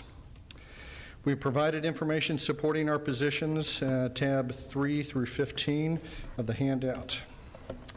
On the flip side, no objective, reliable, verifiable, or challengeable information has been provided that digital billboards pose a risk to the health, safety, morals, and general welfare of the community.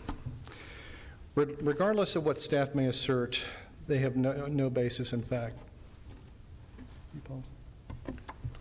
No crash information provided, just conjecture. We deal in facts. The issue has long ago been debunked. From 2007 to 2010, over 120,000 accident records were analyzed. The result, there is no statistically significant relationship between accidents and digital billboards. 44 states, including Indiana, allow this technology. No concrete data has been provided to support allegations that digital billboards create safety issues. Eddie, could you please play the next 2 videos? Thank you.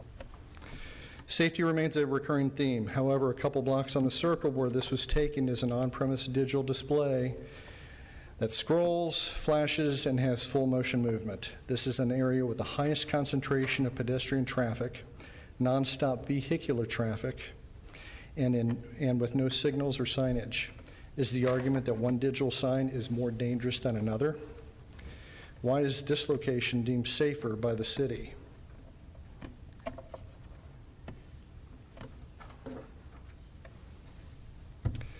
Or better yet, there's a relatively new gigantic digital located at a driving range in the city across from a large drug manufacturing plant. These 2 displays are fully visible from the adjacent roadway. Go ahead.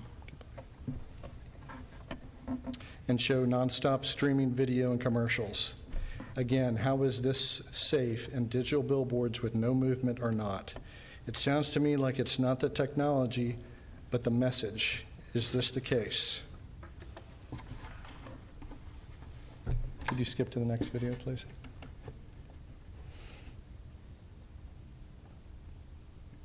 Can you just go to the next one?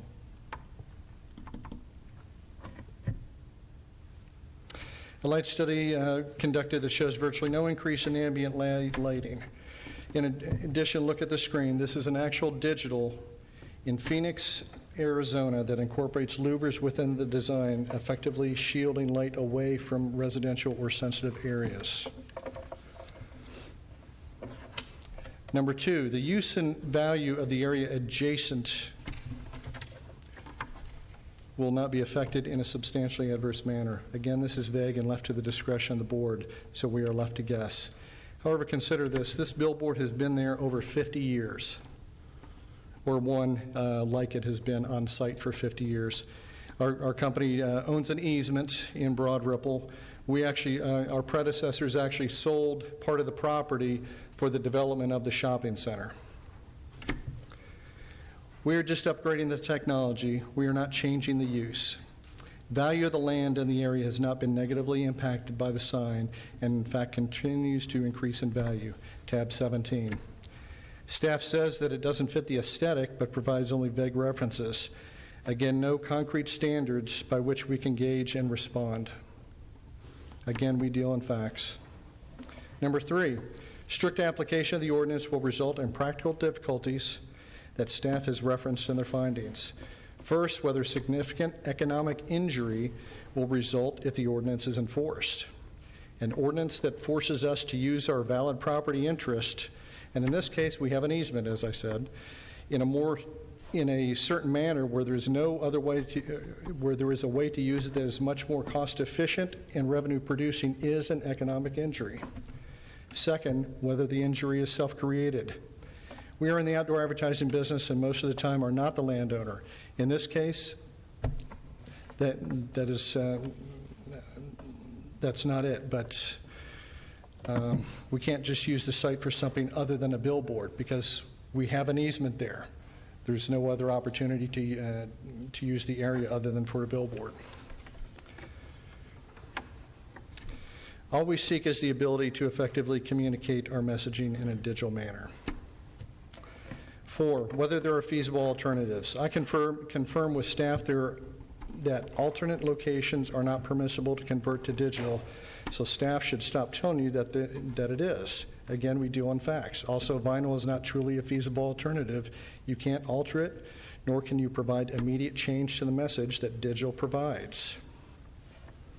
Members of the board, I know it's a lot to take in, but let me give you this analogy. It's like telling the Ford Motor Company that it can't make electric vehicles and then claiming that Ford wanting to make electric vehicles is a self-created injury with feasible alternatives because Ford can just keep making gas vehicles. Yes, that's part of a federal mandate, federal regulations. We also fall under federal regulations and state regulations. In conclusion, at its core, the staff report does not provide verifiable and challengeable information in support of their argument. It's vague with no objective guidance. On the other hand, we have shown that the approval will not be injurious to the public health, safety, morals, and general welfare of the community. 2, the use and value of the area adjacent to the property, including the variance, will not be affected in a substantially adverse manner. And 3, the strict application of the terms of the zoning ordinance will result in practical difficulties in the use of the property. Thank you for your time and consideration. Members of remonstrance, you have 15 minutes.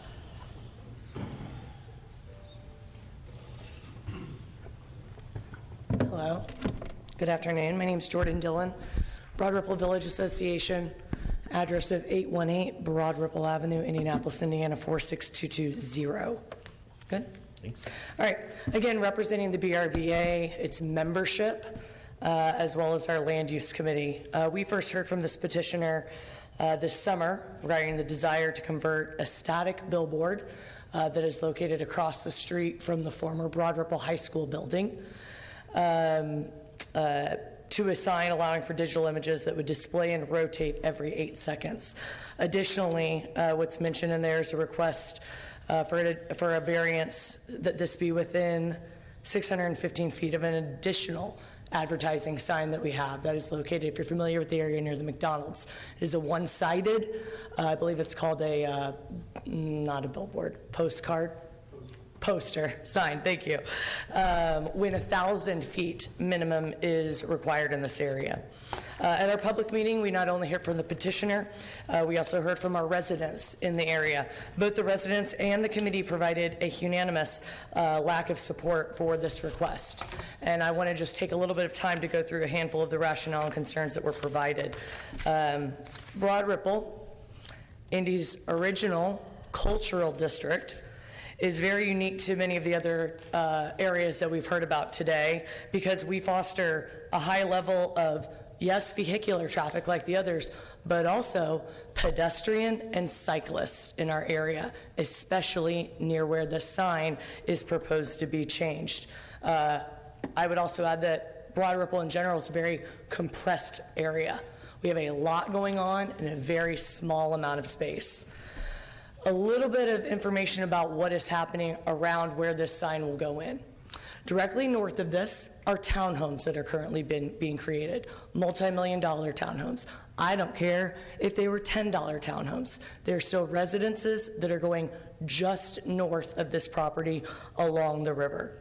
Across the street, formerly known as Broad Ripple High School, is now Purdue Polytechnic High School. Soon to be, depending on how things go with IPS, Broad Ripple Middle School. The students who go to that school, a lot of them are going to be walking from our community to that school that will be across the street from this billboard. The Riverwalk, which is a connector from the Monon Trail to Broad Ripple Park, eventually to the Nickel Plate, part of the connected communities. It's a pedestrian and cycling trail.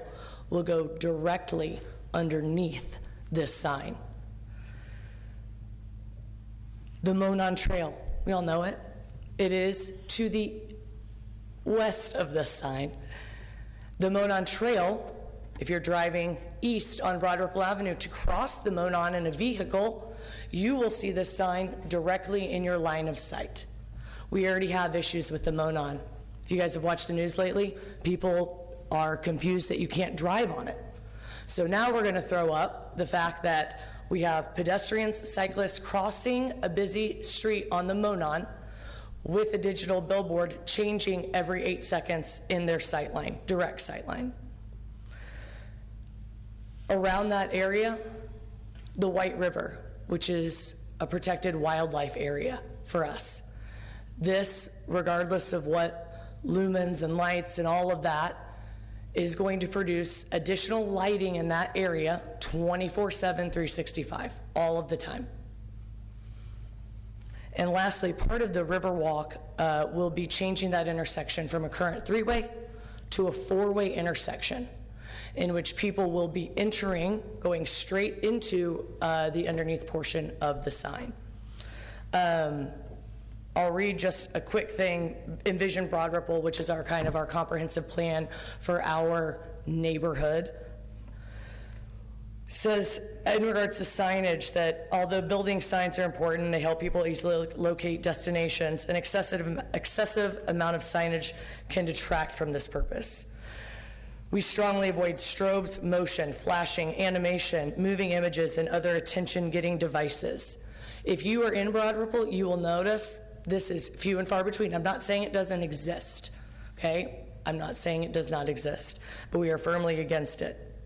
Additionally, and this is the last line of this, off-premise advertising signs are not appropriate in the Village District, period. Thank you. Thank you, Jordan. Good afternoon. My name is Pat Andrews. I live at 7631 Reynolds Road in Canby. I'm here representing the Marion County Alliance of Neighborhood Associations and my local Decatur Township Civic Council. 16 feet from a protected district, a huge light, day and night, 365 days a year. I want to go in a slightly different direction than we've gone usually here and quote the National Institutes of Health. people's circadian rhythms can, when interrupted by night light, can cause physical illness to them. And to quote the National Institutes of Health, changes in our body and environmental factors can cause circadian rhythms and the natural light-dark cycle to be out of sync. These changes can cause sleep disorders and may lead to other chronic conditions such as obesity, diabetes, depression, bipolar disorder, and seasonal affective disorder. The petition before you is from Reagan Outdoor. The City County Council unanimously confirmed the ban on digital billboards, followed by a unanimous decision of the Metropolitan Development Commission. Afterwards, Reagan bought this current stock in Indianapolis. So their due diligence should have turned up that there was a ban. They made a business decision that despite the ban, this was worth their business investment. Grant of this variance will set a precedent that would allow Reagan and other outdoor advertising companies to come before you, cite that precedent, saying that they too deserve a digital billboard, despite what the council says, despite what the community has said. Looking at the 10 largest cities, or cities larger than Indianapolis in population, the majority ban digital. The courts have upheld that it's okay to treat outdoor advertising signs differently than on-premise signs, and it's okay to treat digital off-premise signs different from static. So we're doing what totally is allowed for our sign ordinance. This idea that there's no data, there's a field of study, believe it or not, that studies driver distraction and in particular billboards, digital and static.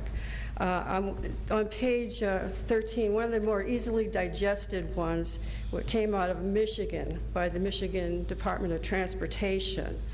And they looked at the accident rates around digital billboards and compared it to pre-installation of the digital signs and then with digital signs. And they found that within a quarter mile of the digital billboards, that there was an increase of 18% in accidents around the area of the digital boards. There's much more data. This one happens to be pretty succinct and clear to casual reader. But there's a whole body of evidence that suggests that these signs do, in fact, take your eye off the road. And in the body of work, the scientists find that 2 seconds duration, if your eye is distracted from the road, the traffic in front and behind and around you for 2 seconds, that leads to a problematic time when something can happen that you aren't ready to react to. Someone can move into your lane, you could drift, your speed can change, other people coming and going beside you. So that 2 seconds is a pivotal quantity in the field of research.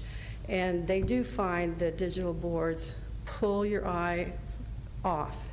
When it changes message, it's just a simple biological response that you're going to check it out. You know, it's fight or flight kind of reaction. You know, you're going to check it out. Is it okay? Because that's what your peripheral vision, is supposed to help you with. So the whole idea that they are innocuous and just a mere technology change is totally fallacious. And we would ask that you deny it. I would like to read the list of organizations around the county who stand opposed. First of all, District Councilor 2 Keith Potts is opposed to this petition. Broad Ripple Village Association, you heard from them, they're opposed. Nora Northside Community Council is opposed. The Marion County Alliance of Neighborhood Associations is opposed. Historic Urban Neighborhoods of Indianapolis is opposed.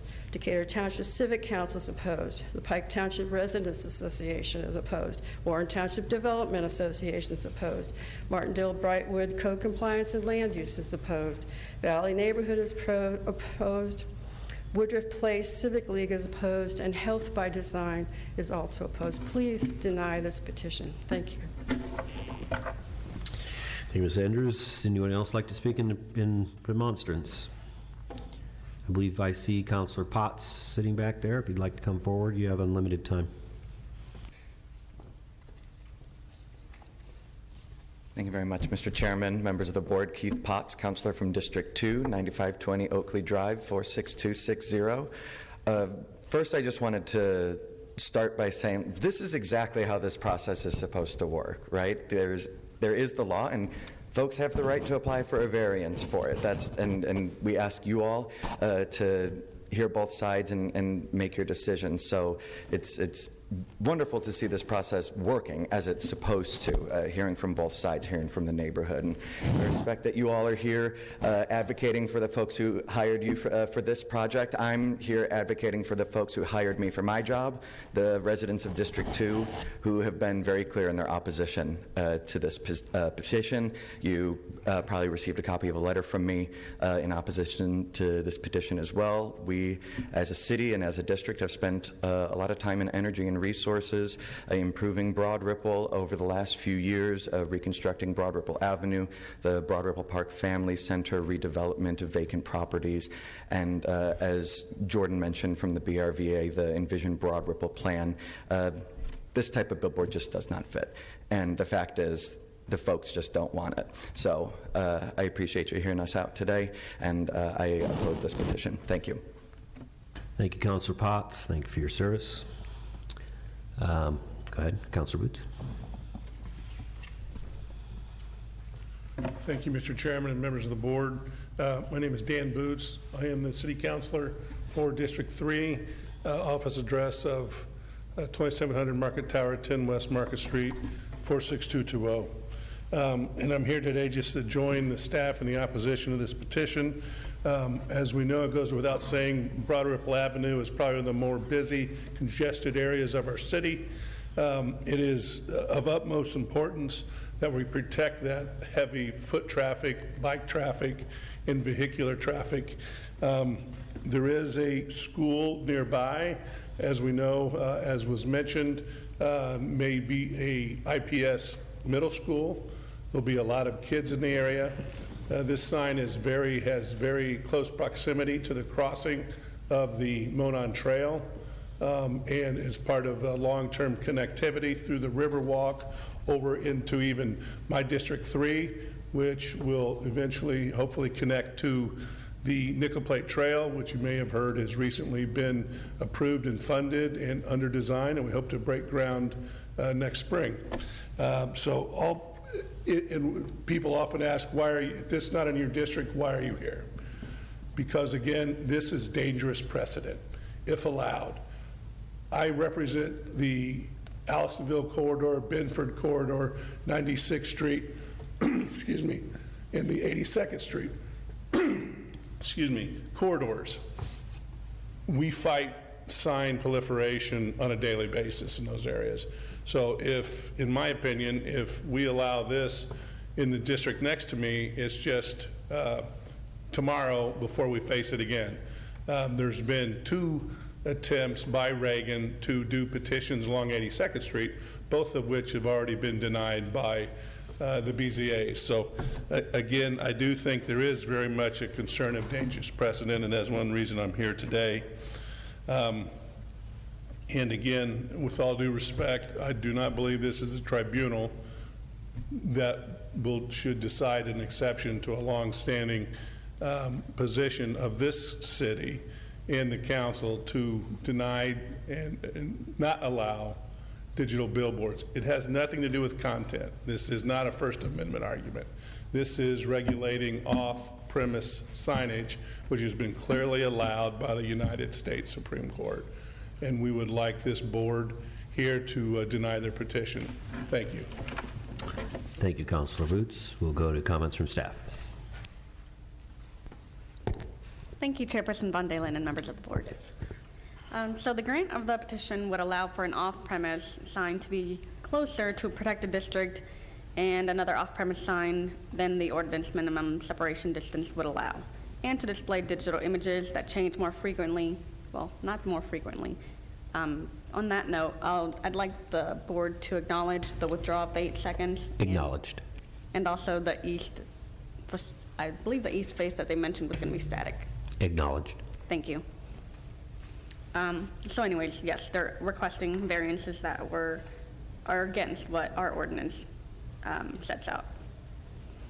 The petitioner's proposed findings of fact state that there are no objective standards by which to determine whether strict application of the terms of this title will result in practical difficulties in the use of the property. That assertion is incorrect. Indiana's appellate courts have defined the concept of practical difficulties in the use of the property, making it unnecessary for the city or the state to have done so.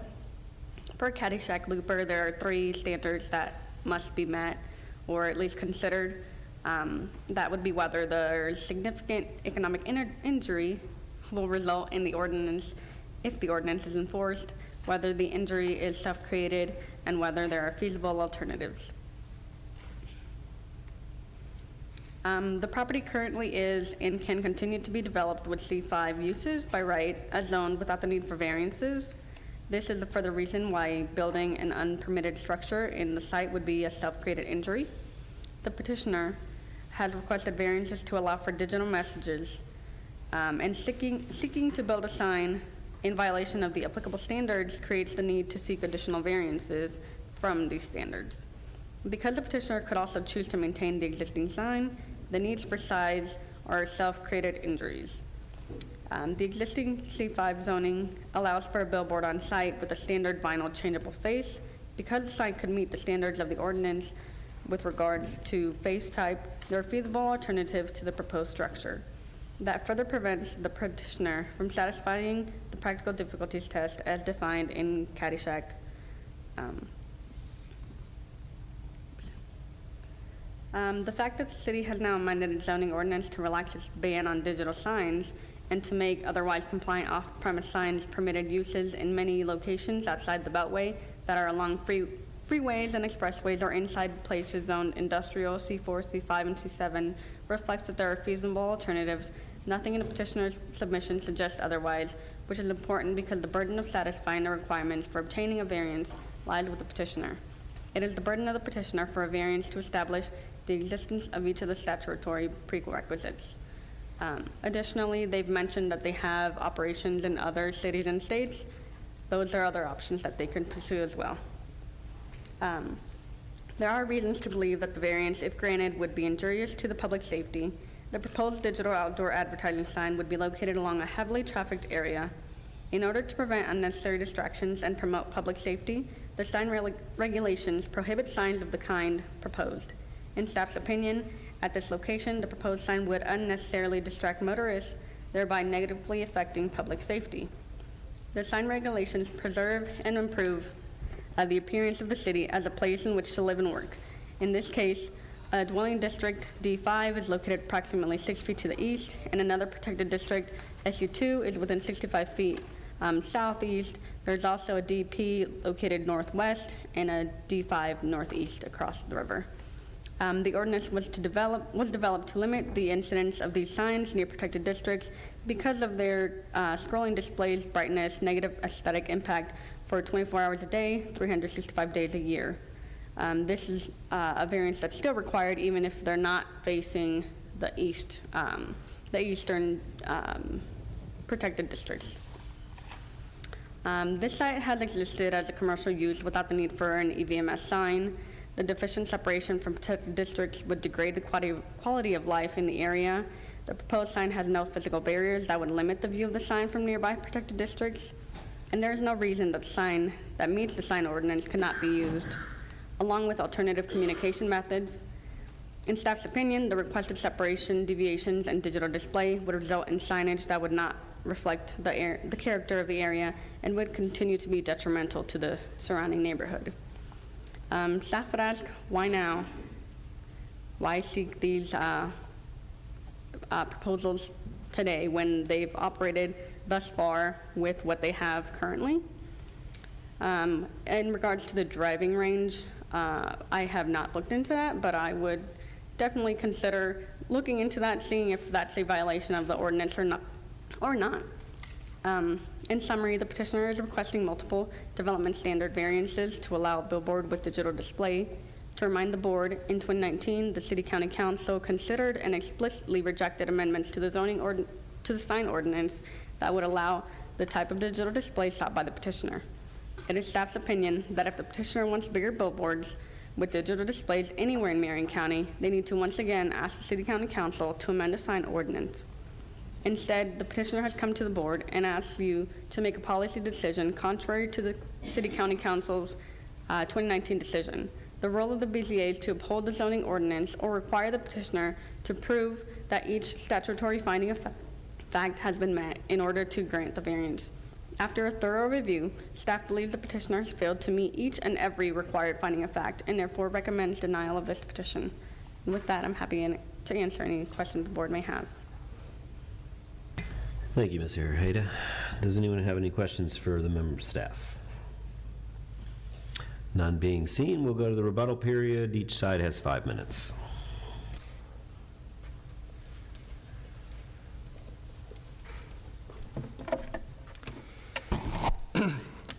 We hear a lot about how this will overturn the sign ordinance or this will make the sign ordinance meaningless. That simply isn't true. Does every variance set a precedence? If so, this board would have dissolved long ago. The administrative process, which we've been going through, allows for us to apply to this board for a variance to the ordinance.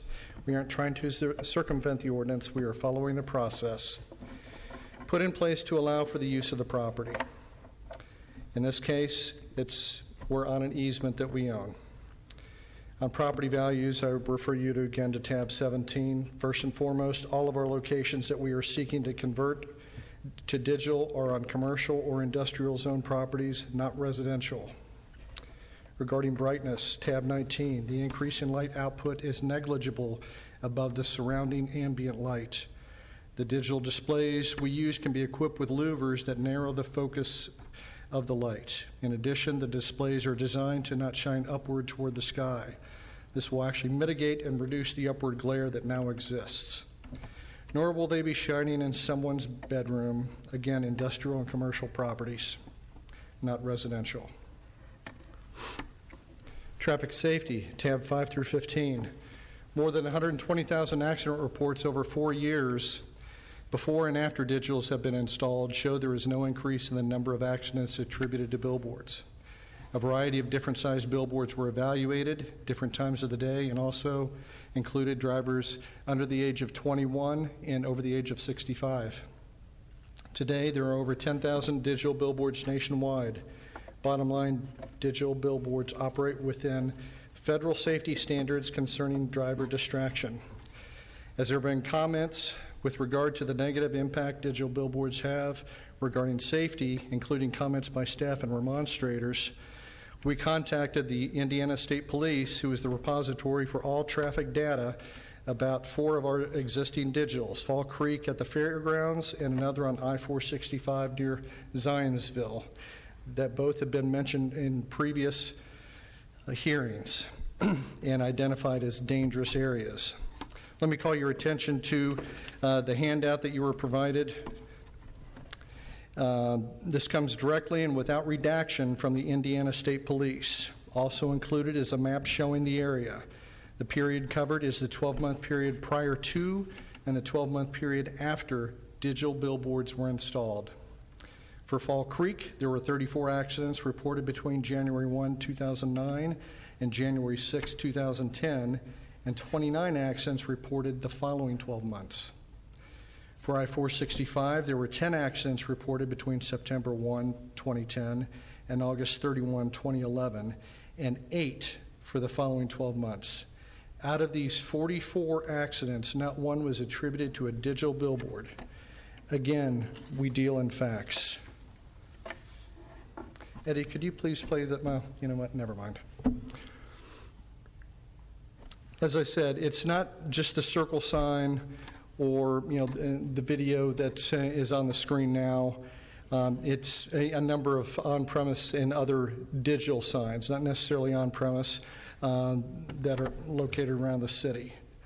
So the issue that we continue to struggle with is being held at a different standard compared to some of these other locations. So if the issue is the message on the display, how can you have a safety issue that only applies to one type of sign, but over here the safety issue is non-existent? That's what we have a big problem with, is just the lack of cohesive enforcement across the board over all signage. Again, we deal in facts. We contribute to the economy and are a driver of the economy. Our business exists for the sole purpose of promoting other businesses, perhaps even yours. Businesses, services, nonprofits, churches, political speech, and at times as memorials for our fallen heroes. And if I could just say one thing with regard to our meetings with the BRVA. They invited us back 2 times. We actually had a very good discussion. We can certainly agree to disagree, but we certainly appreciated the opportunity that they gave to us to present. Thank you. Remonstrance, you get 5 minutes. Jordan Dillon, again, Executive Director at the Broad Ripple Village Association. I just want to reiterate again, in our area, in our neighborhood, this is inappropriate to have in Broad Ripple.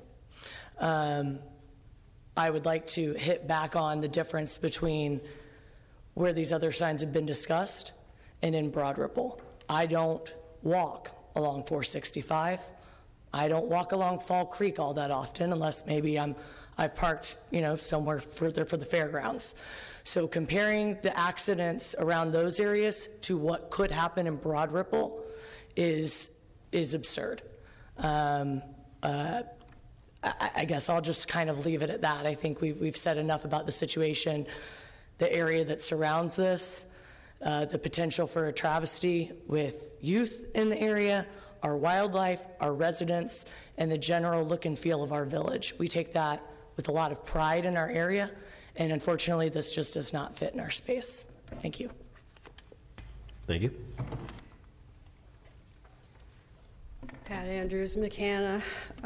I'd like to thank you for your attentiveness this afternoon. This would set a precedent for the entire county. And there are a number of neighborhood groups, I won't read them off again, but all of them ask that you please deny this petition. Thank you. Thank you, Ms. Andrews. Councilor Potts, would you like to rebut at all or not? Okay. I just briefly and quickly wanted to say thank you to you all, Mr. Chairman, the board members, for your service. I know these hearings can be long, and so I just wanted to thank you all. And at the conclusion of your vote, Mr. Chairman, with your permission, I left my water bottle on my desk last night at committee. So after you all vote, I might step up. You can come get it, Keith. No problem. Thanks. All right. With that completed, we can go ahead and cast our ballots.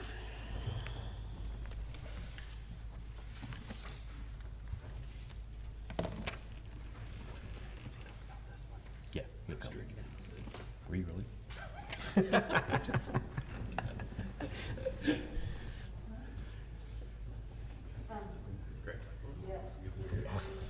I'm sure Keith was the win. COVID. Sorry,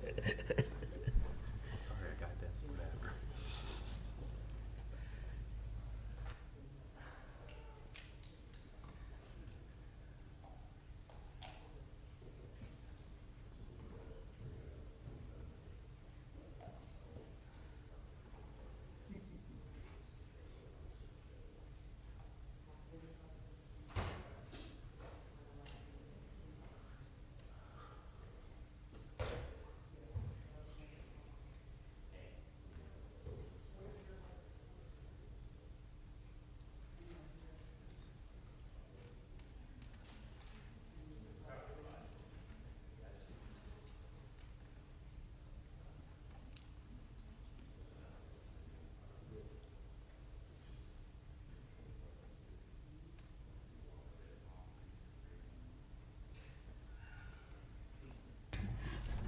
leave 1 minute after the rest of them.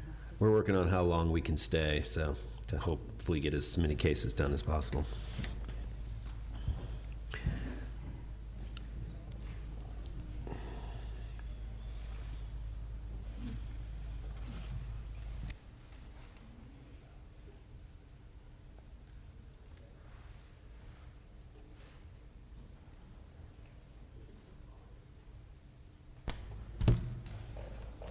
(2022) UV1016, 4 votes cast.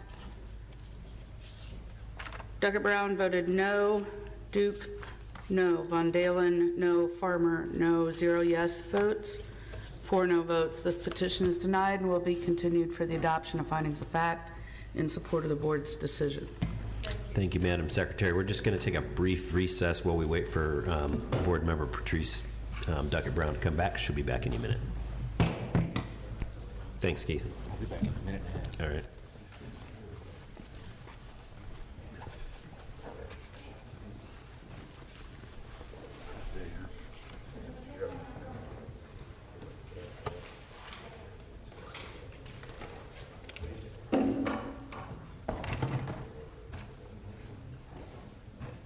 Into the bathroom.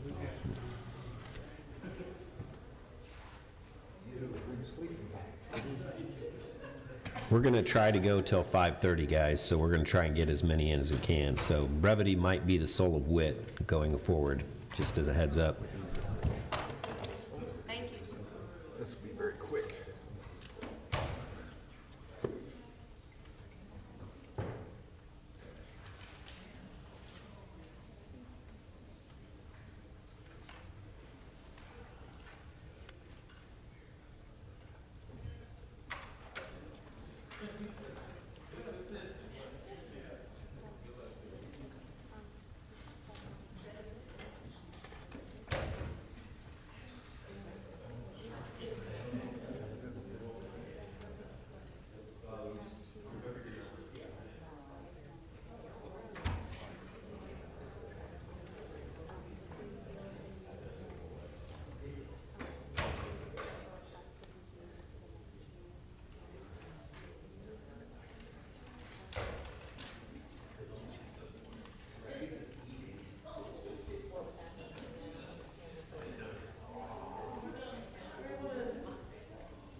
Yeah, I'm an architect. All right, Heather. We're back in order. Call a case. Please, for the love of God, call a case. Chairman Von Dalen, have you explained to them our time? Yes, I told everybody we've got till 5:30, so the brevity is the soul of wit. Let's see if we can get through these last, I believe, 3 cases.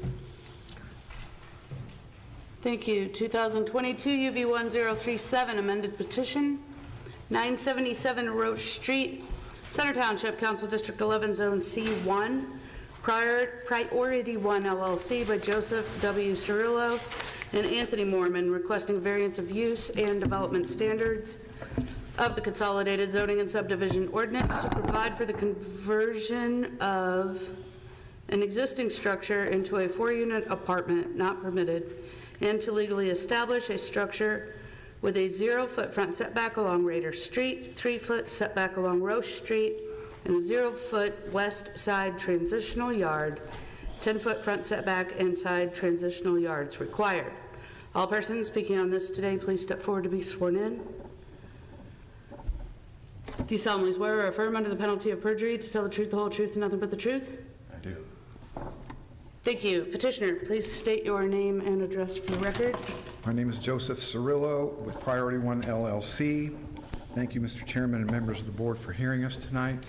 970, I reside at 3367 Crego Court, the Villages, Florida, 32163. However, I still here most of the time operating as a real estate broker. I bought 977 Roach. It was built as a residential property early in the 20th century, and it was used as such for years. It began to deteriorate. We have pictures and due diligence showing the deterioration of the property over the years.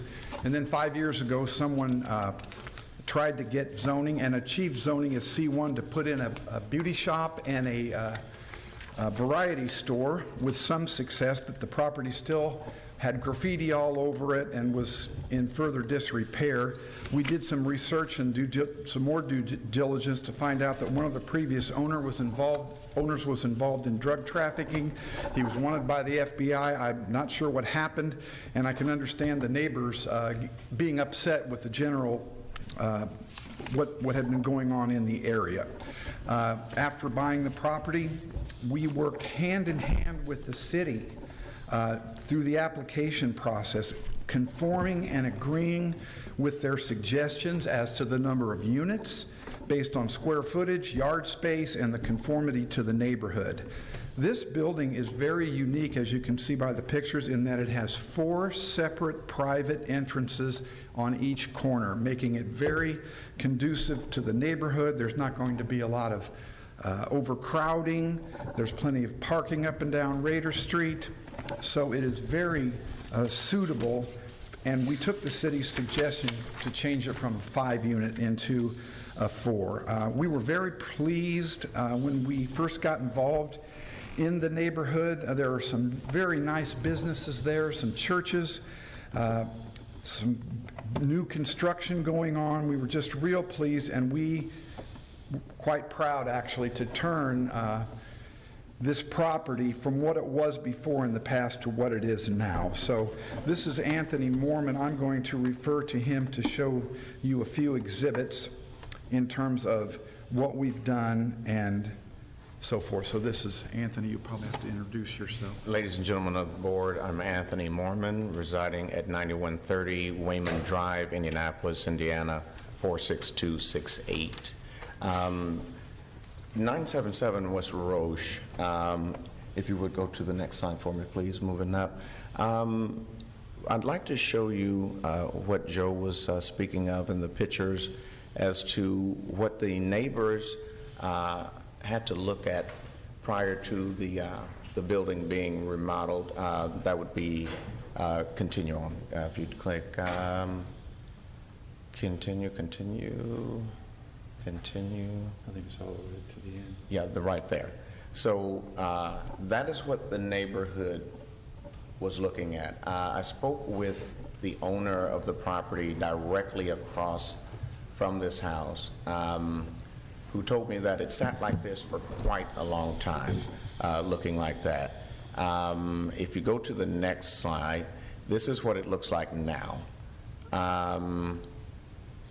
Gives you sort of the same frontal angle from what the pictures we could find from the old ones as to what it is today. The next picture, you're sliding down, again, that angle from what it was, and then the next one, what it is now. It is a house.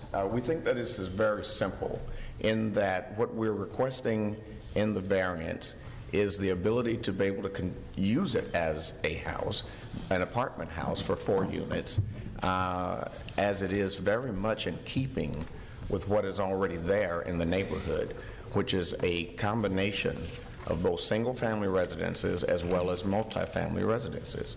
I'd also like to show the board another exhibit that shows what I believe. There we go. Fantastic. So if you scroll up to the top, these are properties, these are comps. These are properties in the area that have sold and that are pending sale currently. If you slide up a little bit, please, I appreciate it. I'm sorry, down, I mean. So 341 West 27th Street, only 4 blocks from the subject property of 977 Roche. And there it shows pending, now it has already closed. That is a 3-unit building. If you go down to 2705 Raider, is actually only 9 houses from the subject property. Just 1 block from the subject property, 9 houses down, 2705 Raider, and that, as you see highlighted in yellow, is a 4-unit building. There are other properties that I wanted to get as close as possible, so you see 524 West 23rd, a 3-unit building. So what we are asking the board to approve, and what the Metropolitan Development planners have already suggested as approval as well, is not something out of keeping with the neighborhood, both in its physical aesthetics as well as what is already going on in the neighborhood. So keeping it simple, we're just wanting to do what's already there. That's all I have. Is that your presentation? All right. Is there anyone else in the audience with an interest in what? Oh, okay, sorry. Anyone else in the audience with an interest in petition number 2022 UV1-037 with an address of 977 Road Street? Please come forward. You're in the remonstrance. You have 15 minutes. Good afternoon. My name is Mauna Wadood. I reside at 943 West 27th Street, and I am the president of the Northwest Landing Neighborhood Association. I have documents here for you. You can give them to Heather, and she will distribute them.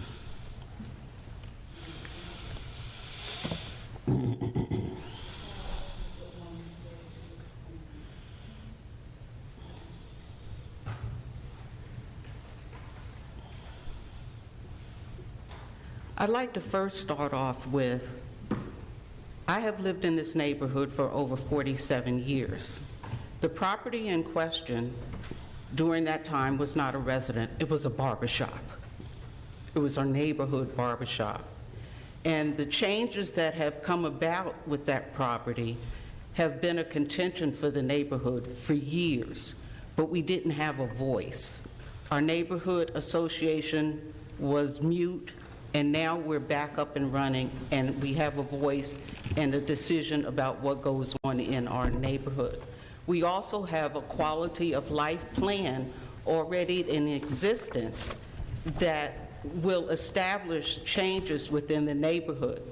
The property that Mr. Moorman mentioned, that is a four apartment unit, has been in existence for over 40 years and was prior to establishing the neighborhood association and our quality of life plan.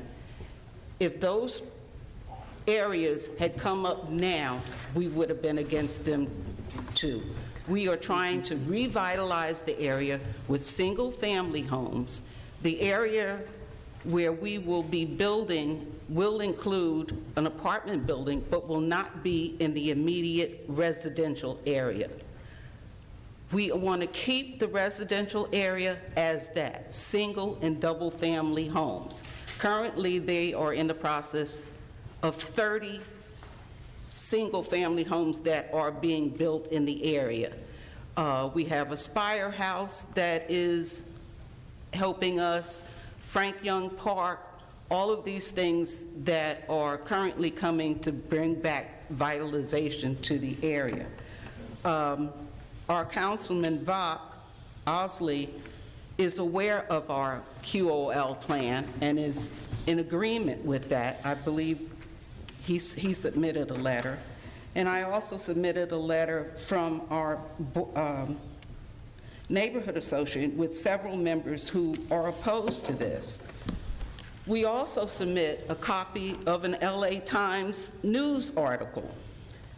And although I spoke with the petitioner and he denies this, we have serious concerns regarding Joseph W. Cirillo, an Indianapolis businessman, being indicted for HUD fraud.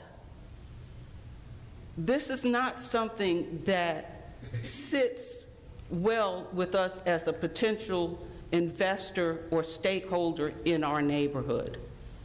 The area where he has revitalized that property, yes, that was a drug area. And because of the neighborhood association being reestablished, we were able to run them people out of there.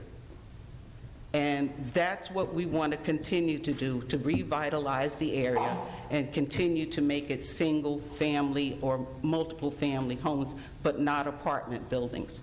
On the MLK Boulevard, there will be an apartment building that will house single families and multiple families, but as I said, it will not be in the immediate residential area. Any questions? Do we have any questions? No? Are you the only person speaking in remote? No, we have one other. Go ahead and come forward. State your name and address for the record. Good afternoon. My name is Hadiya Wadood Ahmed. My address is 950 West 27th Street, Indianapolis, Indiana 46208. I like the young lady that just spoke, who just so happens to be my mother and the co-president of the Neighborhood Association, have lived in the neighborhood for well over 40 years.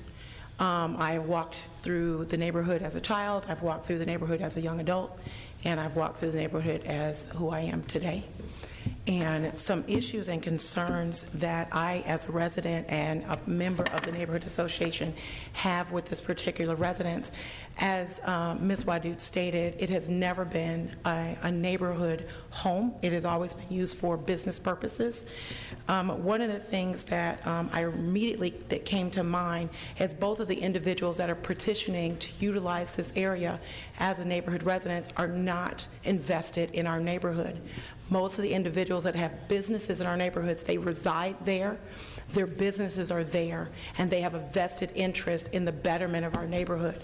That is what our neighborhood association and all of the neighboring businesses have requested, and we work very closely together to make sure those things happen. Some of the things that, in looking at the petition, stating that there's ample parking, I drive past that building absolutely every day of the week.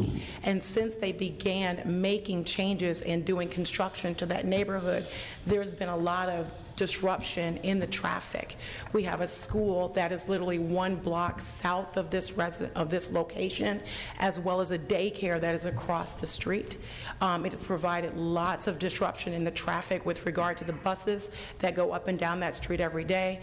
I've been late to work because I've had to wait for cars that are parked directly next to this location, as well as we're having to take turns getting back and forth down that area.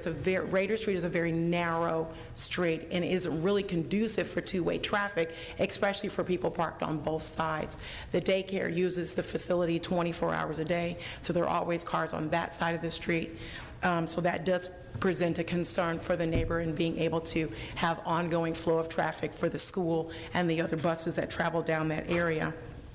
I share my concern with the reputation of the gentleman that owns the property now. We have had ongoing concerns with that location, with that neighborhood, and having someone not only not vested in our neighborhood, but also having some historical issue with legal issues himself. It's just not something that we feel is conducive to our neighborhood and where our proposed plan and what we would like to have for our neighborhood. I don't believe it presents a good representation of what the neighborhood association and the residents of the neighborhood would desire. Also thinking about it, when you think about the 4 units, when I look at page 134, when it talks about the size of the units that they split into, this home, even if it was to be used as a single-family home, isn't the right size for 4 units. What this would propose, in my opinion, is that because these units are so small, you're looking at individuals that would move into this, not families. It only has one location on the far side where there's 2 bedrooms that would even make it even remotely conducive to a family, which means you're going to have individuals living in these units, at least 3 of the 4 units, meaning that you're going to have more traffic because you have single people that are going to be there, which means they're going to have parties, they're going to have more traffic because, again, you're going to have more visitors.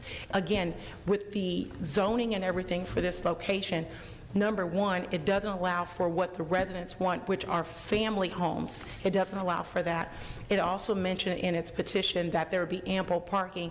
That, in effect, is inaccurate. When you look at Rada Street, it's already narrow. When you look at Rose Street, it's already very narrow. There's parking on both sides of the street. So if you add additional individuals in an apartment home, adding more people parking in that area, it's going to make it a nightmare. And even if they were to create parking spaces in the back part of that building, there's not enough for 4 cars to be there, as well as the narrow alleyway so that you can have the trucks that go down to pick up our trash to be there. So again, it's going to create more issues and problems than I think what they're projecting. And being that we've been in this neighborhood for over 40 years, we've seen a lot of the problems that have been created by individuals that have tried to change this location, as well as what they're already proposing to do, and the amount of traffic and the disruption it's already causing before you even have residents that are also living there. The other concern that we have as residents of the neighborhood, because we have had ongoing issues, is that if there is no structure in place that allows for the individuals that he's proposing, again, if you're talking to HUD-type homes, you're talking low income, the concern that we have being that we have a school, an elementary school, and a daycare immediately within a block of this location and directly adjacent to this location, we're concerned about the types of individuals that could possibly live in these apartment homes, again, single-income homes, and whether or not the background checks that we will be provided that would allow people to live there would be safe. We're concerned about the issue with, is there a possibility that individuals are child molesters or things along that line, where, again, if they're not checking their backgrounds thoroughly and we're not able to know whether or not these individuals have a background, what is the safety of the daycare and the school that's within a block of this residence? So not only do we believe that it'll create a traffic issue, which it already has provided in the time that he's owned it and began to change it, we're concerned about the family aspect that it's not providing based on the sizes of the units, as well as it not providing what we believe is going to provide a congruency of the plan that we as the neighborhood and the residents are requesting. We don't believe that they came to the neighborhood and requested, hey, these are the things that we project to be done with this location. Do you guys agree with this? We never had a voice, as was stated prior. And I believe if you're wanting to bring in this type of entity into our neighborhood, some sort of collaboration should have been done in the very beginning to let the neighborhood have an opportunity to decide and give an option of what we thought would be in our neighborhood's best interest. So with the information that was provided in this petition, and along with the individuals that have had discussions in our neighborhood association with regard to this location, we're requesting this to be denied. Thank you. Thank you. I have a real quick question for you, Yes, Ms. sir. LeDuc. What would be in your plan, you have a neighborhood plan and you guys Yes. what would be a better use? Are you thinking more like a 2-apartment unit building in this, or should it be, I mean, it's currently zoned C1, which is like neighborhood commercial support, but would 2 apartments be better, or is this a situation where you'd rather have it be commercial? Honestly, we don't want apartments in the middle, I mean, dead smack center of our neighborhood. It will present an eyesore, and like I said, lots of different issues. We don't want it made residential at all. As was stated before, it's always been commercial. Right. In the plan that we're trying to institute to the betterment of our neighborhood, we would love a community center. We would love something that would allow the children to have a place to do art, or to do music, or to do something that will bring the betterment of our children. Okay, very good, thank you. Thank you. And we'll go on to staff comments. Pardon? I didn't hear you, Heather. Any other remonstrators? No, I didn't think so. Okay, go ahead. Thank you, Chairperson Von Dalen and members of the board. Staff is recommending approval of the variance request in front of you. The subject site is Zone C1, which does provide for low-intensity commercial uses, which previous to the application of this variance, it does seem that the subject site has been used commercially. There was a beauty salon at one point. I'm not sure what the rest of the units were, but it has been used commercially. Ultimately, with the new TOD amendments, the subject site is surrounded by the D5 district. So to the west and the east of the subject site, besides the corridor of Raider Street, which is all Zone C1, to the west and east of the subject site, it is Zone D5, which is considered a walkable neighborhood dwelling district. And within those walkable neighborhood dwelling districts, it does permit for multi-unit houses of 3 to 4 units. So this wouldn't particularly be out of character for the surrounding neighborhood.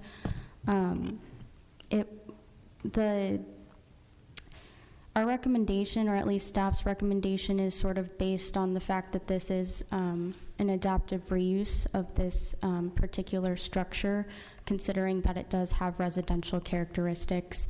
Ultimately, the structure that is there currently does have these existing setbacks, so staff has no objection to the setbacks that are existing. Staff is recommending approval. If the board may have any questions, I'd be happy to answer them. Thank you. Any questions for staff? Therese? I have a question. When we look at the square footage of one apartment complex, I see it's 439 square feet. With the staff, in previous meetings, we talked about square footage for space. What is the square footage of the bedroom, and that's something that is approved for that size? Generally, when it comes to the zoning ordinance, we only regulate the size of dwelling units, but when it comes to actual multi-unit apartments, we don't really dictate what the minimum floor area is. We leave that to Marion County Health and Hospital. We don't deal with the minimum square footage of individual rooms or anything on that small of a scale. So you're saying that this is not a multifamily house? Is that what you're saying? You're considering this a house split up, or? We view this essentially as a multi-unit house, yes. But you don't regulate multi-unit house room square footage? No, we don't regulate the minimum size of the individual units. We leave that to Health and Hospital, which I don't have that minimum with me. I do know that it is a low figure per person. Another good question. In the state of Indiana, based upon the building code, a property that's divided up into more than 2 residential units has to be sprinkled. Was that taken into consideration when you gave them approval for this? I believe that would be more of a permitting issue. I don't know. They would have to follow everything that has to do with filing permits. Okay. All right. Any other questions for staff? I will say that when we review these petitions, we do review them with our city architect to lean on to catch those building code implications, and that was not a concern that was raised with this. Okay. All right. Any other questions? None? We'll go to rebuttal. You get 5 minutes. To the ladies and gentlemen of the board, I elected Mr. Cirillo wanted to come up and with the rebuttal first, and I'll be as brief as I can. I want to first address something that I think is an atrocity I'm really shocked about here today, and I have been at this podium before in the past and have never heard this type of thing done before in this type of setting, where that someone's past would be brought up in regard to a petition for use of a property. We have not, I'm part owner of this property along with Mr. Cirillo. We have only owned it for about 4 months now. The things that transpired there prior to this, being a beauty shop and all that type of thing, we have nothing to do with that. We didn't own the property then. But for these remonstrators to bring up in a televised setting Mr. Cirillo's past, which is over 35 years ago, that Mr. Cirillo paid his dues to society and even paid restitution for whatever that case was 35 years ago, and has since then not had one blemish or one anything whatsoever. And for the fact that these people, these remonstrators would come here today and to try to sway you or place in the mind of the board some type of taint based on a 35-year-old case is unbelievable. It actually, what they don't realize, and they should have done their homework, is it brings up a potential, and I'm glad this is being recorded, because this falls into slander and defamation, is what they've done. I asked the board to completely ignore anything that was said that was slanderous or defamatory against Mr. Cirillo in regard to this petition, because that's exactly what it was. That's the law. I've already looked it up on the screen. Now, I will speak to moving backwards from some comments that the remonstrators had that it has only been commercial. That is not true. The commercial, the property was rezoned commercial only about 5 or 6 years ago from the previous owner. Prior to that, it was residential zone. The remonstrators were speaking to single people. They were worried about the type of people that would be coming into the neighborhood, the type of people that would rent in this place.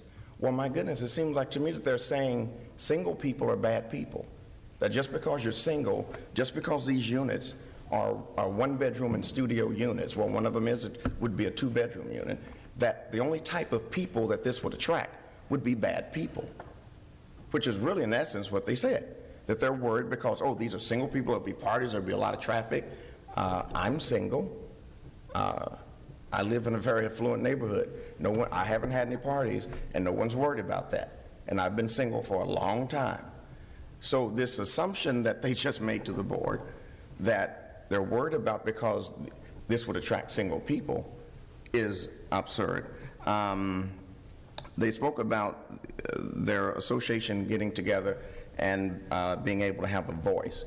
Well, one thing that we noticed that their association didn't get together and purchase this property and remodel it. If you could put the picture back up, please, of the property. What we did, the association didn't get together, buy the property and make it look like that. So I'm wondering why the, you know, of all the concern, because if you show what it looked like prior, I think you just slide down. So, you know, when you talk about you want what you want for the neighborhood, had business people who invest in real estate not come in to remodel it, it would still look like this, because it sat like that for years, not months. And as you can tell, that is not months worth of deterioration. That is years worth of deterioration. To say that we're not vested in the neighborhood, which is one of the things the remonstrator said. Most business owners don't necessarily live in the neighborhood or in the property that they make. She spoke of they're working with Aspire, Indiana. They're not going to live there either. When a company comes in and builds an apartment building, they don't live there. They're vested there by the money that they're spending in the neighborhood and helping to bring up property values. Sorry, your time is up. And remonstrators, you get 5 minutes of rebuttal. Can I ask a question? Sorry. May I ask a question? Yeah, go ahead, Patrice. I have 2 questions. For me? Yes. Yes, ma'am. What is the cost of each apartment, rental cost for each apartment? So we do the HUD guidelines dictate cost of, they don't dictate it, but we like to follow in our other business models HUD guidelines. So are these going to be HUD homes? I'm sorry? Are these HUD homes, HUD apartments? Well, the HUD guidelines for rent rates. Just the rent rates? Right, for rent reasonableness. So studios to 1 bedrooms, $900 per month. 2 bedrooms, $1,200 per month. So these are not, our plan and nor our models in any of our other rental properties are cheap apartments, not by any means. So if you're following the HUD guidelines, there's a requirement of square footage per the guidelines per HUD apartments, right? Correct. Okay. And for a studio, they do fall within HUD. 439 falls within HUD's guidelines? Oh, yes. Okay. The other question that I have is pertaining to the need to be a 4-bedroom. There are 4 apartments. There's no other option other than 4 apartments? Like Mr. Cirillo stated earlier, we work very closely with Genesis Hill and her team in making sure that we presented something that would be feasible not only for the area and the property, but something that they could get behind. And so, Ms. Hill, that's what we came up with. The house has got quite a bit of square footage. We actually were thinking about making it 5 units at first, but they were saying like, no, 4 units would be much more conducive, and that's something we could get behind. And that's how we came about with 4 units. Thank you. And when we talk about the historical value of this community, do you know what the average one-bedroom apartment or home is in that area? When you say what the average one is, you mean the as far average as size? Oh, yeah. So if you go back to where it lists the comps, the property just nine houses away on Raider. So our property sits at the corner of Roche and Raider. It's 9 houses down on the Raider, 2709 Raider. If I can, it'll show the. Go down, Eddie. Right. It'll show the. Keep going. There you go. Yes, and does it show square footage there? No, it doesn't, but the average square foot for a one-bedroom apartment or home in that area is 800 plus square feet. That is the average for the historical home settings in that area. So that's something that the community has, so I didn't know if you knew that as well. Well, so when you say average for that area, that's not a HUD requirement. Now, you may find some other properties that are one-bedrooms, studios and that type of thing that are that square footage. But the other homes, the other multi-unit properties that have sold and that exist in this neighborhood are not all that size. Matter of fact, the ones here are smaller. These are in line with our setup that we propose. Did that answer your question, Patrice? All right. Do you have any other questions? Any other questions? Okay. All right. Thank you. We'll go on to the rebuttal for the remonstrance. First, I'd like to start by saying we are not accusing Mr. Cirillo of anything.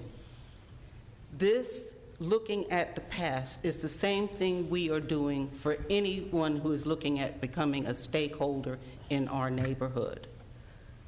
Mr. Cirillo contacted me and asked me what our concerns were.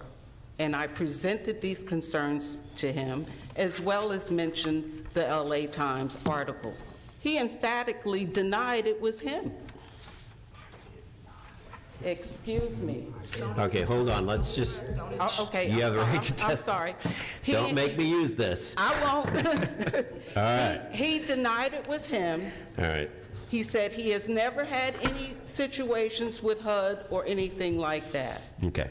And that leads us to further concern as to whether or not trustworthy is an issue in here. And in terms of the association purchasing the property, the association has only been established within the last 2 years. Raising funds to purchase that property was taking time. Before we were able to assess and get what was needed to purchase that property, it had already been bought. So it was then out of our grasp. But it was on the plans to take it over to do something beneficial for that area.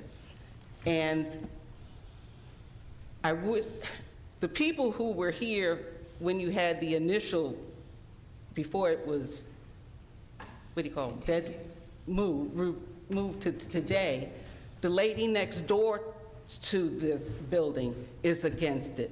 The people across the street in the daycare and the ministry service, they all are against this coming into our area. It's not something that we are looking at picking on Mr. Cirillo, but we are becoming concerned about who are becoming stakeholders in our area and what it is doing to the revitalization of our area. That's it. Thank you. Thank you, Ms. Leduc.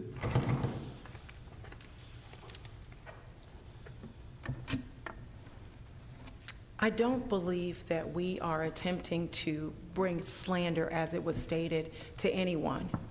I don't believe, as a single person and having been a single mother and been a single individual, we're again trying to bring negative light on single people.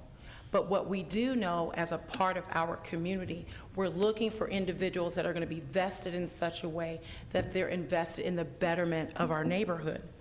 I don't think any single person is bad. It's not about your relationship status. It's about your heart and what you're wanting to do. So what we're looking for as neighbors in this community are individuals, again, because we've been in this community for decades, we're looking for individuals that want to keep with the historical value of our neighborhood. And we're looking for individuals that want to continue to bring value to the culture and the history of our neighborhood. Aspire House was the first firehouse in the city of Indianapolis. And a lot of the homes that we've been trying to purchase, either as individuals or as a neighborhood, there are neighborhood associations and investing companies, a lot like Mr. Cirillo's, that are taking our ability and they're taking our ability as neighborhoods and residents to be able to purchase the properties in a fair and equitable way. So all we're asking for this particular unit is to give us an opportunity to decide what's going to be in the best interest and the universal interest of our neighborhood. We do again ask for you to deny this petition, and thank you so much for your additional time this evening. Thank you, Ms. Smith. All right, all that being said, without any other questions, we will go ahead and cast our ballots.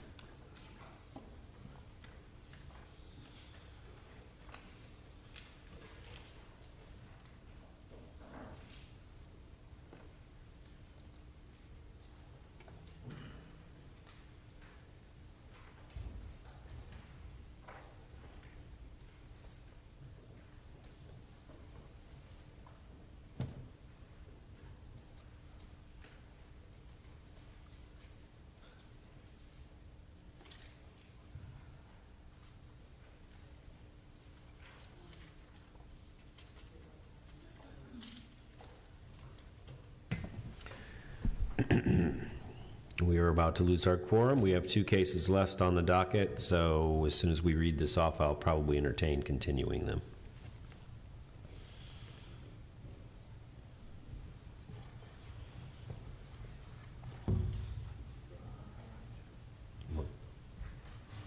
Let's just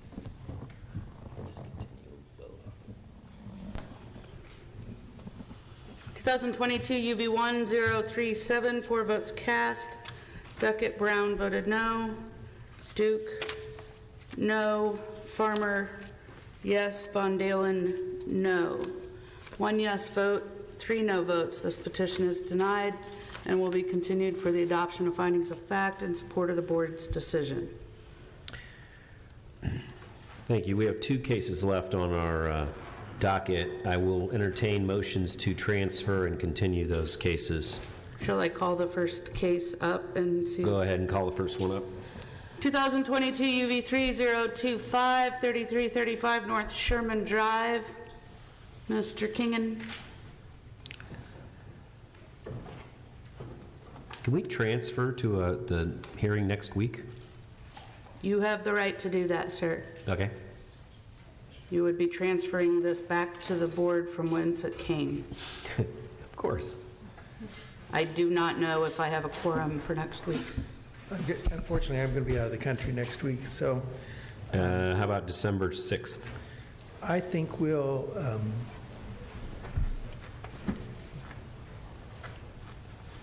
stay with this board and come back on the 13th. December 13th? Okay, I'll entertain and without notice, I'll entertain a motion to continue your petition, which is petition number 2022 UV3-025 with an address of 3335 North Sherman Drive to our December 13th hearing without additional notice. Do I hear a motion? Duke, so move. Please got a motion and a second? Farmer, second. All in favor, say aye. Aye. Could I make one request? Yes, sir. It may be inappropriate, but we lost 3 of our supporters because they had daycare issues. If we could be scheduled any earlier in the day, that would be helpful. Earlier in the day? Earlier on the agenda. Oh, it should be right after expedited, I would think. Okay. Heather? Well, not necessarily, sir. If it's a straight, well, yes, it would be a transferred petition. Yeah. That said, I No, do it not wouldn't be know a how many transfer. other petitions have also been transferred that would precede it by order.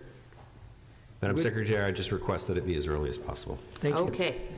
All right, next case, go ahead. Next case would be 2022 DV2039 at 6111 North Keystone Avenue. Oh, this is a signed one, too. You want to continue? Yes. Yes, please. What works better for you guys? Do you want to be transferred to the next board hearing, which is next week on Tuesday? Or would you rather go to next month? Which one would be more likely we'd get? A quorum? Heather? So you are currently docketed before Division 2. If you were to be transferred to another division, you would be, in theory, ahead of other petitions on, like if you were to go 1 week to the November 22nd hearing. But they may not have a quorum next week. I never know what you're going to do to me. Well, I mean, that's more the state legislature does to you, but regardless. What I've agreed to allow have done to me as a hazard of my employment as a dedicated public servant. At this time, I do not see there are any continued petitions on next week's docket that have been transferred from another division. Therefore, in theory, if there are no indecisive votes, except I believe one of these is an indecisive, you will be earlier. I cannot say how much earlier. That said, I also cannot say how many board members I'm going to have here next week. It's next Tuesday. Next Tuesday, the 22nd. The next hearing after that would be December 6th. If you guys send it out, like you'll send out a list or a lineup like you did this time? So There would, yes, the email, the dear petitioner, here's your staff report.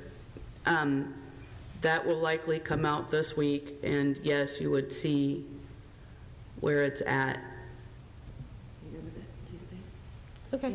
We'll just do next week if that's okay, Okay. the transfer. All right, then I will entertain a motion to continue and transfer petition number 2022 DV2-039 with an address of 6111 North Keystone Avenue to Division 3's hearing next week on November 22nd without additional notice. Do I hear a motion? Duke, so move. We have a motion. Do I have a second? Farmer, second. And a second. Do all in favor say aye? Aye. Aye. You're good. Thank you. Will you guys reach out to us for times and stuff, or? Or is it the same time? Hearings always begin at 1 o'clock. Okay. Unless they begin at 10, and these don't. Okay. And is there any other business to come before the board? In fact, there is. Oh, boy. Earlier, I sent around some some findings that one or more of you have signed, thus adopting negative findings of fact for petitions 2022 UV1023 and 2022 UV2007. And with that, I have no additional business. Thank you. Then we are adjourned.